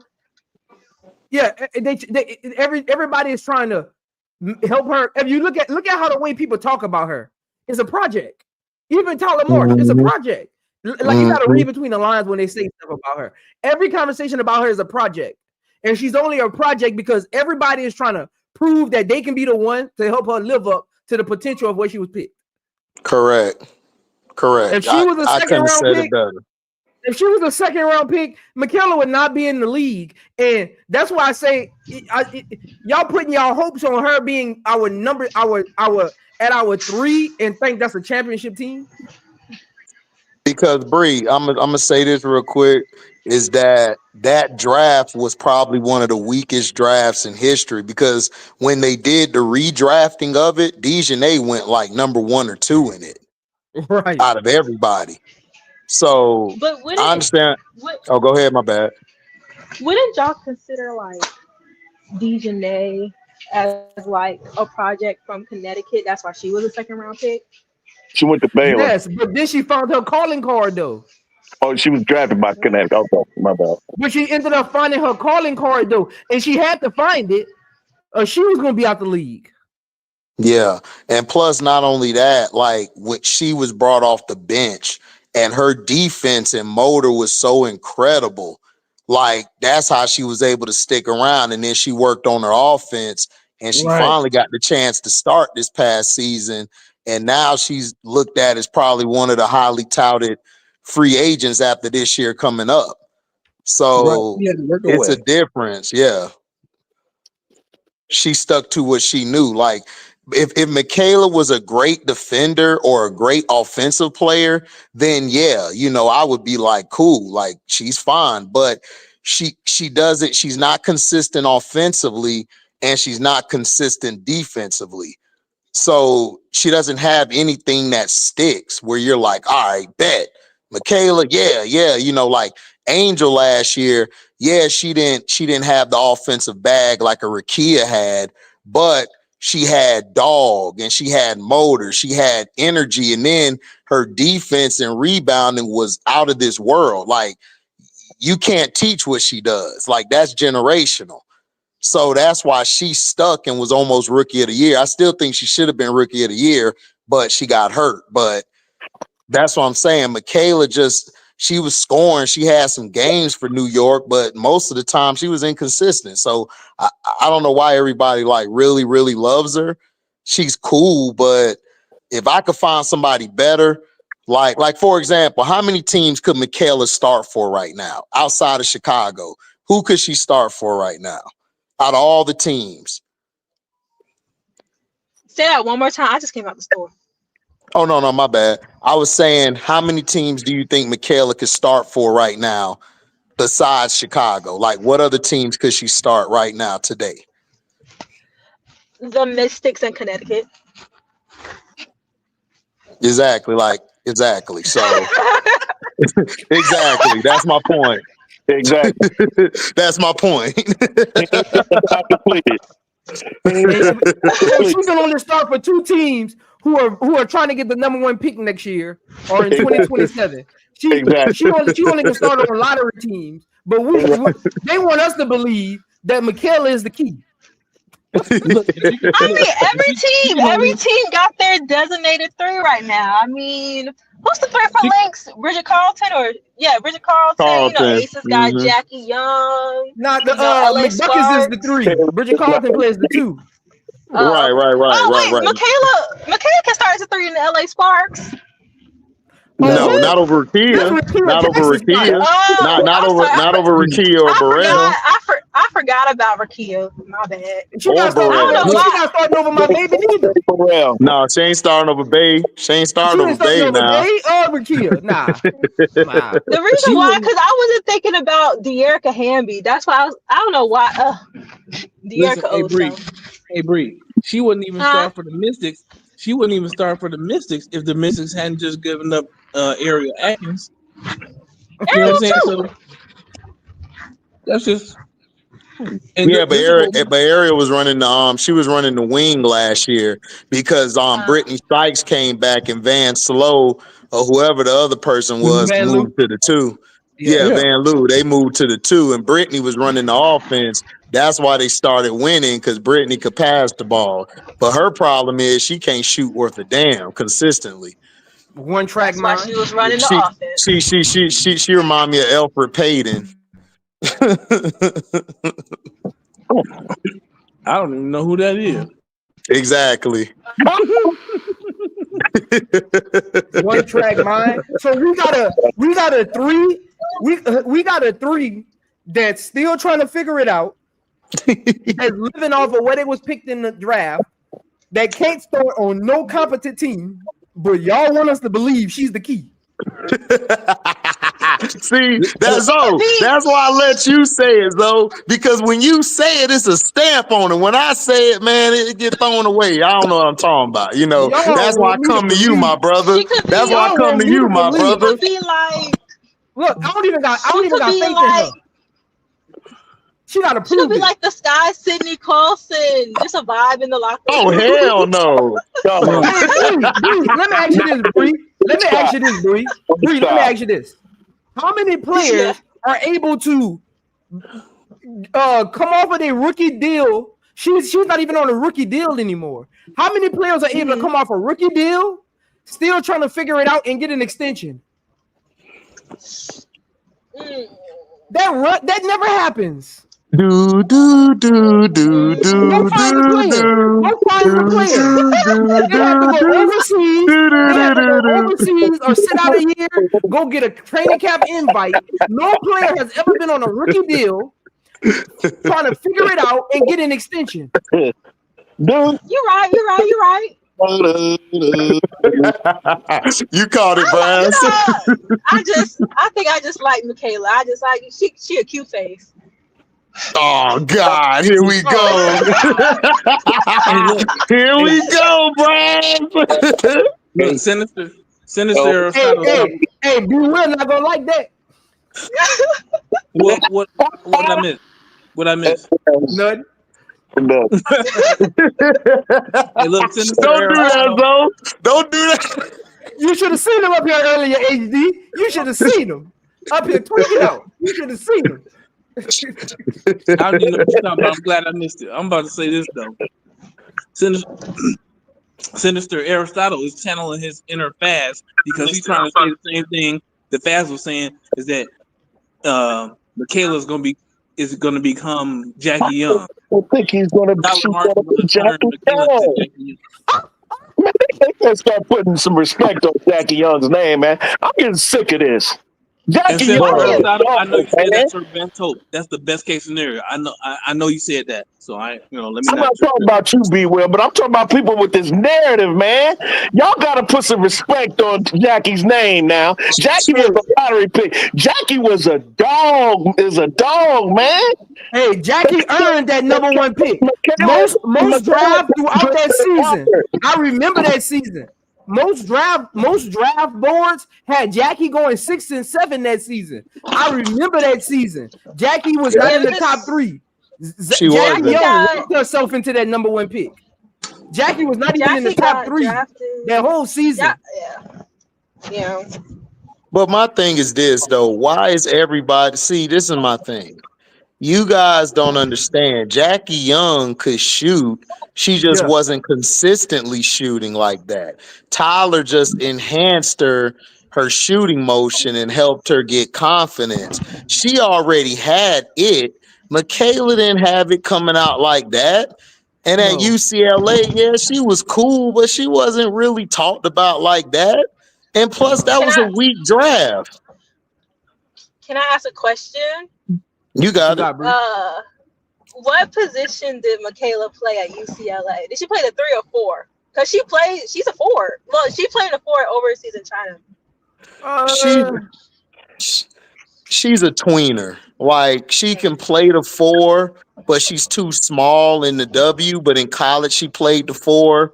She was more effective because everybody, at the 4 in college ain't really big like that. You only meet a few teams.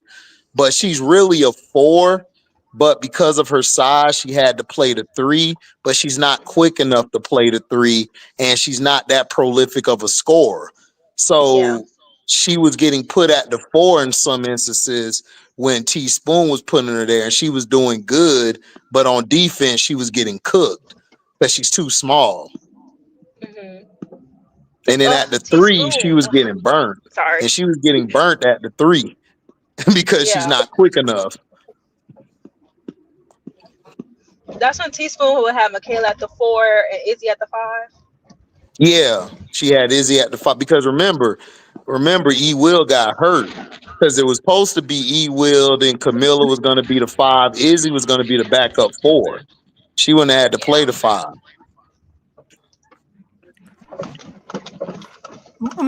Again, Michaela is a, and I don't want it to seem like I'm bashing Michaela. Michaela is an okay player. He's just, a lot of people don't get the chances that Michaela keeps getting. And it's only because it's like Michaela was in the right place at the right time. Like, that's literally what it is. She was in the right place at the right time and got another chance to try to prove herself. And then she ended up getting a coach who's trying to prove themselves as a developer. Because that's why, let's be honest, that's why Tyler Marks was hired. He was hired because they feel like he can help develop the young core. Let's be honest. He wasn't hired for the X's and O's because we don't even know if he knew X's and O's. He was hired on the capabilities and his abilities to develop players. Let's be honest. That's why he was hired. Yep. He's a developmental head coach. He's not an X's and O's head coach. So Michaela lucked up with the right coach on the right team at the right time. Right. And Tyler Marsh gonna make it his duty to try to get the best out of Michaela because that's what he does. Yep. So that's why he was hired. Exactly. And because X's and O's, like, yeah, I agree. We don't know what he's finna run. We don't know what he's going to do, but he mainly was brought in because of development, because that's all they've been talking about. He's going to develop. He's going to develop. He's going to develop. That's all they've been talking about. Is he going That's to all win? Jeff Pugh been talking about. Hey, Faz Fives, whatever your name is. I see you in my backstage. You ain't coming on my panel. I don't rock like that. Every time I'm on somebody else's panel, I hear you comment, and here go this guy. He think he know, like, if I seen you in person, I would choke slam you. I don't know if you think I'm 5'3" or something. I don't know like, some of y'all gotta chill. Some of y'all really gotta chill behind these screens. Exactly, man. Like, some of y'all gotta chill. So I know you in my backstage, but you ain't coming up. You might well just unsubscribe, my dude. Like, Facts. I don't do all that. I don't do all that, man. Like, I don't do all that. You good, but you could continue. Yeah, but that's what I'm saying. I just feel like, man, like, if we could find a 3 or we can trade for somebody, cool. But Michaela, that she'll be good off the bench. Like, if I could bring her in for some minutes, I'm cool with that. I'm good with that. But as far as starting, man, I don't know. She got to show me something this year for me to say, all right, we could put her at that 3. Because I just don't see a person bouncing around like she is if she really was that good. That's just my opinion. I just don't know. HD, what's the best outcome for Michaela, like, stats wise, like points per game, rebounds per game? Like, what would be a good season for her in your opinion?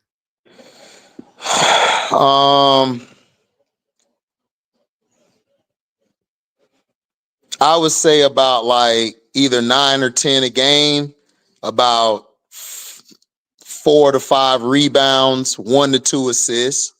I think that would be solid for her. Because that's all I see her as. I just see her as a bench player coming off the bench. Okay. I don't really see her as a starter. As a starter, I want her to at least give me about 13 to 15 a game and like at least 4 to 6 or at least almost 1 to 2 assists. But I don't see that in her. I see her more around 9 or 10, maybe 4 to 5, and then like 1 or 2 assists. That's what I see her as. Okay. Yeah, because I mean, if you watch Chicago Sky all last season, Michaela, I ain't gonna say she didn't work hard at practice. I don't know what she did at practice, right? But everybody is all fine to Michaela, but sometimes you got to look at the journey of how a player got there to that position that you like her so much. And that's the reason I asked you that, HD, because if you look at the way Chicago Sky season played out last year, Michaela, with some luck, squeaked into that starting 3 role because they had nobody at that 3. So it ain't like she beat this person out and beat that person out. That's why I say I don't know what she did at practice. She probably worked hard at practice, but I'm just talking about the necessity of that spot.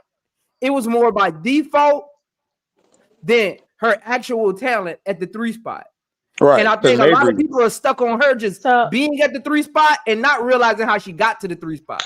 Because remember, Mabry asked for a trade because she would have never been starting and Mabry would have been around still. Yeah, that trade happened, and I think either Julia or one of the Chicago reporters asked Teaspoon, like, "Oh, who's starting?" And she was like, "It's between Dana and Michaela."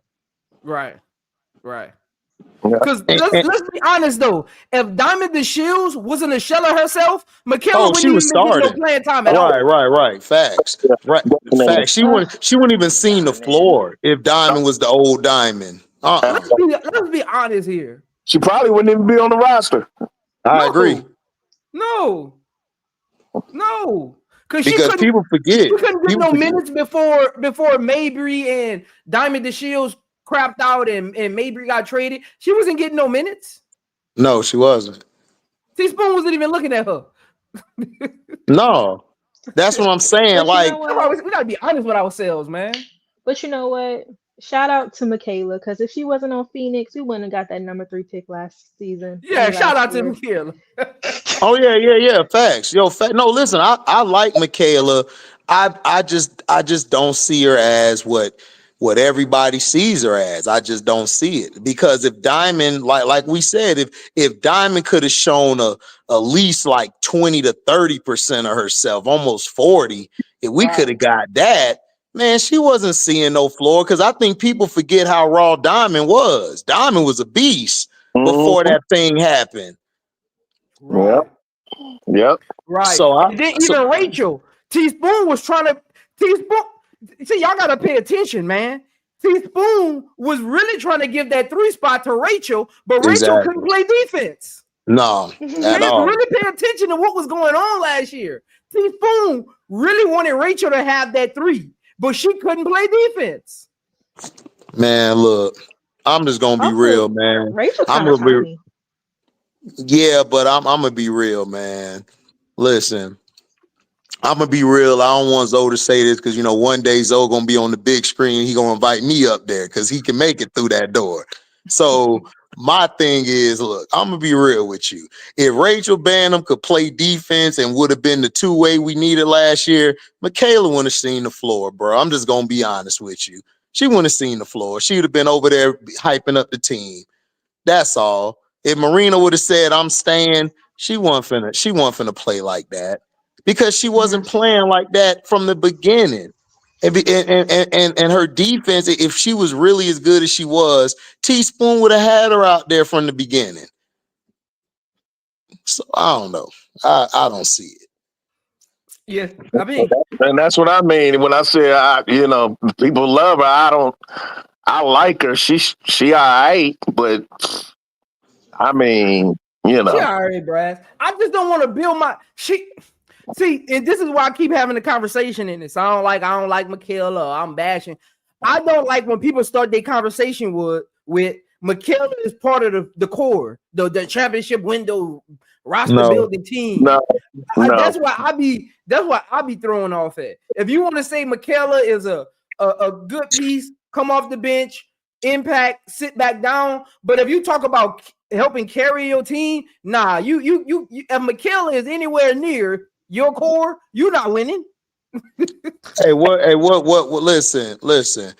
Listen. That roster I read off of Brass was in there. Like I asked, before Ariel came, we was looking at 11, 12, or 13th best in the league. Yep. And that's with Michaela. Like, if Michaela was this person who gonna do this, bruh, he wouldn't have traded the 3rd pick. Y'all gotta look and think about stuff. See, I don't understand what y'all been watching, and I don't like to sound like this because I don't want people to feel like I'm making them feel dumb, because I don't feel a person dumb. I feel everybody either misinformed or they just don't have the knowledge, because sometimes I don't know stuff and I'll be corrected. I learn stuff every day. Me and Braz don't agree on everything, but at the end of the day, we learn from one another and we move forward. But my thing is, I'm not trading my 3rd pick if I think Michaela is that person. Because Zoe, you asked us before the year, you asked everybody what their core was, and I said my core was this was before Vandersloot signed. I already told you, Camille and Angel. That's it. Everybody else you could just put in the box and send them to Christmas or send them through FedEx, UPS, whatever. That's what I felt. So what do you think Jeff is looking at? Why would Jeff be trying to go get a Jewel Lloyd in that if he believe in Michaela? Come on, man. You gotta look at the picture. We don't look at the picture. We're so in love with Michaela because Michaela was on a bad team and had some good games where she would come in and do what she did. Yeah, I mean, yeah. But you got to remember, somebody got to score on a bad team, and it was Michaela. Look, man. Shout out to HD, because look, even some of y'all that might think I know everything, I don't know everything. I'll be the first one to tell you that. I'll be the first one to apologize if I'm wrong. HD didn't put me on a lot of players that I wasn't even paying attention to in college. Like some of my draft breakdowns came from HD or Brass talking about a player, and then I go look at their team, and I'm like, nah, that player right there good. Even though Brass and HD sent me over there. Right. So some of my draft reports come from what they say. That's why I don't be, I give everybody love, man. If you know basketball, you know basketball. I don't care if you played or not. Like, iron sharpens iron. Right, man. That's why I be tripped out when people be like, Zoe act like he the only one who know basketball. But you gotta again. I'm an athlete. I'm a sound braggadocious. That's just how we talk. You ain't gonna change that. I mean, man, that's how I played. I played before. Like that's what I'm confused about. Like you straight, man. Everybody love. I'll be confused. So you straight, bro. On my panel and said, like in the chat, I'll get on you in the chat and chat. Sometimes you gotta realize typing something is just like sending a text message. People could take it the wrong way. So if you say something in the chat and I get on you, just know I'm looking at it from my point of view and not how you typed it. And people that's been on my panel, I've never discredited anybody, whether you dribble the basketball or not. That's true. I've never. Go find the stream where I told you, get off my panel, you ain't play ball, you don't know what you talk like. Go find. Go find. And that's the reason why, as a former college athlete, Zoe is one of my favorite because he's a humble brother, but yet he knows who he is. He can say, I played this game and I played it at a level above most of y'all without being arrogant, without being, I'm better than you or I'm better than everybody else. It is what it is with Zoe. Zoe's a humble dude, Southern dude, one of them humble Southern dudes, and I rock with him just because of that. For real, that's my guy. I love that guy. I don't be understanding that in and again, I don't care what people say about me, but I never understood that interpretation to me because one way you can learn about somebody's character is not what they say about themselves, but what other people say about him. Right. Yeah. I mean, I ain't heard anybody that knows Zoe, and I don't know everybody that knows Zoe, but HD, KSAP, Showtime, JE, Brooklyn, Keisha, Key. I haven't heard one bad word about Zoe, and I ain't got nothing bad to say about the brother. He cool as hell. All y'all cool as hell. That's the reason why I rock with y'all. First of all, because y'all like Angel Reese. That's number one on my list. But then I got to know y'all. Yeah, I mean, sports is gonna be argumentative, but at the end of the day, you can be argumentative without being disrespectful. Man, that's all I'm saying. I try to stay in that realm, But yeah, HD, I done been on his channel before, and he didn't say the player. I go check him out. I actually got Sanaya Rivers from HD. I actually got him. It was either HD or Brass. It was Brass. Brass was Sanaya Rivers. It was Brass. That's his girl. I'm on Isaiah James. That's who I'm with. I like her too. Hey, look. She's actually, that's who I got Isaiah James from. It was HD. You got it from me, man. Because Sanaya James is actually episode, I haven't put it out there yet, but y'all get first scoops. Sanaya James is actually my episode number 11. So Yeah, man. That list of her, Sanaya, man, and then Yay! I'm looking Zab forward to another and episode Zab 11. Yay! and Zab too, man. Them three is dangerous. They just got a dumb coach though, but Yeah. I them got three 2 straight. episodes before. I got one more before her. I got Rory Harmon, which is my 10th episode. Then it's her. So hopefully she'll get hers next week. Boom. Harmon straight. The thing about her I love is her off the ball. I don't like her dominating the ball. I like her game when she's off of it because she can run through screens and she knows how to find her spots in the offense better that way when Preston running the point. I was saying earlier, HD, that she's kind of grown on me because I wasn't checking for her like that before. Who that? Roy Harmon. Oh, I love Rory. Rory's straight. I just like in that offense, I don't like her with the ball a lot because you got Booker on the wing. Yeah. And then like when she's dribbling, like Harmon them turn the ball over like for no reason, and you'll be like, why she turned the ball over is because of her decision making. She wanna shoot. She want to shoot or take over, but she don't want to leave Booker out of it. She want to keep giving the ball to Book, and she's conflicted. But then when Preston come in and Rory can just be who she is, man, she be going in, dog. She the reason they beat South Carolina last game. She was going in once Preston Yeah, got the only out there. thing is her defense, though. That's the only knock. How you feel about her defense, HD? Yeah. How you feel how you feel her defense would translate to the next level?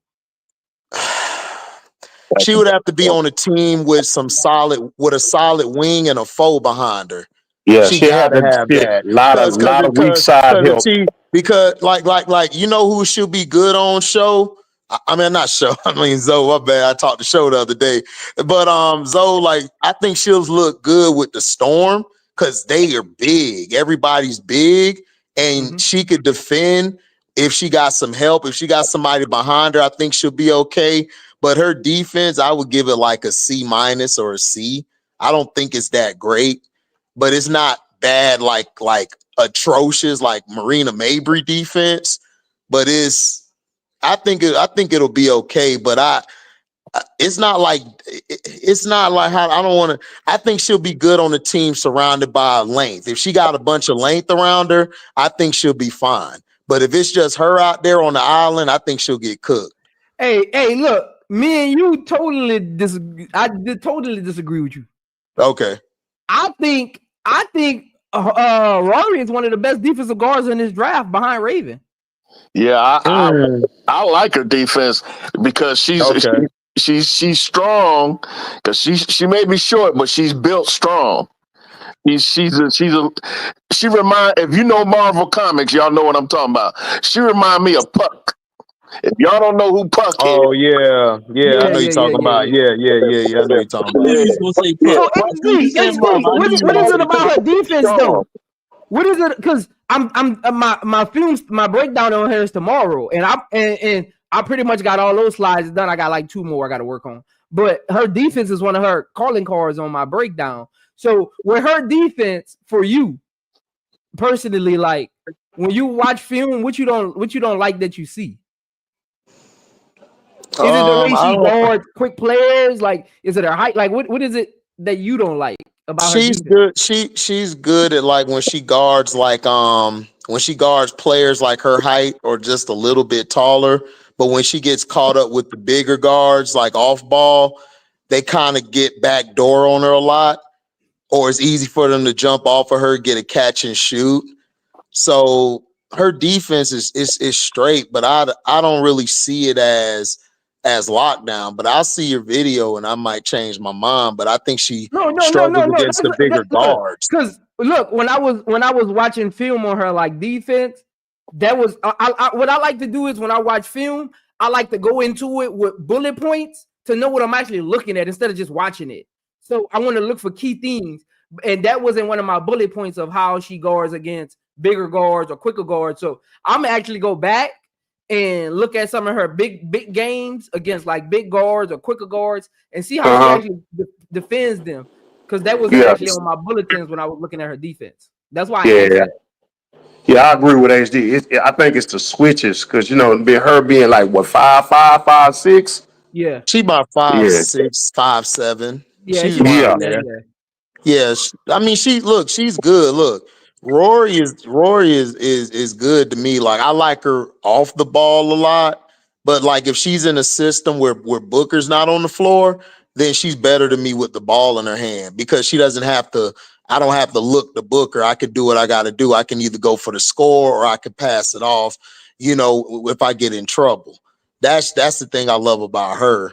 But I wouldn't mind if she. I mean, I believe she's a first round pick though. I would take her first round, like bottom first.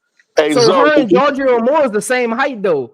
yeah. I'll take her over Georgia though. I like her more than Georgia because Hey, Georgia so to did me. you watch her before her injury? Did you watch any film before she got injured? Yeah. I watched Yeah, it. I watched she it was before she nice. tore her ACL. She was nice. Yeah. She was I mean, she was no. faster. I'm asking Zoe because he's doing the breakdown of it. Okay. Because Yeah. people keep forgetting she was the number 9 recruit in that 2021 class was deep. Like she was the number 9 recruit in that class, and people keep forgetting even as the number 9 recruit, she was the Gatorade Player of the Year. Yeah, she was. People keep forgetting that she was the Gatorade in Texas, where most of where I looked at the list. 15% of the top 25 players came from Texas that year. Yes, sir. Texas stand up, baby. Texas stand up, baby. And she was the Gatorade Player of the Year. I like her more than Amore though. Athletes. I'm not really an Amore fan. Amore could ball though. She's grown on me. She could ball. I just don't really like her. Playing well lately. Okay. She's been balling lately, man. She's been going off. She's been playing but I like Rory more than her though. I would take Rory over her. If but I'm looking forward to the breakdown, bro. Yeah, we're gonna get to it. I'm looking forward to the breakdown, bro. I see what you're saying, but Amore can shoot, man. She shoots better than Rory to me. No, I agree. I agree. Guard that size. If I was to take a guard that size, I think I would take Amore over her. I think that's just me. Because I feel you. I feel you. The only reason why I got Rory is because Rory can get to them spots better than Amore. She could play off the ball better than Amore. Like her, like if you watch her, how she play off the ball, that's what made me fall in love with her because I didn't think she could play without the ball. And Preston came in the game. That's what made Texas deadly because her and Madison were running through screens and she was just catching and shooting. And I believe Rory's better than Amore at that. So I could see her. That's why I would pick her over Amore. Amore needs the ball in her hand. She really can't operate without it. And in the half court, when she don't have it in her hand, she does what Olivia do. They like go in that corner or that wing and just sit there waiting. I don't really like that. So HD, let me ask you this about Amore. I'll ask this to the whole panel. All y'all can answer. What if Chicago says, you know what? We need a point guard for the future that's gonna facilitate and be able to shoot, right? We gonna draft Amore. We got Ariel Atkins to cover her weak side, and then we go get a defensive minded 3 to cover her backside. How would you feel then? I would take her. Yeah. I agree. That's what I'm wondering. I would take her. For Amore, it's really just height and not knowing what she's going to be on defense. I think offensively, nobody's questioning her game. Right, she's nice. Yeah, she's nice. She could shoot she's that rock. Great passer, but she would need the right pieces around her to help cover her deficiencies. It's kind of like a Steph Curry, right? You need a strong wing, a defensive wing, and a defensive exactly. Klay Thompson. Because Klay Thompson was not what we see him as. He was not that coming out of Washington. Let's be real. He wasn't. No, he was not no lockdown 2 guard. No. He became that because then that's why Golden State got rid of Monte Ellis because they wanted Steph Curry to run the point, and they knew they couldn't win with Monte Ellis and Steph Curry in their backcourt because neither played defense. So they needed to put defense around him. That's why Draymond ended up starting when David Lee got hurt. People don't know that Draymond didn't even start when he first got there. He did. David Lee got hurt, and they realized, Draymond can pass Steph Curry the ball and he can help Steph Curry on defense on these pick and rolls, you start. Exactly. Yep. So I think with her, I think offensively she would be fine because 5'6", she can shoot the ball. She got handles. I've seen her break presses before. I don't have no questions about Georgia Moore offensively. She be breaking people down. She don't be pushing off. She got that quick crossover, then she'll double back with it. And I'm like, yo, hey, look, I'll take her at 10. I'll take her at 10. Look, I don't have an issue with her or taking Harmon. But I would take a more thing is like if we gotta have a wing, man, we gotta have a wing that can defend. Like if we don't have a wing that could defend, man, and we just grab her, then it's or at least if we don't have that, we could at least like we got to get us another defender who could come in and help out Ariel or something. We got to get some defense because if we put defense around her, man, Amore be balling. I mean, you do got perimeter defense. You still Angel Reese is on the perimeter too. Let's be honest, she ain't in the paint like true. That. Yeah, she played a wing. Angel Reese on the perimeter who can switch. You got Kia Nurse who can switch. You got Rebecca Allen who can switch. Michaela, once she get her footwork together, she'll be able to switch and go help on the perimeter defensively. You got one of the best defensive guards in the league on your team now, Ariel Atkins. You got defense. You got defense around you. It just depends on what she can contribute. Is it big enough?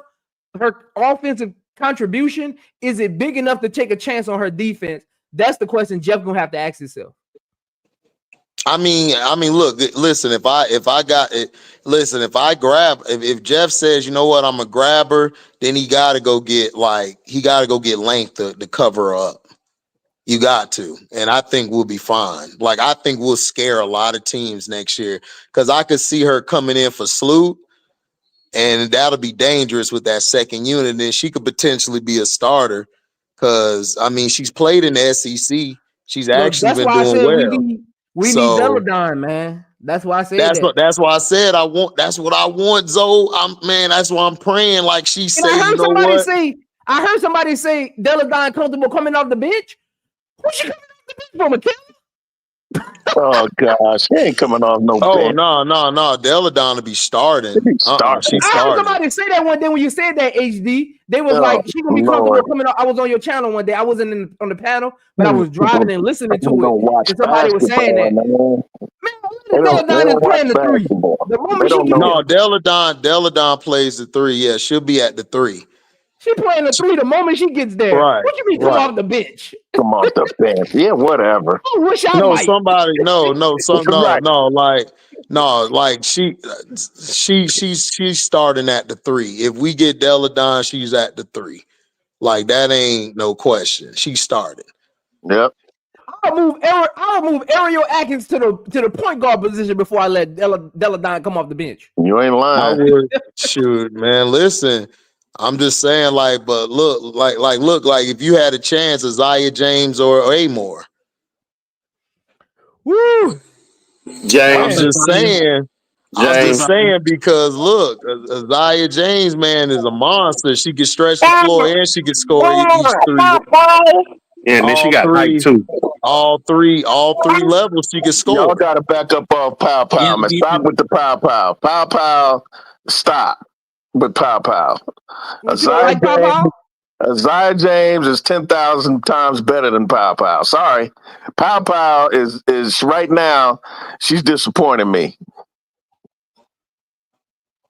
Yeah, she's not having the season I thought she would, but I'm okay with the way she playing though. But she isn't having I thought she would definitely be averaging a little more than she is. Her and Tessa. I'm really disappointed in Tessa. But I'm okay with Tahina Pow offense. It's underwhelming. I'm not disappointed. It's just underwhelming. Yeah, because I know in Dawn Staley's system sometimes it's hard to get off. That's why Fuwali looks like Fuwali looks so different than the rest of the team because her play style really doesn't fit Dawn Staley's system.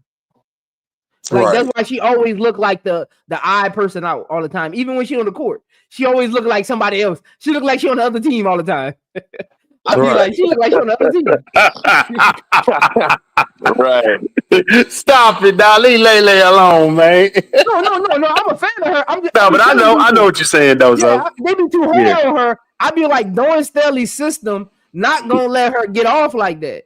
Exactly. Because it runs through the big at the high post, and then it goes to who you gotta be a high post big or a flare shooter. Like you gotta be able to move off the ball and shoot. Inside out. It's an inside out offense. Her and Joy's gonna be a nasty 1-2 punch the next couple. Oh, hell yeah. Yeah. That's gonna be a nasty 1-2 punch. If have to play off the ball, she will HD. But if she doesn't, you're gonna get the same for Wally. Yeah, exactly. Unless she have to play off the ball next year. Dawn Staley will have to switch her system. Because if she keeps the same system and Fuwale doesn't learn how to play off ball like Tessa and Tahina Pawpaw, right, she's gonna be the same person. Right. She gonna because again, that's why I tell people all the time, y'all want Raven to learn how to shoot and see her shoot. She in the wrong system because that system won't develop her shot. Because that's not her responsibilities in that Dawn Staley system as the point guard. The point guard responsibility is to get the ball to the high post and get out the way. That's what I've been saying, Zoe. That's what I was saying. Like, you got to see her in another system. If she was in a system where she could take the shot where she wants to, she'll have a better chance. But not in that system with Dawn. It's hard to get a rhythm in that system, like you said, bro. It's hard, especially if you the point. Yeah. But wait a minute. So to that point, at some point, I get what y'all are saying, but at some point, Raven has been in that system long enough she knows where, if she's going to get a shot, she knows where that shot is going to be because she's an excellent floor general. So if she's going to be, if the offense is moving and she's getting a kick out, she knows where she's going to be. So at some point, she's got to develop the shot where she's going to get the ball in that system. So I can't go with y'all 100% about the play, B-Will. It's the play. So for instance, let's say the play is Raven Johnson brings the ball up court. She passes it to the high post, and her job is to go to the short corner, right? The play is on the other side of the court. So she's not even involved in the action. So she can know what the play is. She can know where the ball going. If she's not involved in the action, you won't see her in the right spots. You won't notice her knowing where the ball is going next. You won't see her wanting a shot. They won't even see her because she's not in the preview of the ball action. That's not what I'm saying, though. What I'm saying is, Laurie, who do you think on that team, besides Dawn Staley and the coaching staff, who knows that offense better than Raven? Nobody knows it better than Raven, but B-Will. That's what I'm telling you, B-Will. B-Will, listen to what I'm saying? B-Will, I can know the offense all day long, but if none of these plays are set up for me to showcase or work on my shooting, I just know the offense. It's like reading a book, but not being able to go do a guest speaking on it. I can read a book all day long, tell you every chapter, but if nobody calls me to go do a guest speaking for this book, B-Will, you don't know that I know what happens in chapter 2. So what I'm saying is, I get what you're saying, right? What I'm saying is, because she knows the offense, she can see the floor. I believe Raven's IQ is top notch, first tier. But so if she was reading the floor and seeing how the ball is moving, she knows where her spot is going to be within the offense. So if she's going to get a kick out to that corner three, she knows that. So why is that's not necessarily true? I disagree. You want her to call an audible? I disagree. You want her to call an audible and say no to Nika Muhl. I know the ball coming to this corner. I need to be right there. You go to the other side. That's what you wanted to do? I'm confused. No.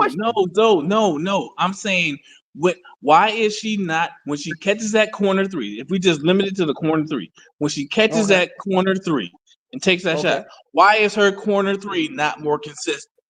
Because that's how many times does she choose that though?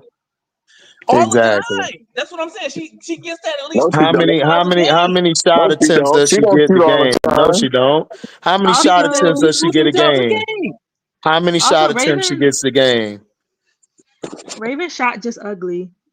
She gets that corner three Yeah, at it least is two, ugly, three but times a game. she doesn't take it. She Okay, doesn't But take so it it you too just much. so 2 or 3 times a game, you think that's gonna help somebody get their shot better? No, because it's not the shots that you get in the game. It's the shots that you work on and practice in the lab. but like Okay, but You know what I'm saying? you're not understanding what I'm with saying. those She only two go ahead, whoever's talking, go ahead. oh sorry. I was gonna say with those 2 or 3 times a game, it at least goes in once. I've been watching it recently. Her 3 ball's been hitting. So that's what I'm saying. So if she got at least more shot attempts, Raven would have a better arc, a better shot. She would have a muscle memory. She would have consistency. She doesn't have it because in the system, she's dictated to make the extra pass. So she's not going to just settle for a shot because there's sometimes she's in the corner, she don't even take the shot. She rolls at least to the elbow or try to pass it off or do a handoff pass to Tess or Pow and tries to set a screen to get their shot off. So And that's she what I'm saying. It's the system. she always looks for Chloe Kitts at that elbow. Right. Mhm. Or Joyce. Or Joyce, yep. So, HD, are you saying that as a player, you develop your shot in game? That's not what I'm saying.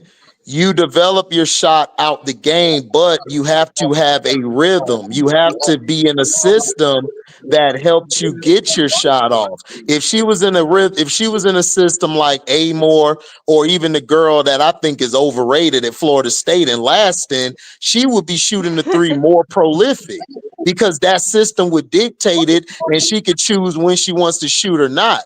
In Don's system, she's not asked to shoot more than 3 times a game. So it's hard for her to get a consistency and muscle memory on her shot. It's the same thing with Angel. Angel could shoot, but because of the system Kim runs, Angel can't take more than maybe 3 or 4 shots. Oh, Kim Because I'm looking at Raven Johnson's stats, right? She's never taken more than 3 shots attempt per game in her career. to shoot a 3. Like from the 3-point line, she's only averaging for her career. She's only averaging 2, and it hasn't changed from her rookie season. From her rookie season to now, she's only attempting 2 per game. There it is. It hasn't going up. It hasn't gone down.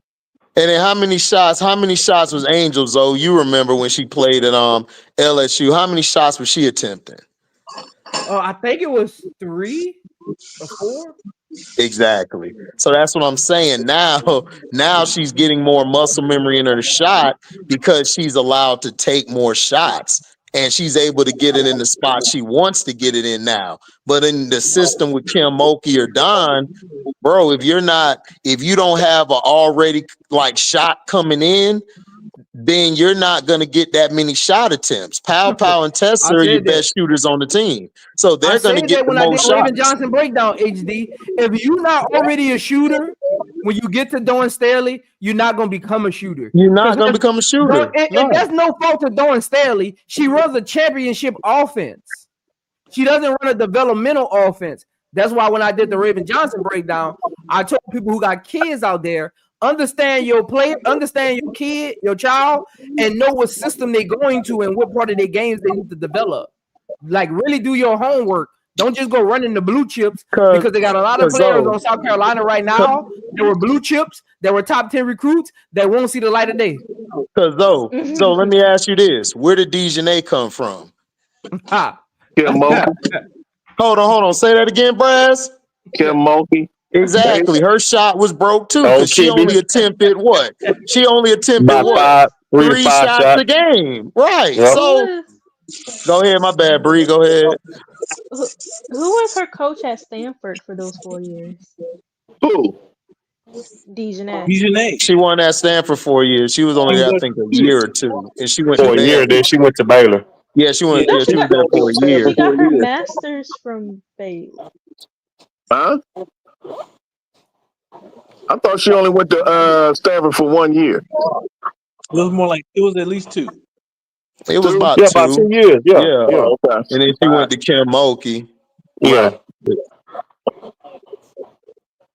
Actually, hey Bree, are you looking it up right now? Well, Tara Vanderveer, her system isn't conducive to shooters if you ain't a shooter already either. Her system was similar to Mulkey's and Dawn.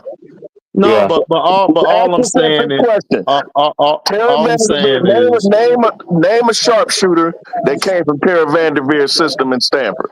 all I'm saying is that look, I'm the reason why I like Raven is because her intangibles and what she does outside of the shooting, she can play defense, she can set my offense up, and she can take out the best player on the perimeter.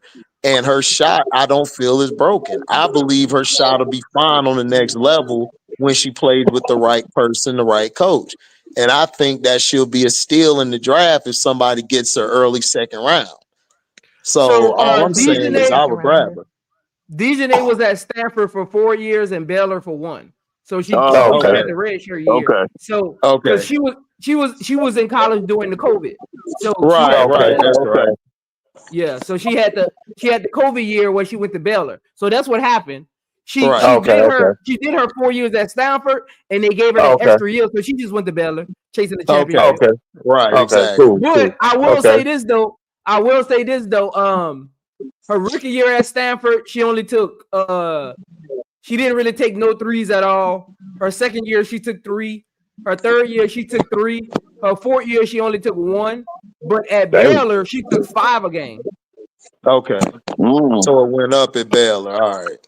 Yeah. Okay. Baylor was her highest 3-point attempts. So it went up at Baylor. But I could see that because Kim Mulkey runs that high wing. So when you're running that high wing offense, your threes gonna shoot the ball whether miss or make. It's just part of the offense because your bigs, they're coming off that elbow. They're able to crash the glass a little better because they can see the angle of the ball.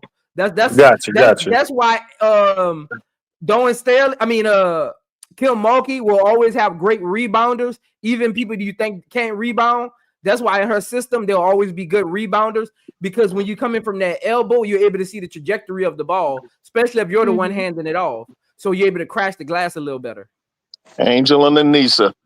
So that's a smart thing about her. They play right there. You're able to crash the glass. If you're running that motion offense, you can't really crash the glass because in that motion offense, you're not always in the same spot when the shot goes up. So if you're they call them the first one back. The first one back is whoever shoots when we shoot the ball, whoever's at the high break, you should be the first one back. So sometimes that could be Angel Reese. Like if they was running a motion offense, you wouldn't see her crashing the glass because she got to be the first one back. Right. So because she runs that high-low wing offense, your bigs gonna always have good rebounding numbers because they're in position to crash the glass. And you've been listening to X's and O's presented by Prince of I Am Joe. I'm about to start charging them, Will. I'm about to start charging them, man. I'm about to start charging them. Look, I done been in a lot of offenses, man. I done been in a lot of offenses, so I be knowing like little tidbits about like how if a player's in this area of the court, if they got to get back, get the read, because I done been in a lot of offenses. I done played for like maybe 12 coaches. So I've been in a lot of offenses. So, but you've been getting them coaches fired, huh? So man, no, that's deep. When I said I'll hire that for my first year coach, taking no chances over here. You gotta go. But shout out to all my coaches, man. They probably listen. Man, in the words is so, man. Brad, go sit down somewhere. Brad and B Will just be stirring up trouble, man. I gotta limit him and B Will's. That's a lot of coaches. They always stir up trouble, but they family. We got 2 in every family. 2 in every family. God, y'all gotta stop it, man. I'm just messing with him. But yeah, if I'm from Wiley though, HD, if I'm from Wiley, see, that's why I be trying to get on there with Sess because I be trying to, run it with her. If I'm from Wiley, I'm not going back to South Carolina. Right. Yeah. I'm not going back. Yeah. Why would I go back there if I'm trying to get to the next level? Because she has the capabilities of being a top 5 pick. Top 3, maybe 1. She got I'm talking about the draft she's coming out of. Her draft. She coming out with Juju in general. She has a chance to be top 5 in general in her draft class. Mm-hmm. But I don't think like teams would really have to say, I know she's in Dawn Staley's system and she could be more. They would have to say if she goes back and she wants to get drafted high, she got to believe GMs will be saying that. Like she just wanted to win, so she stayed, but I know she's capable of more. She would have to be in that bracket. Right. She would, you know what offense she would really thrive in? Huh? Oh, my fault. You know what, HD, you know what offense or what system she would really thrive in for Wiley? Yeah, Florida State. Exactly. And Ohio State. Yep, Florida State. I'll take Florida State. If it wasn't for Jelani Cambridge, for Wiley would be a perfect fit on there because he does that full court press and he loves running up and down the court. I feel you. She would be good at Florida State. I'm about to trip y'all out. She'd be good at Florida State. I get rid of Laston and I bring it there. As a Florida State fan, I can see why you say that, but I'm just kidding. I'm playing with you. Nah. She can go to Florida State. That ain't even a fan. That's real. Like, listen. If I put her in that offense with Laston doing, she'll destroy the ACC. Easy. She would. Easy. She'll destroy everybody. She would. It'll be easy work. Yeah. So we got to get Laston out of there with her overrated self. You know what I'm saying? And she can come on down. Come on down. I-95. Yeah, she's older. She's older than her anyway, so she would come out anyway. Okay, good. So she can go. But yeah, either one of those things, because they both up tempo and it would be conducive to her flashing. So, little bro, you hitting with the excellent. Hey, look, I'm about to throw a curveball though. Know what I think Fuwali would be a juggernaut with? Juju. Oh yeah, USC. Oh yeah, man. Hey, no, man. Get out. I mean, man. So get out my mind, dog. Because I was thinking about USC. I was thinking about USC. USC would be a problem, bruh. Her, Kennedy Smith, and Juju. No, dog. She need to come to Florida State. We don't want to listen to on this one. We all right. She will be cutting down the nets. Yes. And she'll go to Florida State and put up stats and have no rings. Yeah, put her at USC, she would be winning rings and putting up stats. Yes, and Brass, it'd be top 5. She has South Carolina. Where she can win rings. The only way that would work is if Juju committed to being the point guard, though. Juju, because want me to tell you why? I'm about to get you in the mind of a basketball player. Because Juju is the only person Fuwali gonna respect. You could bring in a traditional point guard, but I got an 80% chance Fuwali won't respect them and she'll play out of her comfort zone. Juju is the only person Fuwali will take a back seat to, and that's when you'll really see. I'm gonna tell y'all this right now. I'll watch how Fuwali don't feel like none of them should be starting over her on South Carolina. Yeah, I can tell by the way she plays. Facts.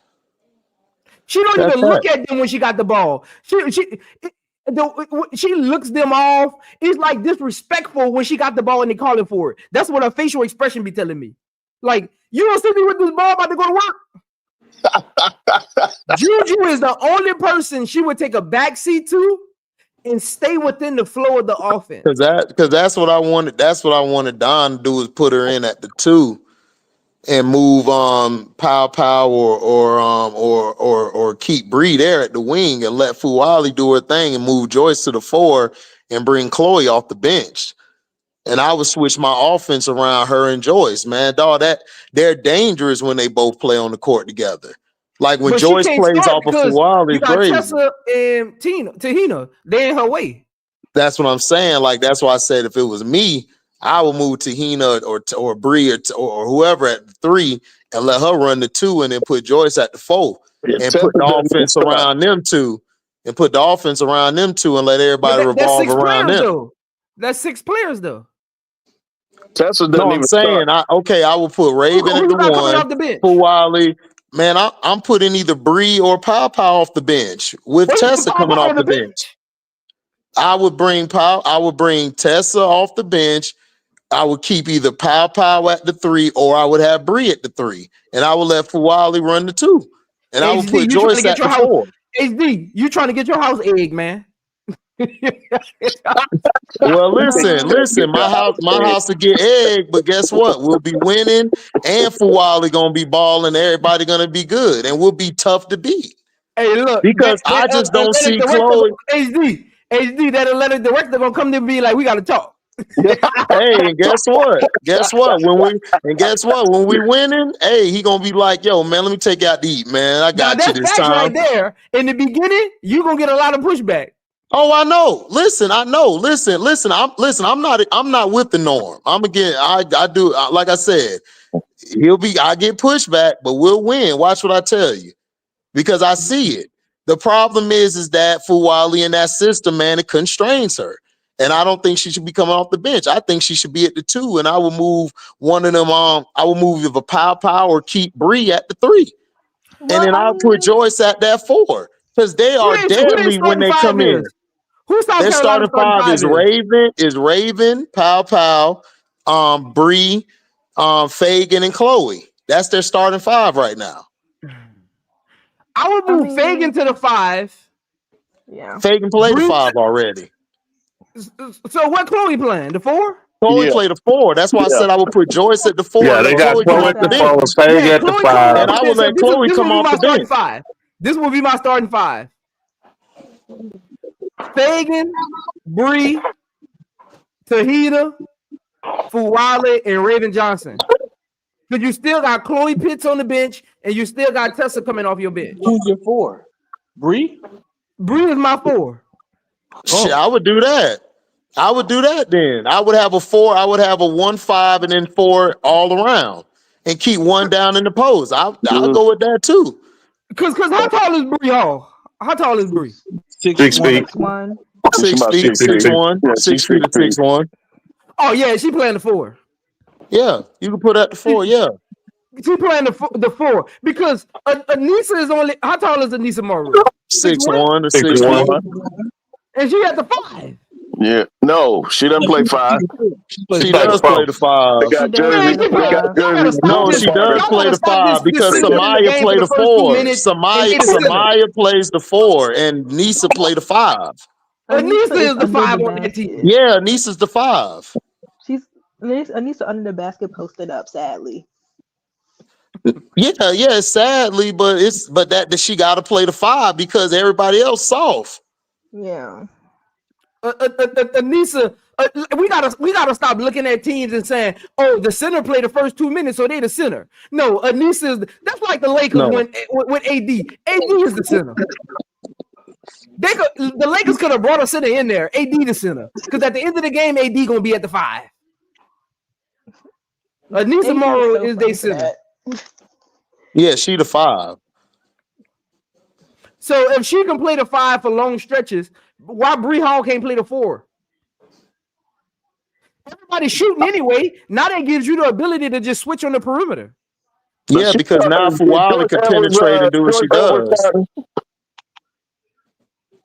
Does Joyce Edwards come off the bench or does she start? She can come off the bench still. Joyce coming off the bench this year. I'm talking about right now. No, I'm talking about right now. She coming off the bench. Yeah. I could not start Bree Hall at the 4 over Joyce Edwards. That's what I'm saying. There's no way in hell I start Bree over Joyce Edwards. Not at the 4. Not at the 4. Think about like Dawn's system. If she do seniority, because that's why like AD started before Camilla, and Camilla's 6'7". Correct. So, like, that's why like once the Pow leave, Bree Hall leaving, Sanaya's leaving this year. Yeah, she started next year. Fuwale started. Fuwale gonna be at the 2. Yeah, Joyce is starting next year. Yeah, Joyce will be at the 4. I don't know who playing the 5. Or the 3. No, Joyce. No, they're gonna move Joyce to the 5 and leave Chloe at the 4. Joyce gonna be the 5. She gonna play remember that, bro. This shit Remember But they got George? Tech. They got their freshman Tech playing the Yeah, five. I know, Yeah, but that's Tag not Tag. ready. Yeah, but hold on. Let me finish real quick, and then y'all can go. Tack is going to be off the bench, and Watkins is still going to be coming back from injury. So Joyce going to play the 5, and Yeah. then you're going to have Chloe at the I don't want 4. her 'Cause playing the 5. Joyce going to dominate at the 5, man. She a beast. Joyce on a whole 6'3". nother level, dog. But Dawn has, I mean, not Dawn. Joyce has like handles, like ball handles. I don't want her at the 5. Not like Yeah, I want her more Chloe at the Clear. I wing. do. I think she gonna play more at the wing because remember Chloe coming back too. She could come down with the ball in her hands. Chloe could either post up or they could flip flop it. They're That's not that even a good gifted. 4. Man, Joyce would be a beast at that George 5 next year. you ain't lying. I agree with HD. She'll be a beast George at could that be a 5. problem Why y'all at don't the want 5. why they don't want Joyce to play the 5? I don't. They talking about because she got handles and this and that. Man, look, if Joyce get at I that want 5, watch what I tell you. With her and Fuwala in that lineup next year, they're gonna be dangerous. Asia Wilson got handles too, and she a 5. Right. No, if you put Joyce at the 5 in Dawn Staley's system, she would kill because She's gonna Dawn kill, Staley's dog. system, your 5 starts at the elbow anyway. So Yep. her ability to shoot and handle the ball at the elbow at the 5 position will open up her game even more because now she's just not working down low. Now you got her in space. I have a question. Would y'all put Chloe Kitts as a wing or a 4 next year? The thing with Chloe, how she's built, she could I would put play her the at the wing. wing, but she's not that quick. So she has to play the 4. Yeah, she If had to she play was the post. quicker, she could play the wing. But because she's not that quick and agile, she got to play the 4. Yeah, I she's hate built. looking at She's built more for the 4 than the 3.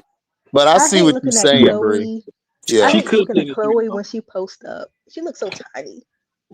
Well, she's stronger than she looks. She's not gonna gain weight, but she can get stronger.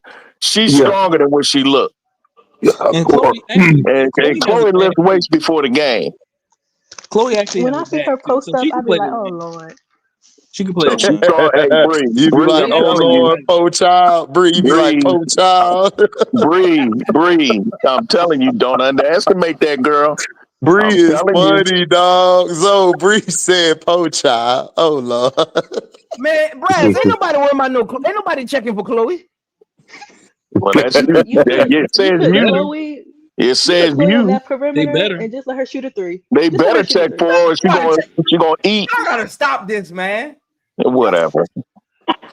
What Chloe Whatever. does well? What She's the still Chloe does well young. that scare She teams? ain't coming out this year. She gonna get better. She's a solid hustler, man. She's a solid Chloe, hustler. Okay. All right, solid hustler. Okay. Did Okay. anybody the see best Queen thing Latifah? I've What does she seen, do? the Okay. best What thing does I've seen Chloe Chloe do do this year. exactly? Rebounds, plays defense, shoots the ball. She's developing her Good shot. passer. Good That ain't passer. what I asked Good you. passer. I didn't ask you what she like to do. I asked you what she does. I just He told. just I told gave you you. what she does. What are you getting at? Go So ahead and you make your saying point, Chloe brother. is a shooter? I didn't say she was a shooter. You just told me No, that. he said I said she can shoot. I You didn't said, say what she does was she a do? shooter. She's Yep. Is she developing a her shooter? shot.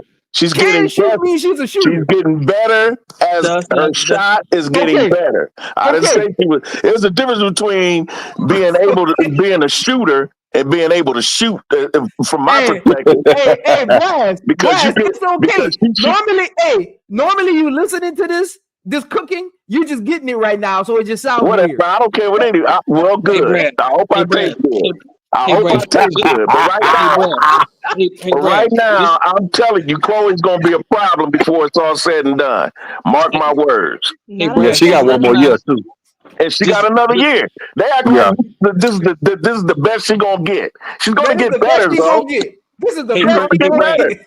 Hey, Brad. No, I'm just Brad. saying, like, well, really, no, I'm not dissing her. Nobody dissing her. I'm just saying, Bree was asking if she could play the wing in that, and I'm like, I don't know. She can't because of how her build is, and she's not as quick or Yeah, agile. she's not agile to play the wing position. And then she's not a consistent shooter to I'm even not play out arguing of the for her wing. to play the wing. I'm arguing for her to play the 4. No, Yep. Bree No, was that's what Bree I'm was saying. saying, That's what Bree was Brass. saying. Y'all Yeah, I heard Bree say Bree that. was asking if she Y'all gonna could watch play the Chloe Kids wing. post ups all Nah, he next can't year. play no That's wing. all. That's all she was Yeah. asking. I was explaining it to her. Yeah, she don't. That's Nah, she that's it. That's ain't it, playing no bro. wing. That's it, bro. That's it. She Man, ain't Brass playing let it hear Hey, herself Brass, talk, man. hey, Brass, Nobody stunned Brass. whatever. hey, She Brass, Nobody hey, Brass, stunned don't Brass. fall for it, So Brass. next Hey, year's Brass, don't fall whatever. for it. They are Yeah, literally cause moving the Joyce was goalposts right in 6'3". front of our eyes. Yeah, Literally Joyce is 6'3". moving the Hold Yeah, goalposts. she's on. B Will, 6'3". what you said? What you said, B Will? I told Brass don't fall for it. The goalpost is literally moving before our eyes because what Brass was talking about ain't what y'all was talking about. Y'all just flipped it up. Y'all tried to flip it up on Brass as if he was saying, "No, that ain't what Brass said." So asked the question, "What does Chloe Kitts do?" What Brass does gave she do? Yes, he asked. Brass Oh, gave B Will, hold on, B Will. Nah, I'm finna cook you for saying that. This is what happened the first time. Bree asked a question about Chloe Kitts. While I was explaining and we were talking about it, we start saying because she played a wing of the 4. That's when Brass interjected himself. No, I And then didn't. that's when Zoe came in No, asking a I didn't. I question. didn't interject until she was talking when Bree was talking about how frail she looks, and I tried to tell her that don't let her frail look fool you. She's And stronger you than what you think. interjected. You That's when I interjected. interjected. You That's when I interjected. interjected. Exactly. I You said don't. interjected. Didn't I I just wasn't say talking you about it. interjected? Yeah, you I did. wasn't talking about her position. I wasn't talking about See her what I'm saying, position. Zoe? Want to hear yourself talk. Bree no. said, Listen, that's Crazy what work, happened. you crazy even work. laughed. You even HD, laughed you're and right. laughed and said, "Oh, you heard what she said, though? Something about poor child." She was talking about her frailness. She's not frail. She's not weak. Oh my goodness, dog. I don't like Chloe Kit's Bree, did you post not ups. say that? I did. I don't like her post ups. She looks so. That she's not a Right, post up. She's not a post Basically, up Bree player. said she looks unorthodox. right. And Yeah. I heard her say she was frail and HD. Oh But or Lord. I something. don't, hey, HD, I don't come in trying to cook nobody. I'm just calling the conversation as I saw it. All that conversation. Hey, B Will, you in the bathroom, sir? All right, let me go back outside then. Yeah. Man, you All need I'm to saying talk is, about your Sound high like you in the tunnel, bathroom. dog. You in the tunnel. You're gonna be talking about his high ceilings again. with the You're gonna heated talk about with his the high heated Hey, floors, ceilings the Brass. heated again. marble Hey, floors. Brass. Hey, His Brass, he marble thought he floors, yeah. sounded so cool. Brass, he thought he sounded so cool till he was in that bathroom. y'all just trying to play. Y'all trying to play. You trying to display. All I'm saying is, listen, all that conversation that you just said, that was just conversation. The goalposts moved when Zoe came in and said, "What do Chloe Kitts do?" Right, and then Brass and me chimed in. This is what Chloe Kitts does, and then all of a sudden it became about Chloe Kitts ain't no shooter. When did we say she was a shooter? We said she can't shoot. But how did it? But how? When was the goalpost moving? The goalpost never moved. I'm Everybody getting just to that. interjected their own conversation. What are you I'm talking getting to about? that. I'm getting to that. No, be Will. Hold on, be Will. No, Because I want you to finish, but I want to clarify. Hold on, be Will. I want you to finish, but I want to clarify.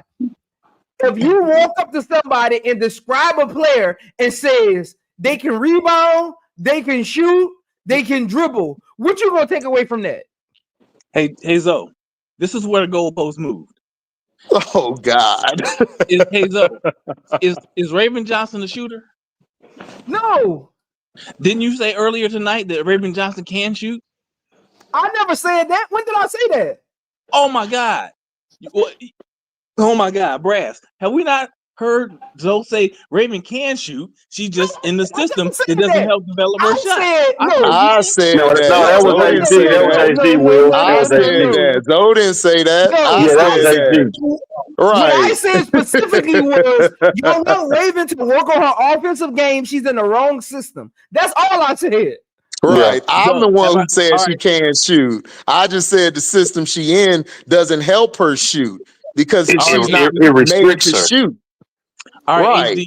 That may be true of tonight. So my bad on No, tonight's that's the conversation. truth. No, that's the truth I want any to night. ask But a go question, ahead. though. No. Go I'm ahead talking about though. when I want Go to ask ahead a though. I That's the said question, truth no. though. every night though. Go ahead though. I want to ask Joe a question though.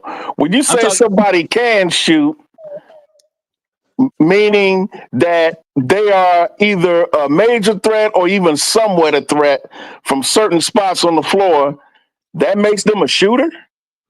So if you tell me a player, like let's say I'm a college coach, right? And the scout comes to me and be like, this player can shoot, this player can dribble. Guess what I'm gonna do?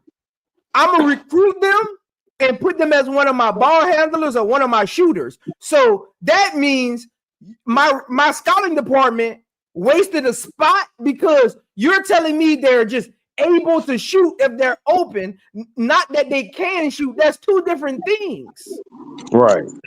If I'm running a play and I say, this is how practice goes. If you even play high school, you know what I'm talking about. If you play Pee-wee, you know what I'm talking about. When you go to practice and your coach is drawing up a play, he says, my shooter's right here, my big right here, my ball handler right here. He don't even give a position.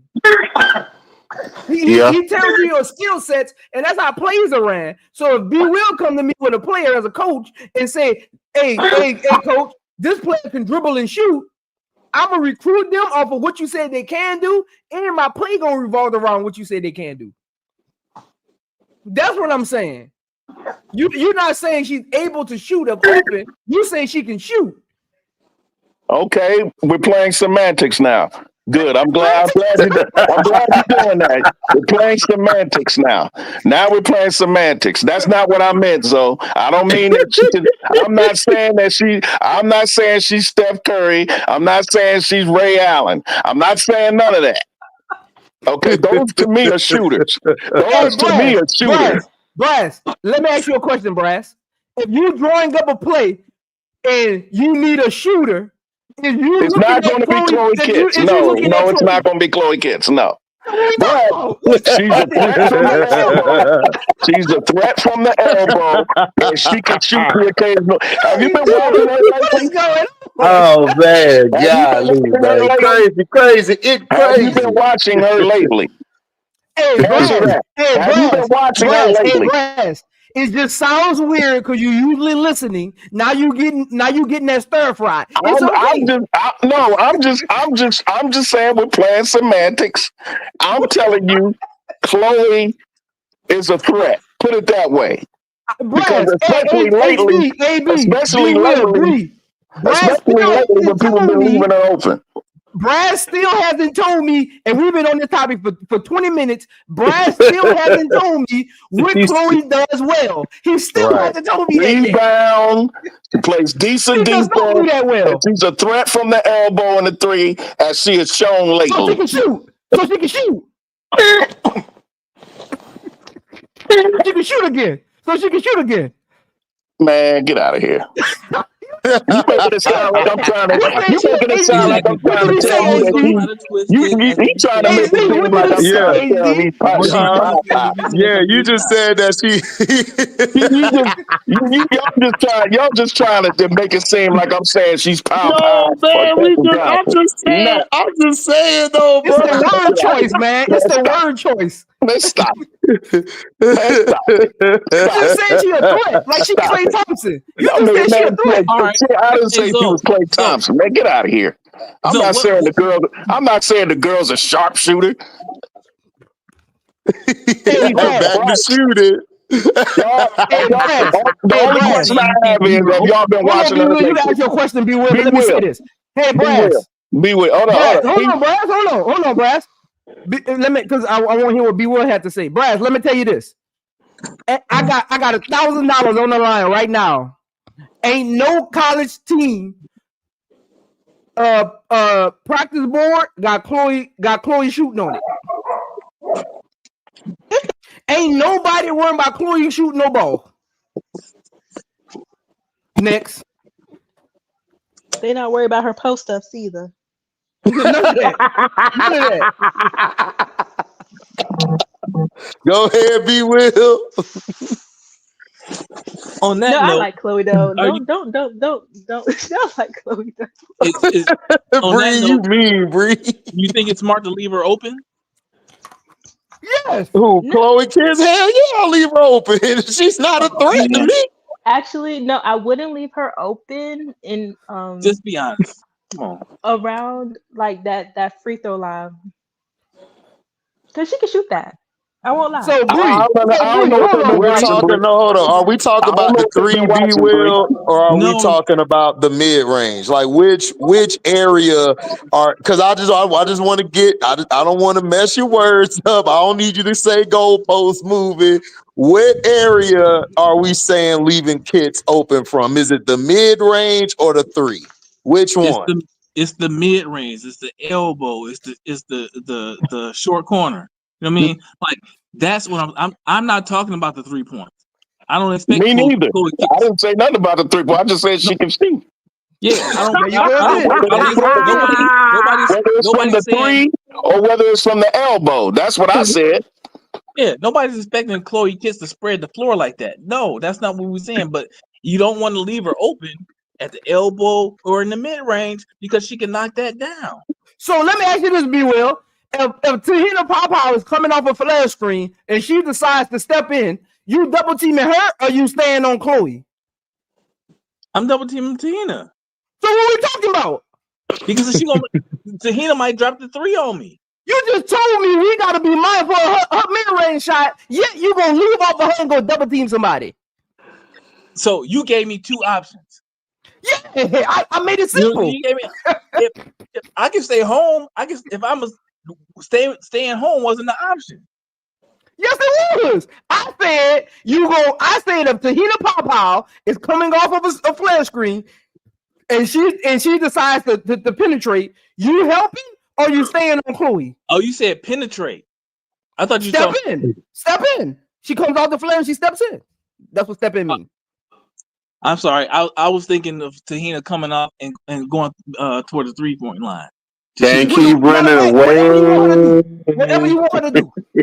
Yeah, that's what I was thinking you were saying. Quiet, so, AD. Yeah, Quiet, AD. I'm gonna prevent her from shooting 3.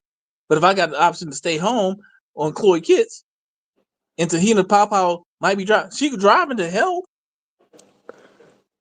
You gotta answer the question though. Are you letting Chloe take that mid-range shot, or are you stopping Tahina Pawpaw from shooting? Which one you doing? You gotta pick one. If I'm the defender on Chloe Kitts, I'm gonna stay with Chloe. Okay, so you're gonna let Tahina Pawpaw shoot. Is she wide open? In the midi? I'm saying, is her man still going with her? Her man could be on her. Yeah, no, if her man is on her, I'm staying with Chloe. Okay, and you're gonna be fired. That's what you're gonna say, but stop, dog. No, you stick with Tahina. Look, man. Nobody. I'm not guarding levels. Look, be well. There's levels to what impact and scoring means. Chloe hitting. Let me tell you something. Chloe hitting 4 mid-range shots versus Tahina Pawpaw just hitting 2 3-pointers is a different impact and momentum of the game. You ain't lying. That's what I mean. You're gonna be fired. You're gonna be fired. Hey, B. Will. I'm not that crazy. You said no, driving. but B. Will. He's giving. Listen, when you're on the I am holding Tahina. When you're on the court, you have a split second. Like when I was on the field, you got a split second. I'm either gonna attack that gap or I'm gonna go outside and I'm gonna leave a big hole. So in this case, he's saying when she steps in, she has the ball. It doesn't matter where she steps in or she flares out. I'm jumping on Tahina Pawpaw and leave Chloe because she's more of a threat from all 3 levels than Chloe. That's all he's saying. It's a split second. You have to decide. You can't be thinking like 5 days later. No, that it's a 3 ball in your face. Then if you're thinking like that, It's just levels to what impact on scoring is. Again, Tahina Pawpaw could shoot 2 threes that could change the whole momentum of a game. Chloe could come down and shoot the mid-range 4 times in a row, and the other team won't blink an eye. That's true. Because they're gonna go back on the other end like she just didn't score. Yep. What I said about Chloe Kitts, I'm not speaking of her as a primary scorer or a primary threat. She's a role player that plays a particular role, and I like the role she plays. I like the way she plays her role. Tahina Pow is a threat. So I agree with if you would ask me that question, I was like, I'll double Pow because 3 is more than 2. And Pow's shooting 3, she can get hot and go on a run and just shoot you out the gym. Look what she'll score 15 on you in the blink of an eye if you leave Pow. But there's no way in hell I'm leaving somebody or Pow open or whatever to shoot the 3. That's not happening. Because Brad, if you do that, your key court not gonna work in this game. Key court not gonna work in this game. I would pick my poison and allow Chloe to gladly take that mid range. If she hits it, fine. But I'm not letting her get hot and inspire her whole team and everybody shooting 3s. And all of a sudden I'm down 20 points. Excuse my ignorance in basketball X's and O's. But no, you're not ignorant, just misinformed. No. I'm about to say you were ignorant, Will.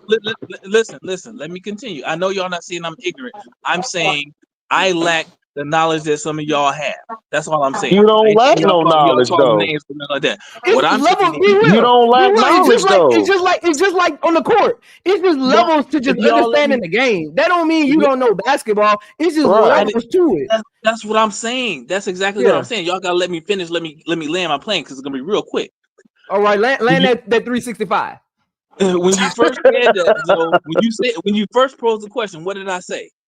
Double team Pow. All right. Right? That's what I said because that's what I understood you were talking about. The impact of the game. Am I gonna double team Pow and let her? Am I gonna sag off of Pow and let her hit a 3? No, I'm gonna go ahead and jump Pow so she don't hit that 3. That's what I said. And then you said it don't matter if she's jumping out to hit the 3 or if she's driving. And then I said, well, if she's driving, I'm gonna stay home.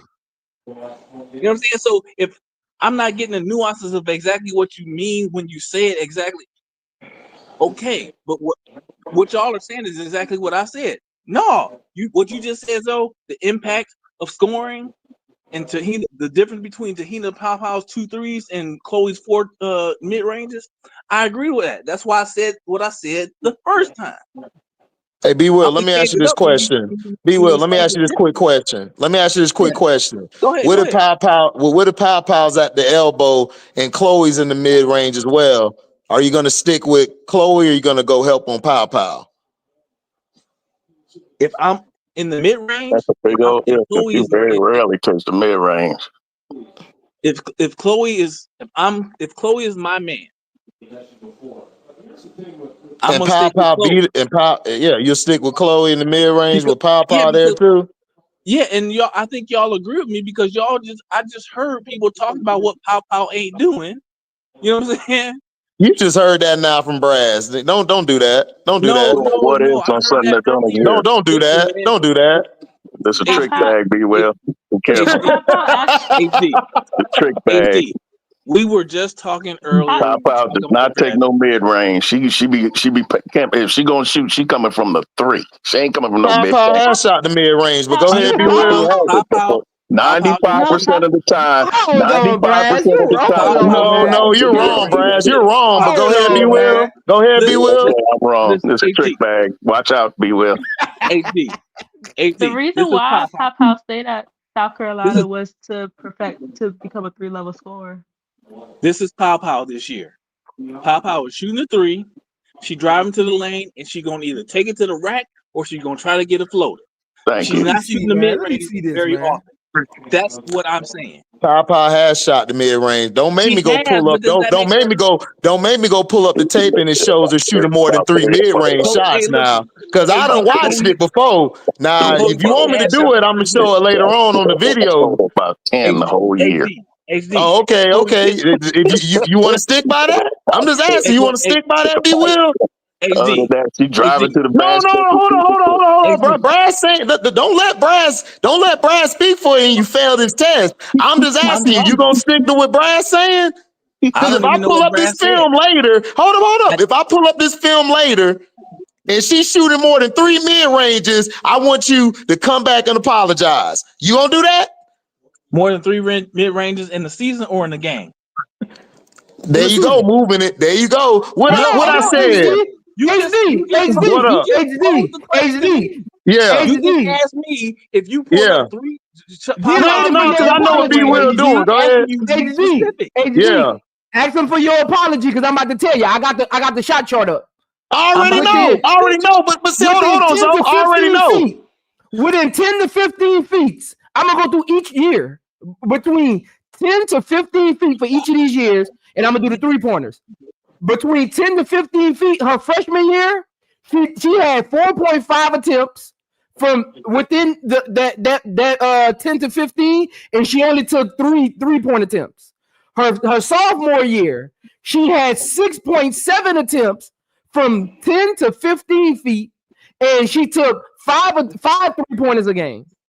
Her junior year, she had the same thing, 6.8. They actually went up 6.8 from 10 to 15 feet, and she shot same thing, 5 threes a game. Her first year at South Carolina, 4.5 shots from 10 to 15 feet and 5 3-pointers a game. This year, she's averaging 4.7 in 10 to 15 feet and averaging 4.1 3-pointers a game. So can I get my apology now, nigga? Listen, I don't owe you no apology. Look, can she shoot a floater from 10? Can she shoot a floater from 10 feet? You said what? Can you shoot a floater from 10 feet? Who doing that? Bro, I'm not finna answer that dumbness. Like I said, am I gonna get my apology or not? Am I gonna get my apology or not? Because you let Brass lead you to the well and you fell in. So I just need my apology. First of all, why do I owe you an apology? Because I told you, I just told you, Brass was over here saying she don't take no. I'm like, Brass, yes, you do. I just watched the game and she shot more than 3 mid-range shots. So what are we talking about? So you let Brad put you in the trick bag and you failed. That's the point. First of all, KG, I couldn't even hear what Brass was saying. Bro, yes, you did. Because you just, oh my God, bro, don't do that. Don't do that, B Will. Don't do that. Because now you're testing my intelligence and I don't like that. And I'm going to flame you even harder. HD. I'm not Zoe. See, Zoe nice. I'm not nice. I'm going to cut you deep. So I'm letting you know, chill out. Don't test my intelligence, because when Brad starts saying that BS about Pow Pow, you started agreeing with him right when he was saying it. HD. First of all, bro, you should know me better than now to know that I'm not going to insult you. Bro, you ain't from my block. I don't know you like that. So like I said, don't test my intelligence, bro. Because when Brass just said that, you started agreeing with Brass. And I told you, when I pull up this, hold up. When I told you I'm going to pull up this tape later, and I'm going to show you the game, she shot more than 3 mid-range shots. And I asked you, are you going to give me my apology then? When I showed you, Zoe went to the thing and just broke it down to you. Listen, HD. First of all, I want to settle one thing first and foremost. Number one, I'm not gonna call anybody a liar. Number two, I've been around y'all enough that I'm not gonna insult any of y'all's intelligence. I ain't cut like that. We family. I'm not insulting the intelligence of my family. We family in these YouTube streets. You're right. We don't know each other from animals in the real world, but on these YouTube streets, y'all my family, y'all my community. I'm not insulting your intelligence. What I'm telling you is that I could not hear what Brass was saying. Point blank. If you want to call me a liar, if you want to say I did, then you're calling me a liar. I'm telling you, I couldn't hear what Brass was saying. I'm talking from my own perspective. What did Brad say? I don't know. Ask AT. Brass was over here saying like, man, all she do is take threes and then drive to the lane or throwing up that floater. And then he switched up his whole thing when he started saying Oh, you talking that. about that? I didn't switch up You would, anything. you would, yeah, you would, be would. I didn't Will, come I on, didn't be switch up Will. anything. What did I switch up? What did I switch up? Be Will. That's the only reason I went pull it up before. I was pulling that up before HD even asked you for the apology. What did I switch up? You What did I switched change up about when what I was saying? when I was saying that about Tahina Pow, I asked you a question, right? The question I asked you was Tahina Pow, let's say that she drives and get to the mid-range and you're on Chloe Kitts. And I asked you, what are you gonna do then? And then you were talking about I'm gonna stay with Chloe Kitts. I'm like, you sure? Because Tahina can hit that mid-range too. Brad started coming in and hating, saying, oh man, all she do is shoot a three, or she just gonna drive to the basket and all that, and show the floater. And then you was like, yeah, somebody just said on the panel that she'll shoot a floater. You just said that. No, that's not what I said. That's not what I said. That's not what I said. Later on, you can go back and rewind this.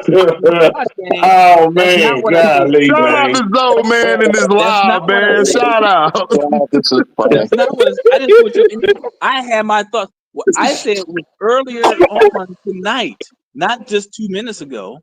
Somebody said that earlier tonight. What? All right, bro, you got it. You got it, though. You got it, B. Will. You got it. You got it, B. Will. You got it. You got it. If you let me finish, I'm talking about what people were saying to somebody was saying that they was disappointed in Tahina Pow. I think we know who that was.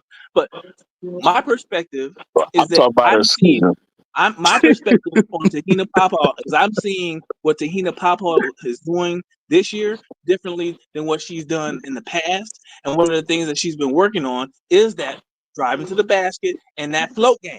And I've seen her paying dividends and upping that in her game. That's why I made the comment that I made. I didn't know what Brass was saying, because for once in his life, no cap, no shade, Brass. For once in his life, Brass was actually talking low. Brass wasn't yelling. He was talking low, so I could not hear. You got it, B. Will.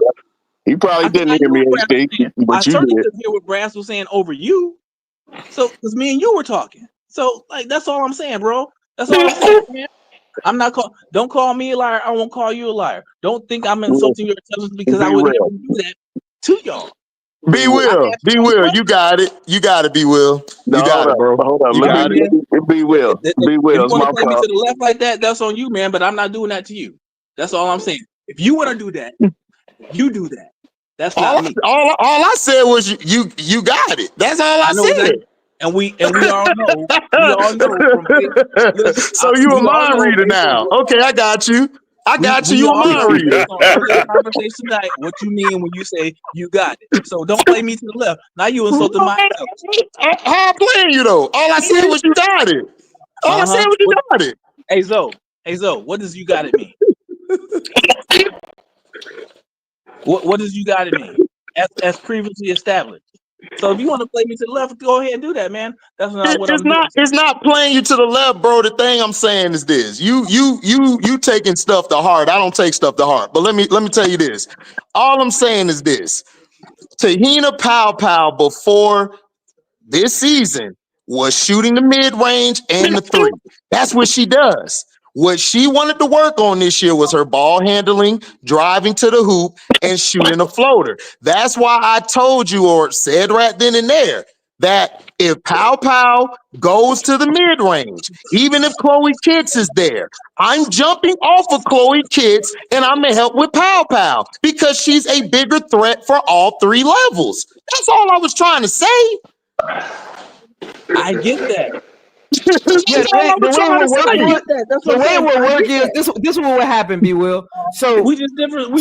So this is what happened. Like at practice, the coach would tell you, "Hey, we gonna hedge to wherever Tahina Pow is. If she's coming off a flash screen, if she's shooting, if she's doing a V cut, if she's doing a pin down screen, whatever's going on, we gonna hedge toward her." But we got to be able to get back and don't let Chloe go back door. So that's how you would play that. But I'm on Chloe, but I'm focused on Tahina. If that makes sense. I get that, and I don't have a problem. I don't have a problem with that perspective. Again, I trust. Look, y'all have more. A lot of y'all have more basketball X's and O's experience than I do. I don't mind that at all. I don't mind being having a difference of opinion when you break it down like that. Okay, I see what you're saying. I don't. That's not my issue. That was my issue with EC. My question was, why owe you an apology? Because we see things different. Because you just said she don't attempt the mid-range. You said that she's either shooting the three or driving to the basket or shooting the floater. Okay, so that's why you said that you would stay. That's why you said that you would stay. That's why you said you would stay with Chloe Kitts. And Brass was over here saying, man, all she do is shoot the three, go to the lane, or do the floater. And I told you, and I just asked you, like, okay, if I show you this film later, I said, of her shooting more than 3 mid-range shots, are you going to apologize to me? Because you were saying that for how you were coming off was that I didn't know what I was talking about. I know what I'm talking about. That's why I asked you the question. And Brass was trying to save you by saying, don't answer, B. Will. He putting you in the trick bag. Because I was putting you in the trick bag. Because I just wanted to hear your answer.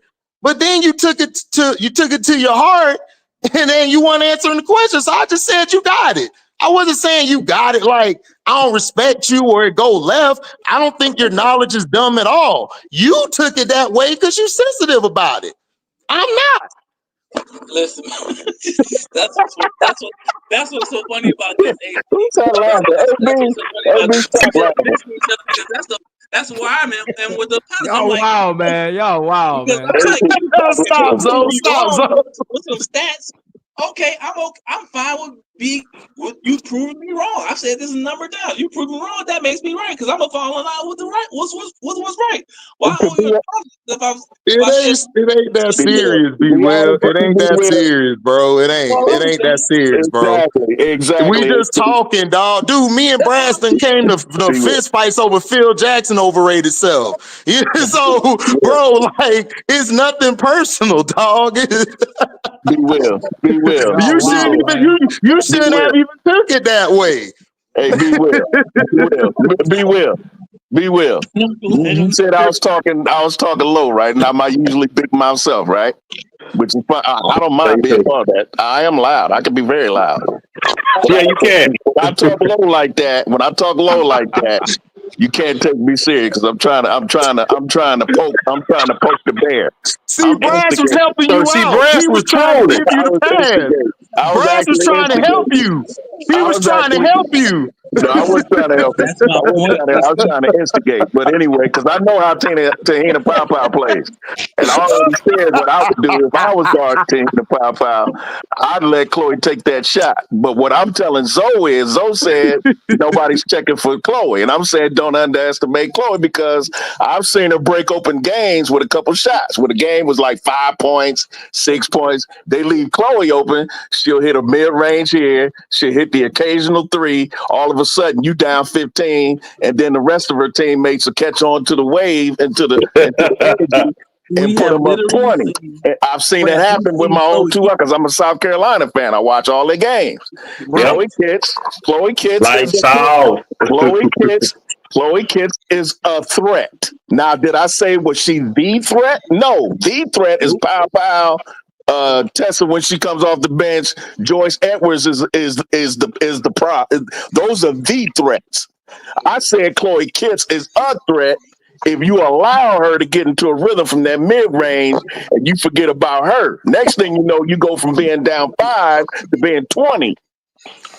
That's all I'm saying. Especially lately when she's been shooting the ball better than she was the beginning of the season. Chloe's starting to get her confidence in that mid-range and that 3-point shot. I've seen her in one game. I think one game I was watching, I forgot who they were playing, but she had three 3-pointers. I've never seen her shoot 3 3-pointers.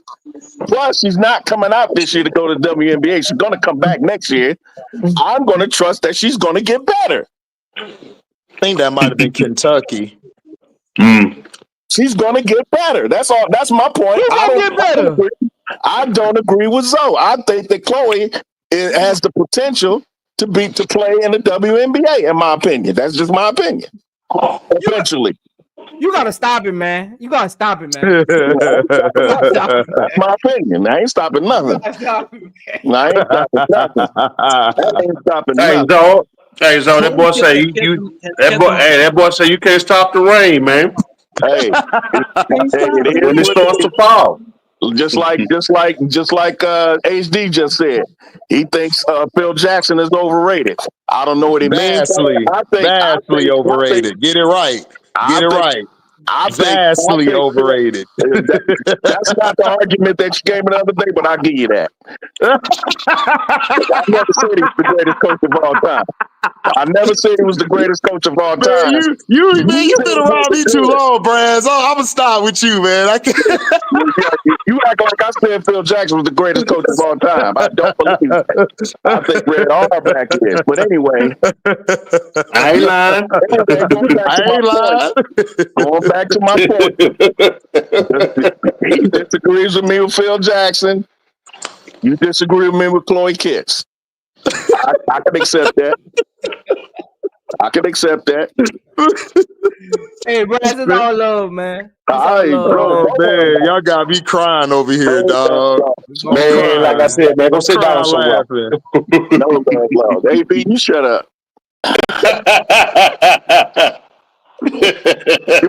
You've been Flavor Flav in the whole daggone conversation. Yeah, boy. Yeah, man. I ain't got nothing to do with that, man.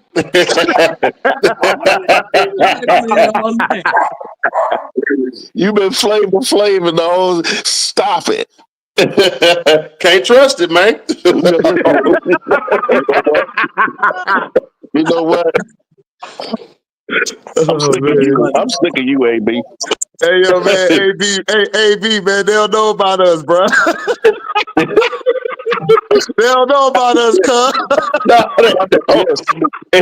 And I'm respecting my brother's show, man, because, you know, he recording it. Yeah. Respect the show, man. Respect the show. So we got to keep it G. This Disney Plus.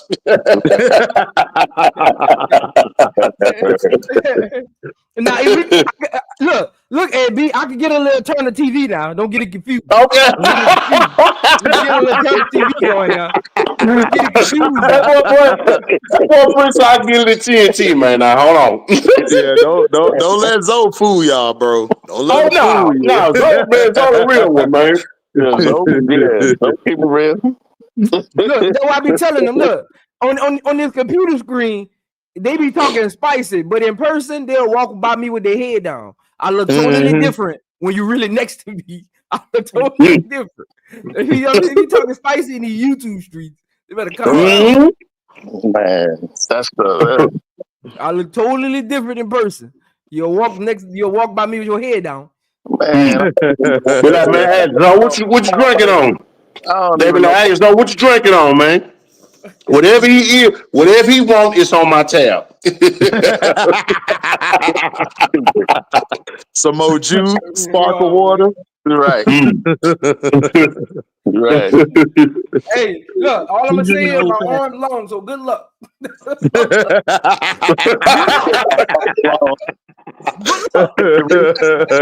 He said my arms is long. Good luck. Good luck. That boy say he go bless you with the wingspan. And I ain't talking about Wingstop. I ain't talking about Sinai Rivers, man. We ain't talking about Rivers, man. I ain't talking about Detroit. We ain't talking about Detroit wings. But it was cool. And they gonna make you purchase some merch. Man, buy my merch. They ain't gonna make you purchase some merch. You're right. And merch you to buy his merch. You're right. Merch you to buy his merch. Hey, appreciate all of y'all, man, for pulling up. Brad's, B Will, HD, AB, Bree was up here. Again, appreciate all the love, the support. I said I wasn't gonna do no look. Every time HD come on my HD, I gotta limit you too, man. Every time HD come on my panel, my stream end up being longer than the 2-hour mark. Bro, you only have me on once a week. You only have me on once a week. You all right. You all right. Every time, You all look, right. I gotta start Listen, looking at y'all, man. listen, you had a great Valentine's Day. Wifey cool with you. You all right. You ain't on Hey, no that's facts, couch. You though. good. That's Yeah, facts, look at though. that. Hey, fella, look at that smile he got on his face. Yeah, Man, go exactly. sit See down that somewhere. smile? Exactly, AB. He good. He walked right in the room. He cool. Yeah. Listen, Go you sit only down have me somewhere. on once a week, so you good. I ain't And then he a dark listen, skinned I'm brother. He a good. dark skinned brother too. Look at he start rubbing the beard like yeah. Hey, look, hey, nobody be noticing that. No, I only be on here once a week. Oh, boy, I already know. Listen, man. I rock with you. Every time you come on, I gotta throw the donation, bro. Gotta show love. I be on HD and Showtime channel. On my channel, I only be on here once a week. Oh man, Zoe come on there and bless us with his thoughts before he go on the show and blaze it real quick. Yeah, man. I love Zoe, man. Zoe, my boy, Zoe man. cool, man. Yeah, man. I rock with Zoe. I only rock with a few YouTube content creators, man, and you one of them. AB, man, you gotta pull up, man, and come do one of the shows in person with me, man. Look, I got a chair right here for you. You gotta come pull up, man. Yeah, That's so a you can let BET. them know. And so you can let them know I look totally different than I look on Okay. on the screen. I'm at to get you. I'm at to shoot. You got to shoot me your info, man. Go on his IG. Go on his IG, bro, and shoot it to him. What's your IG? Yeah, go my IG. Yeah. I am Zoe. I am Zoe. Okay. I'm gonna do that. I'm gonna do that. Person, man. I am Zoe Media. I am Zoe Media. That's what it is. Okay. We don't give governments out here. If you giving governments, you with the feds. You with the feds. If you ask the government, you with the feds. In the word of Scarface, we don't talk to police at all, and we don't call it. We only know nicknames. We don't know no real name. All right, we good. You know when you do the heist with your boys, you don't go in there and talk about, hey, George. No. You gonna be looking at them with the pouring out your mouth like, we don't lie, bro. Talking about now, HD, they got us. Yeah, they got us. How they got us, man? No, they got us. What you mean us? What you mean us? Hey, B, come from behind that door. They got us, man. Exactly.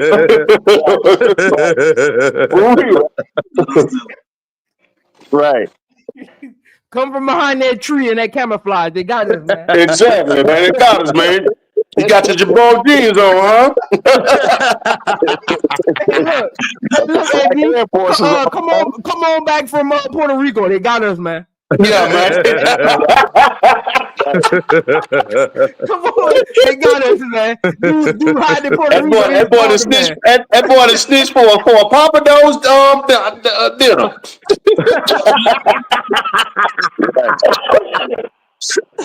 That boy snitch for a swim thing.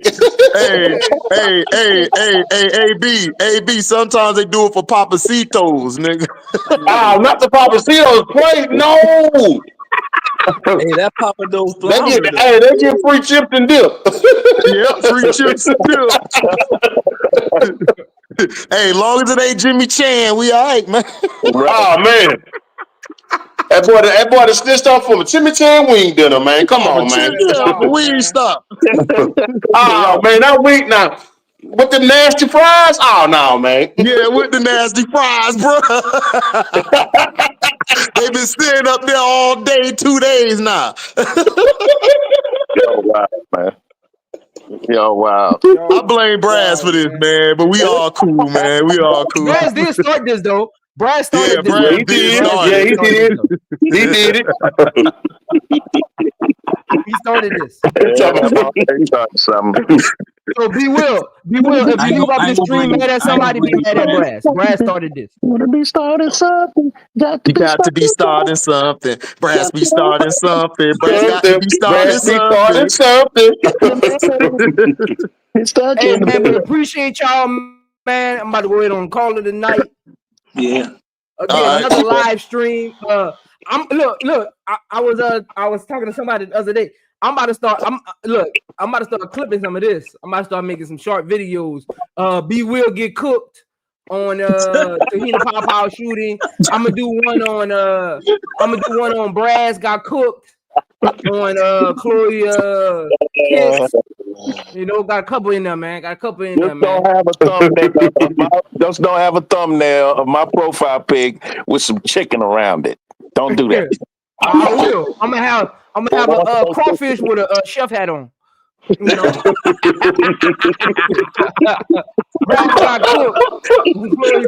the crawfish. Not a crawfish. Matter of fact, that's gonna be my first one. I'm gonna drop it tomorrow. So Louisiana, are you? Hey man, you know you gotta do your thing, man. Sit down somewhere. Series. Make your Make him sit down. I remember that. You're gonna make your brother in the gumbo. I remember that though. I remember that. Hey, look. Y'all gotta remember, man, when you come on people panels, if you got your own channel, you got an obligation to teach people something. You got an obligation to put out the right information. Again, I had about 10 people come over here today that got stuff from other channels that was completely wrong. Completely. It wasn't even in the same ballpark. Completely wrong. Again, y'all got if you out there listening and you got a YouTube channel, control your panel, man. Control your panel. Control your panel. Handle your panel. Man. Let people come up there. I'm very selective. Y'all don't see it, but I be having people in my backstage that be trying to come up. I don't let them come up. I'm selective on who comes up. You know who you talked about earlier. I had to call him out. He ain't the first person. I just had to call him out because I don't like what he be. I don't like people like I was in Key thing just shouting them out, right? Key with him doing Unrivaled. I was on the road. That was when last weekend. And I went to Keaton chat and I was like, shout out to my beautiful ladies doing their thing. And here he come. Here he go. Like he always, every time I comment something on somebody else's page, he always got a comment to say. Like, I don't even know something like negative. Yeah, I don't even know who that is. He do that too. He come to me and says show on Mondays and stuff. He like a huge Michaela Onyenwere fan or something. And like that's like the only player he's ever watched in his life. Man, don't tell me that's our boy that you had to school on that day. That's the one that African dude. He remember. Yeah, that's him. His name is Faz or Paz or something, and he always talking about Michaela. Yeah.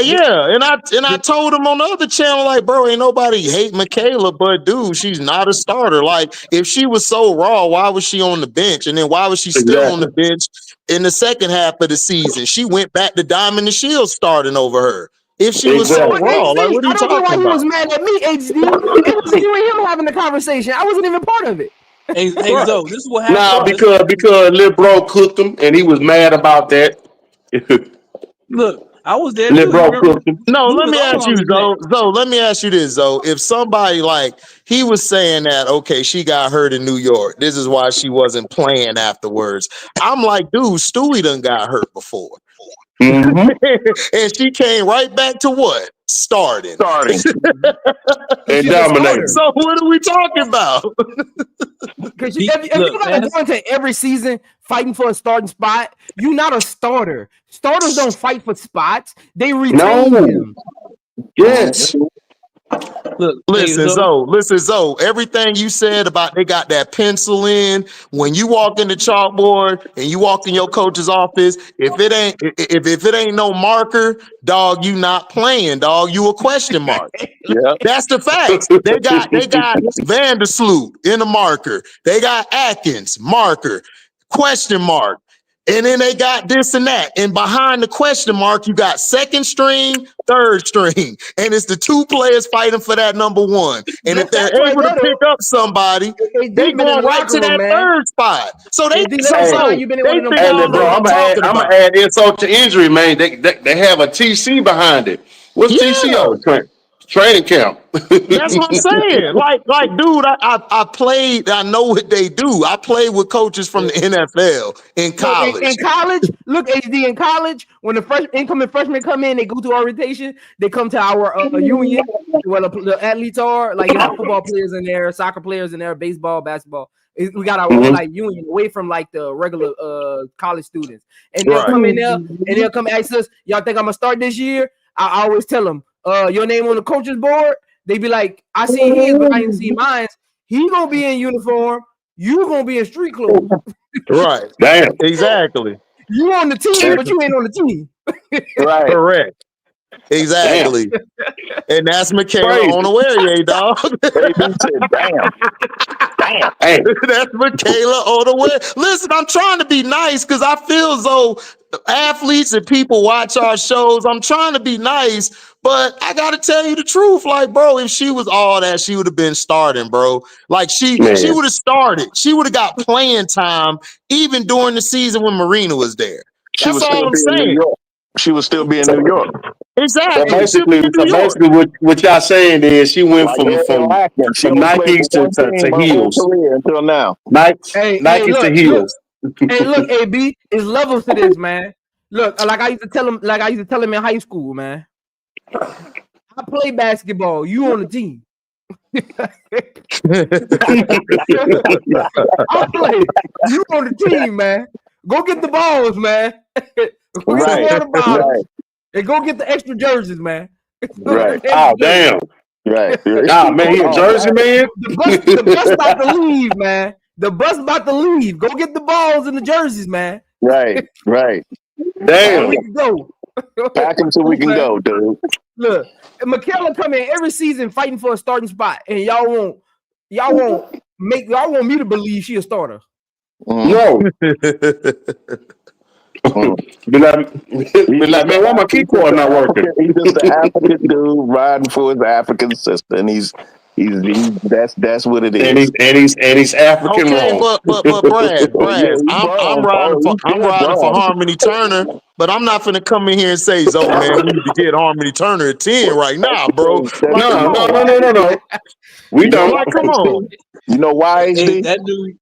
Hold on, B Will, real quick. Hey, I'm gonna get right back to you, B Will. Let me ask this real quick. Just real quick. You know why, HD? Because you got sense. Go ahead, B Will.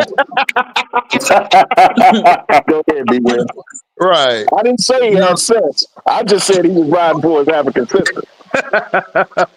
Nah, that dude. Man, I ain't messing with you, Brad. I'm not messing with you. If you do night hours, he coming. This how I know we fair, me and you, dog. I'm just saying. Go ahead, B Will. Oh God. I really have nothing else to say about it because that dude he was so far left, man. Think about the timing of it. That dude was clearly in the chat, listening, or not in the chat, but he was clearly listening to the stream.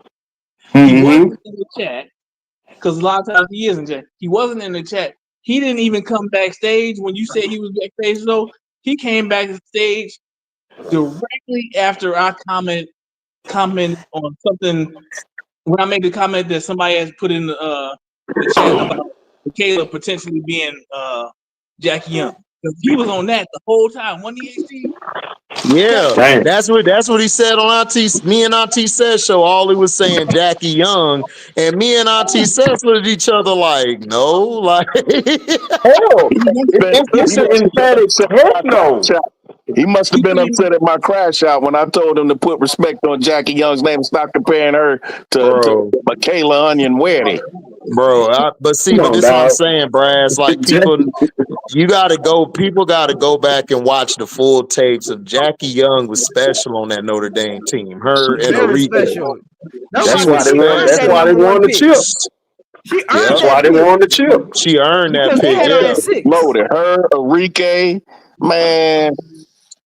That was a dangerous squad. And listen, Marina and Brianna were on the team, but you don't even know they were on the team because them two were so special. Facts. Yep. I'm gonna have to mess around. Look at that game, that championship game. Go look at the championship game again. Look at that championship run. Look at the whole run. That whole run, like her, like Jackie Young's defense and her offense with Enrique's, her playmaking ability and going off from anywhere. Dog, that backcourt was special with them two. It was special. I think that was Muffin McGraw's best team. It was. I think it was better than her Niele Ivy team.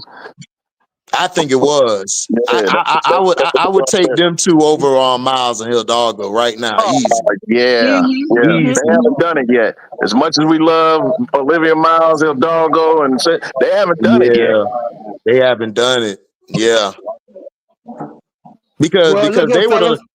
I'm gonna go ahead on and call it a night, man. Yeah, you be safe, man. Look, y'all definitely gave me an idea. Okay. Because you know, Jackie Young is on my Aces, so that'd be a good breakdown for my Aces fans out there one day. I might go back and HD, you gotta show me how to do the playback and the Discord thing, because I want to be able to do like streams without my channel getting flagged. Like I want to watch a whole game. Like that'd be a cool game to watch and break down what's going on. Like games like that, like throwback games. Like I want to start doing stuff like that.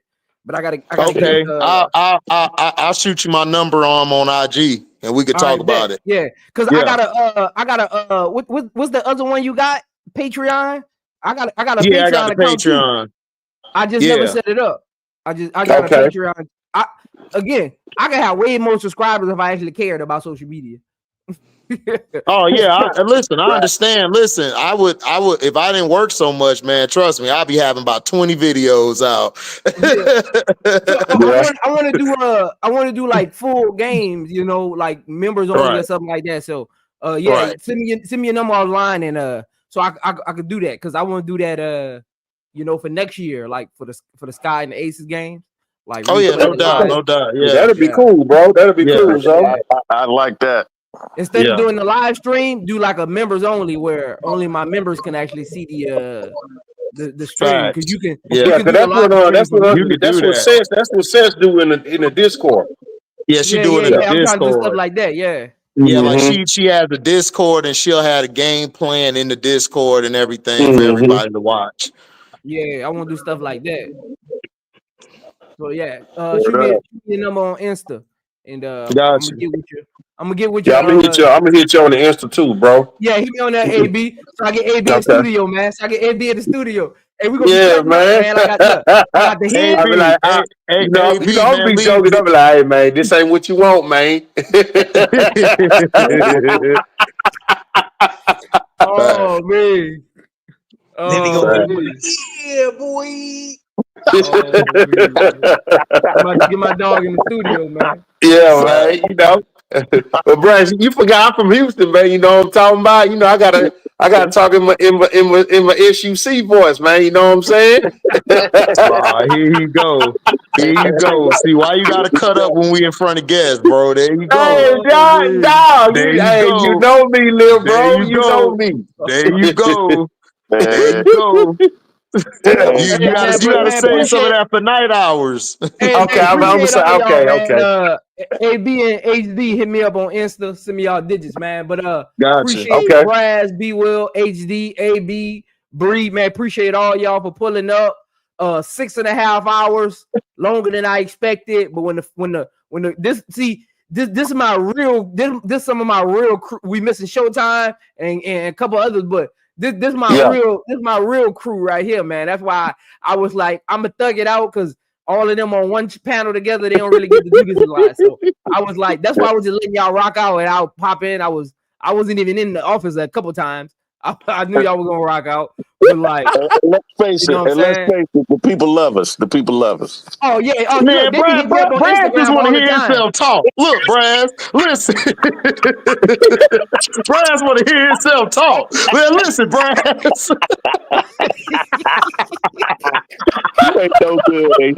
That's my dog, man. Love you, Brad. Man, you my dog. But yeah, y'all know we gotta cut up when we get together. Y'all know we gotta cut up. Yeah, man. You already know, man. I'm looking forward to that breakdown though tomorrow. So when you doing the breakdown on Harmony? You doing it tomorrow? Yeah, tomorrow. Okay, cool. I'm gonna lock in. What time tomorrow? 4:30. No. I gotta go visit one of my stores tomorrow. So it's gonna be if it is gonna be tomorrow is the only other day I'm able to do it, because what today is Wednesday. Yeah, Wednesday. Yeah. Cause my birthday this weekend. My wife got all kind of crazy stuff planned. She got time. Oh no, you ain't doing nothing. You ain't doing nothing this weekend, bro. You gonna be locked so in I with ain't the gonna be able to do nothing this birthday. weekend. I ain't gonna be able to do Unrivaled. I ain't gonna be able to do nothing this weekend. But that's why I'm trying to get it in tomorrow. It was gonna be today, but I wanted to get the Ariel Atkins one in since it was like still fresh on people's minds. Cool. You know, I'm glad you I be did, man, because man. I'm I so love when you tired of do these them people hating breakdowns, on bro. Atkins. I'm so tired of people hating on Atkins. Hey, look, AD, people think what I do is easy. Look, I got up at like 4 o'clock this morning. Hell no, Bro, it is not easy, bro. Dude, they think it is, but it ain't. With you, Show, K-Cell, HD, dog, what y'all do, bro, that's a damn full-time job, bro. That's a full-time job. All those it's a full-time job. graphics and stats And all that just getting stuff. ready, like at 4 o'clock this morning, I was on my phone laying in bed watching Ariel Atkins games to kind of see what film I wanted to pull. I was all over the web, Basketball Reference, WNBA, like everything, just trying to pull stats. Like, don't you know that's actually not one of them? I forgot which one it is. It's the one. Which one it is? It's the hold on. It's the this one right here. Don't you know? I had to go. It took me like 4 hours to get all the. I literally had to go through everybody who took 200 shot attempts and to get that stat. Like that's not actually like on a thing. I literally had to go through shot attempts. That's crazy work, so God damn. Yeah. Look, I had to go through everybody who took more than 200 shot attempts in a year. Hey, so now you see that production staff get paid so much money when they on ESPN and places like that, where they got to do that kind of the research thing. They get paid a lot of money to do that because it's meticulous and it's time consuming. It is. Even like the number one in rookie postseason points. I literally had to go back through. I literally had to go back through all the rookies who made the playoffs and look at their points those games. So that's not an actual like. I went back to Maya Moore. I went back to Lindsey Whalen. I literally went to their points per game and found that out. Hey, look, so that's crazy work, man. I'm about to jump off of here and jump back into YouTube and drop you a super chat. Yeah. Go ahead and drop my 45, man. Look, hey, I'm gonna stay on till I see my 45 come through. I'm gonna stay on till I see my 45 come through. Hey, look, man. Mr. High Feeling. Mr. So High let me Feeling. know let me know how long I gotta stay on, how long it takes for you to transfer that and do the super chat thing. Hey, look, man, hold my beer. Well, it's gonna take about 5 minutes. It's gonna take about 5 minutes, 3 minutes. How long it gonna take you? Hold my beer. Oh man, look at you, man. Look at you, man. Mr. High Feelings. I thought I had me. Hey, so he ain't gonna say that when you see you in real life, man. Like, man, do you want a 12-pack? Yeah, I've been in hell B Will about his ankles.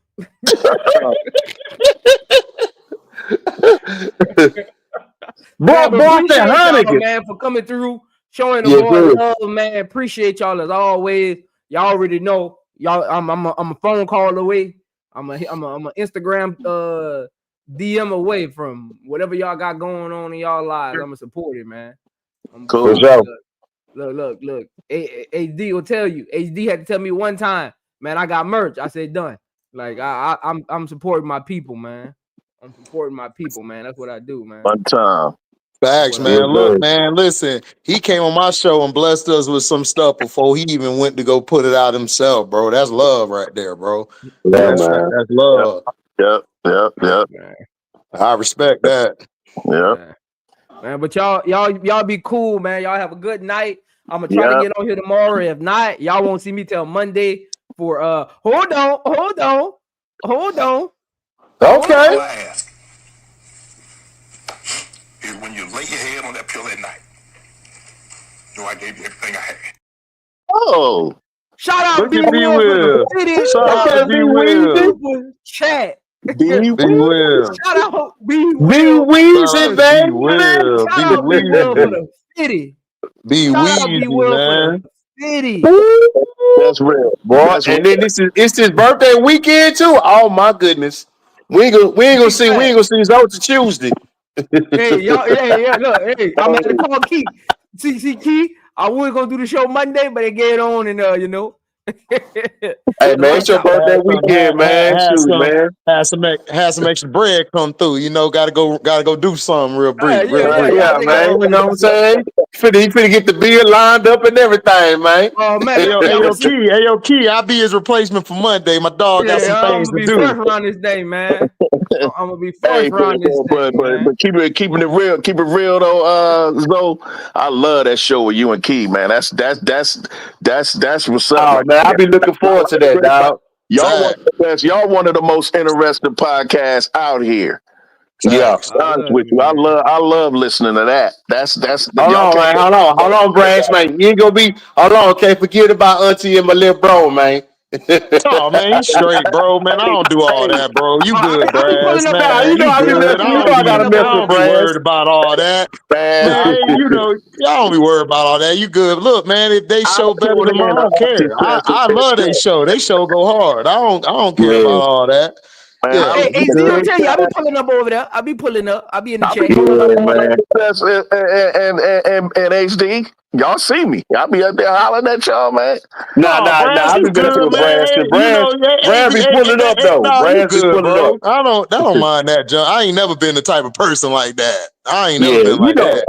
You good? Now you know I'm messing with you, dog. Stop it, dog. I'm just giving credit where credit is due, bro.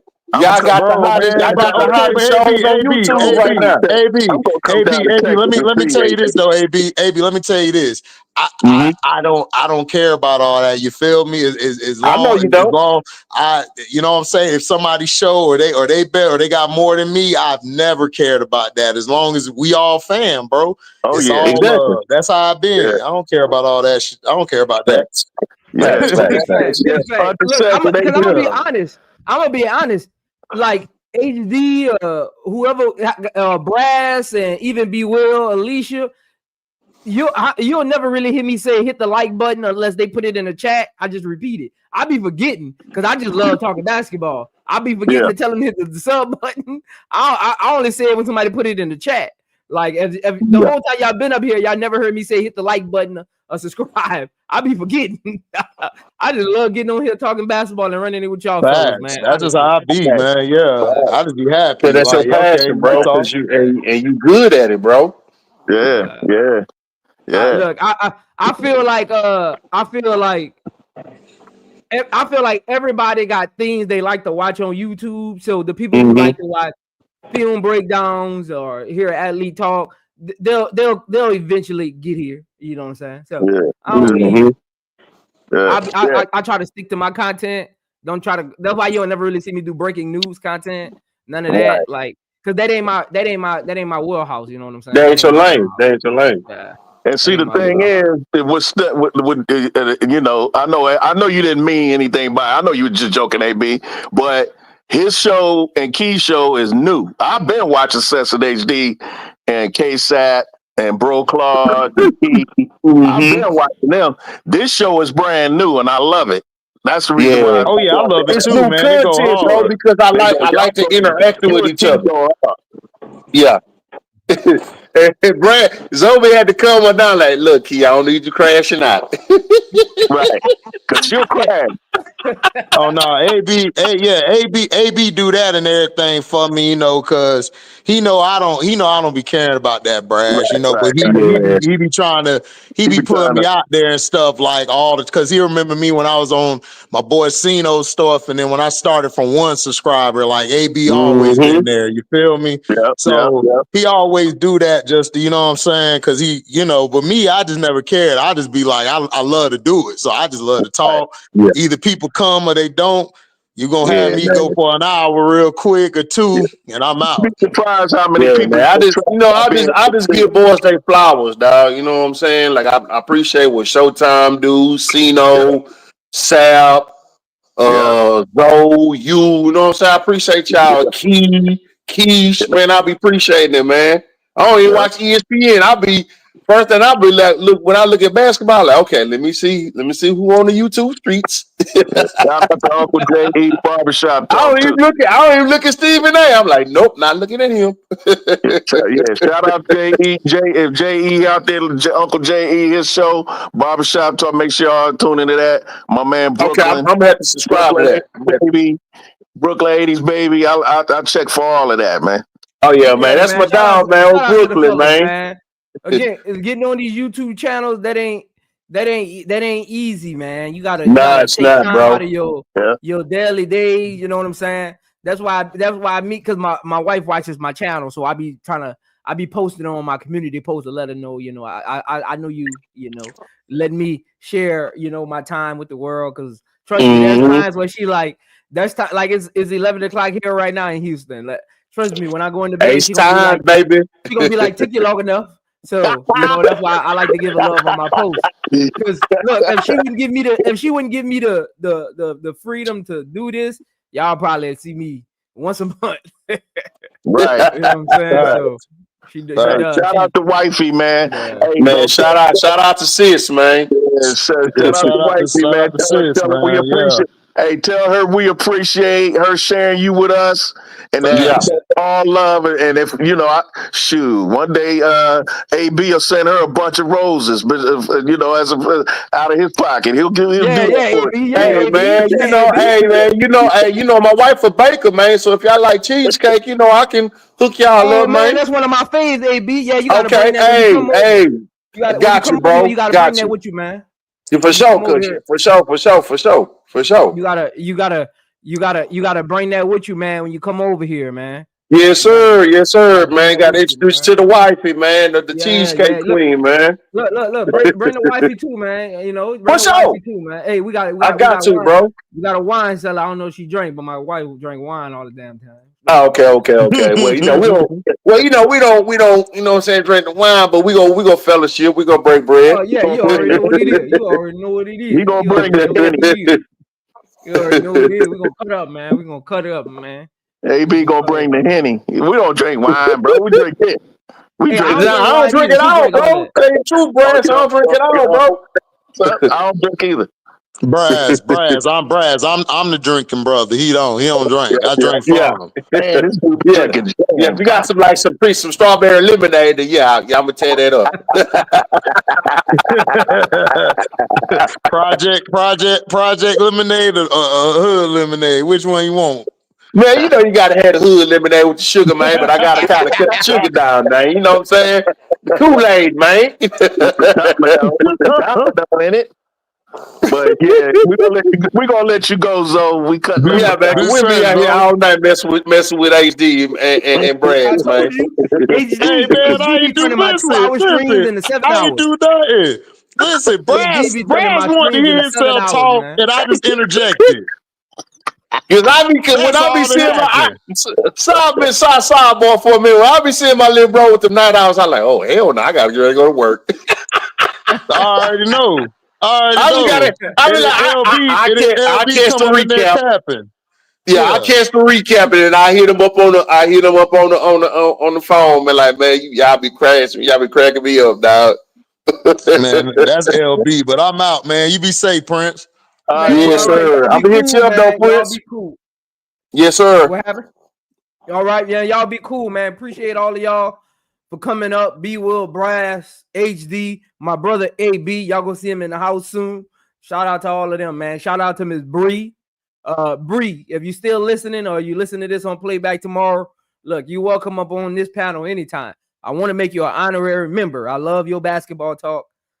I love the way that you articulate your thoughts. I would love to have you on more, man. I would love to have you on more. Again, this is y'all space. We just borrowing it because we love women's sports as well. This is y'all space, though. So I love to have more ladies on my channel, man. More the merrier. More the merrier. But before I get out, shout out to HD for the $5 super chat. Shout out to Kiera for the $5 super chat. Shout out to Grace Stewart for the $5 super sticker. MJ for the $1.99 super chat. Lisa for the $4.99 super chat. Braz for the $5 super chat. Superfly J for the $5 super sticker. Miss Goody 2 Shoes, the $4.99 super chat. Sahid, the $4.99 super chat. Brian Allen Hines, the $5 super chat. Miss Gant with the $19.99 super chat. Craig Stringer with the $5 super sticker. B. Will with the biggest super chat of the night at $50. He said, hold my beer. Shout out to all of y'all, man, for the super chats. Again, I'm gonna try to get one more birthday stream in, for them last minute super chatters out there that don't get paid till tomorrow. So I'm gonna try to get one more in tomorrow, man, for anybody who couldn't give me a super chat today, So I'm gonna try my best to get on here tomorrow. Bless y'all with some content, before the weekend, because y'all won't see me again until Monday for Excuse to Take Over with my homegirl Key. Again, if you ain't watched none of them yet, go check those out. Go check out all my other videos, breakdown, Chicago Sky, Draft Report, Gossip Room, the Crash Out, all of that, man. All of that, man. Shout out to all of y'all, man, for pulling up, supporting the channel as always. Make sure you like the video on your way out. If you're not a subscriber, make sure you go subscribe. Go subscribe to all my guys' channels. Go subscribe to Uncle JE channel. Go subscribe to HD channel, KSAB, Showtime, WBB Universe with Key, Lakeisha channel, my Uncle Bro Clyde, all of them, man. Go support them. If you support me, support them, because I support them. So if you're not subscribed to their channels, go over there. And if I missed anybody, I'm sorry, because I'm just rambling on about channels. So if I missed anybody's channel, you can drop it in the chat after the video. But appreciate all of y'all. I'll see y'all hopefully tomorrow. Appreciate all the super chats. Appreciate all the content. Appreciate all the chats. I do like to interact with my chat. So when you pull up, don't be afraid to write in the chat. I do like to interact with those. I always get to my super chats first, but I interact with my chat because you come in here supporting me, man. You could be doing anything else with your day, but you here rocking with the boy Prince, man. Appreciate all of y'all. Y'all be smooth. Y'all have yourselves a good night. And again, you already know what it is, baby. I'll see y'all tomorrow for Rory Harmon. Number 9 episode, Chicago Sky Draft Report. Other than that, y'all be cool.